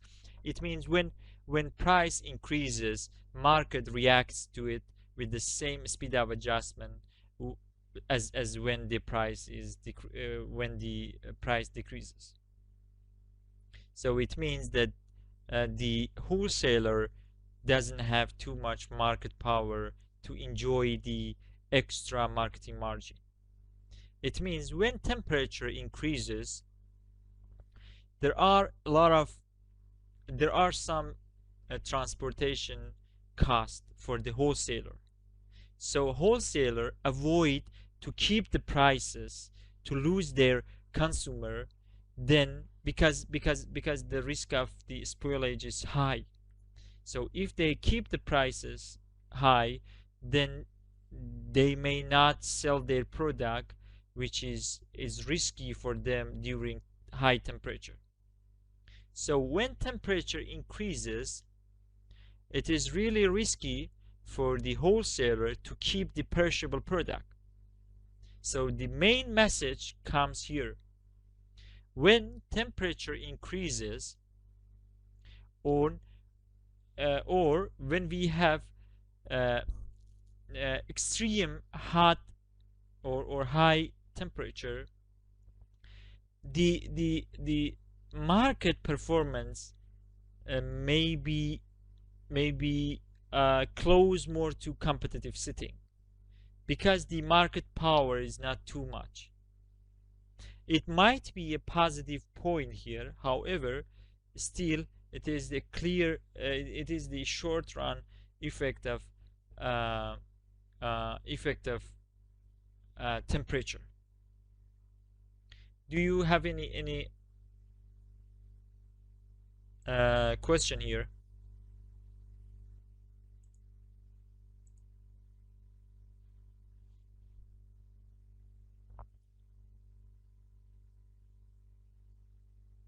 So I think Mahsa has some background in price dynamics. For others, do you have any question about that? I mean, we have discussed about how we can capture the interaction in terms of temperature, in our case, about the speed of adjustment in the long run. So imagine instead of temperature, if we have temperature volatility, how we can interpret the result? If the temperature volatility is higher, how we may expect the effect and price adjustment? For example, instead of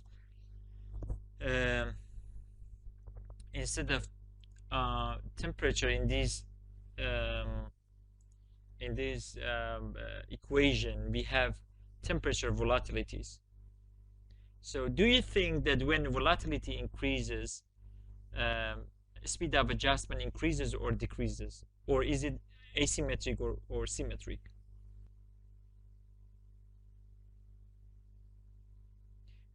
In the short run wholesale, yeah, it works. There is a question about overall in short run wholesale market power with increasing temperature doesn't work. Yeah, I mean it works, but it means when temperature increases, there is the risk of product spoilage. That's why wholesaler tends to sell their product with lower price. So they are not looking to make money too much. They would like to sell their product timely. Otherwise, they may receive a lot of cost. I mean, cost of spoilage, lost, and other things. So it might be a positive point of high temperature in the case of market power. So first of all, these increasing temperature in short run, we are not talking about climate change in this case. When temperature increasing, then it may push the oligopolistic agent in the market to decrease their market power. So there is another comments by Mahsa. Temperature volatility rises the risk of production loss. Yeah, it is really interesting argument. Yeah, it might. I mean, even I don't know. I mean, we have to check the data. You will check it out in your assignment. What happened for the speed of adjustment when volatility rises? So I have defined some index for temperature volatility. You may find it in the assignment, and we will discuss about volatility in the next session. And in the next session, asymmetry rises. Yeah, could be, but imagine right now the speed of adjustment for positive. Let me show it to you again.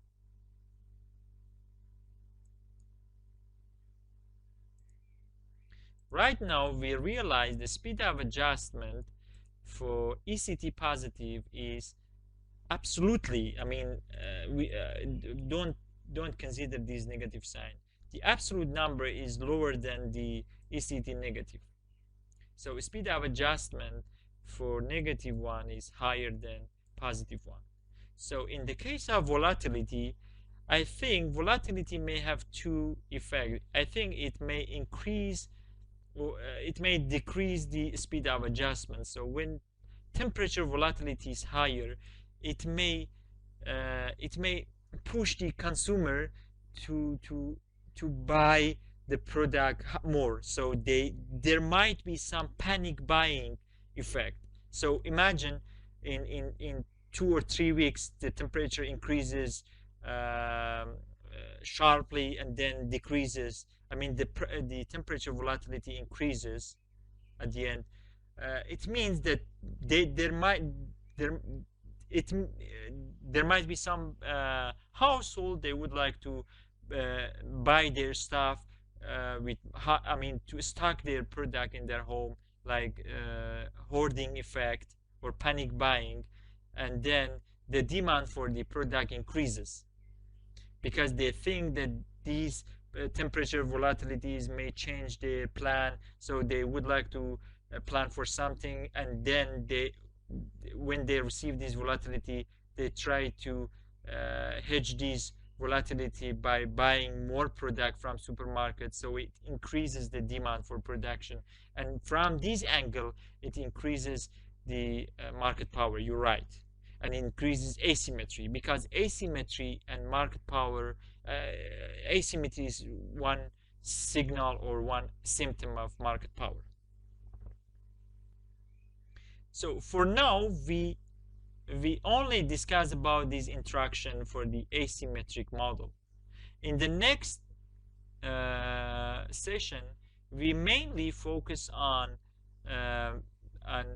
how to determine volatility, how to define volatility, and also we will check for another interesting approach to define the exact temperature or threshold which beyond of that market reacts to temperature higher. So so far we have only a interaction term for temperature, but we may be interested also to see from which temperature exactly on the market reacts to it, or how we can define a threshold for temperature.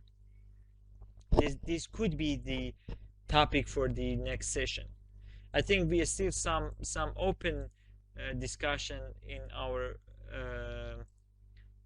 lecture. I think we didn't have enough time to cover them, but maybe you would look at them. Otherwise, if we had time in the next session, we can check it out. It's just a short note about asympathetic bias of the panel OLS.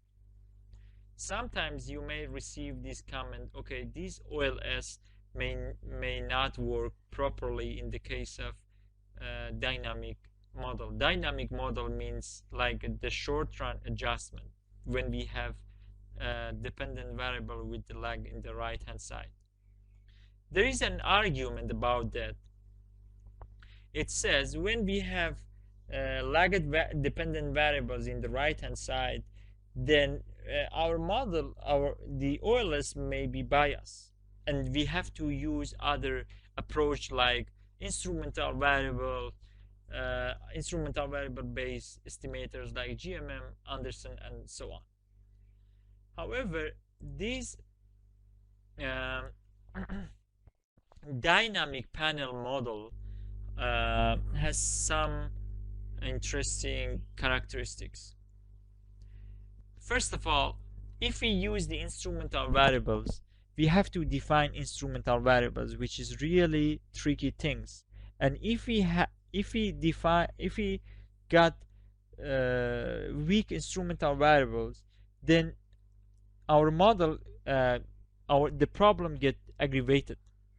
So we may get another problem which is worse, and even OLS may work better here. There is an indicator, or there is an argument by nickel bias. It says when the number of time observation is much higher than the number of cross section, then the nickel bias is minimum. So in our case, we have 300. Let me write it down here. We have 324 observation for time, and we have 30 cross section. Then the nickel bias is around 0.01, so it's not too much. Sorry. Okay, I think I need to.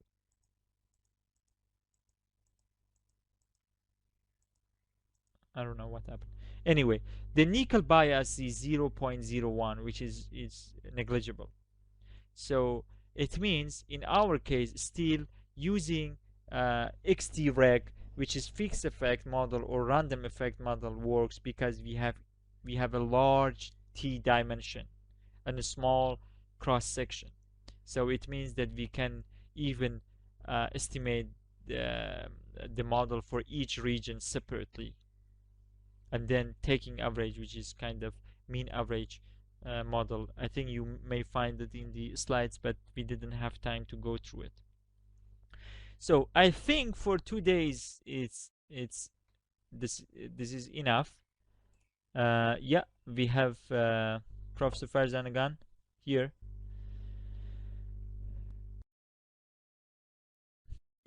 Thank you very much, Omid. I think that was quite interesting information and important in the field of prices of commodities and agricultural foods and so on and so forth, and how we can basically use econometric techniques to study the climatic factors here. So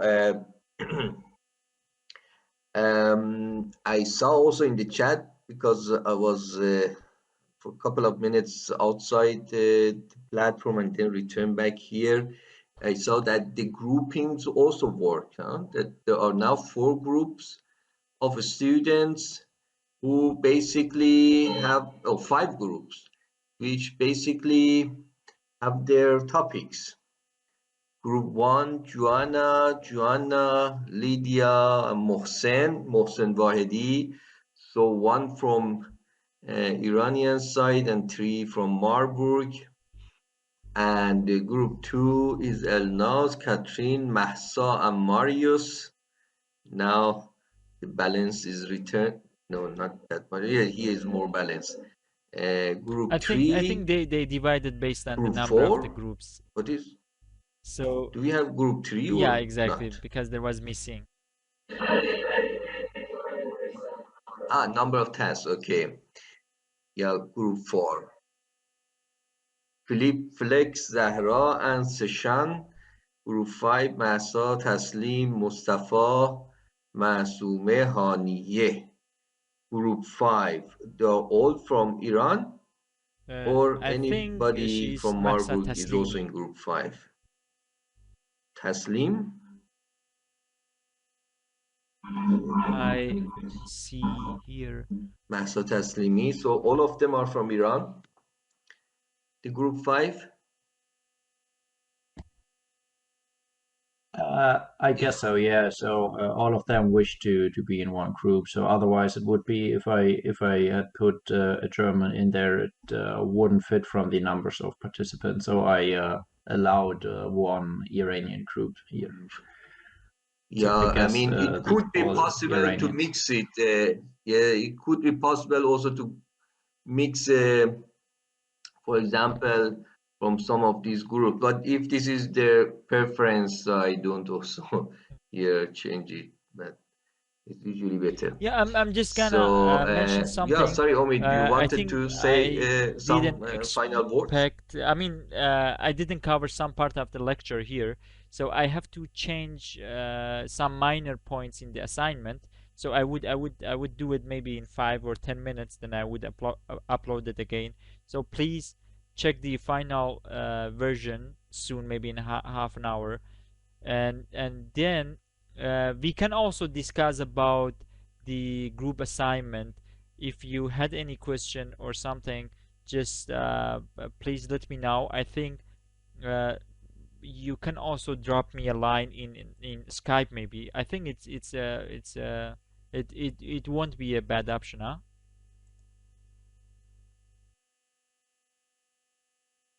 I mean, if they got any question, for example, tomorrow or In Skype, for what reason?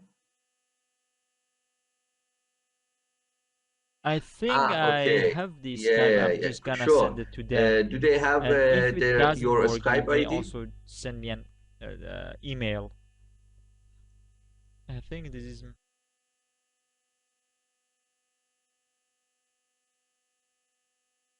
So Yeah, Miss in the groups you have, Lydia for Wachtel each is group you have asking what one is proxy. supposed So to instead do of in the groups. for the first group, I think it's temperature.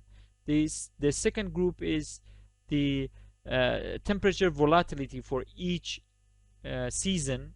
The next group is the temperature volatility. However, it's just the is not seasonal temperature volatility. Is just total volatility. About volatility, as I said, we will discuss about that in the next session, because I think otherwise we didn't have any proxy to do the assignment. That's why I had to use it. And for the last group, yeah, please. For the last group Do also they? we have the dummies. So I just Yeah, defined go ahead. Go 4 ahead. dummies for the season, so they need to check what happened for the average margin and speed of adjustment for different seasons. So we are interested to see what happens for the asymmetric pattern of prices and average margin during different season in response to the temperature volatility. When temperature volatility increases, what happened to the speed of adjustment and and price levels.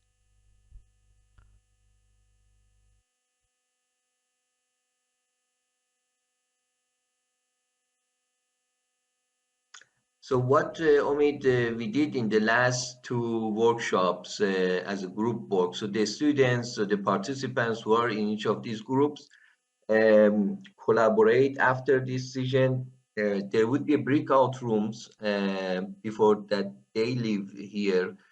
They will discuss the coordinated among themselves, they exchange emails and so on and so forth. And while they are working on these specific exercises, they provide one, two slides which basically presents the results of their project. And in the next day, on the Sunday, when they come here at early morning, when your workshop start, each group will present it. Will present the results and explain it what they did, maybe in a few minutes, 5 to 10 minutes maximum. And then they receive feedback and comments on what they have done and how basically if there's room for improvement and things like this.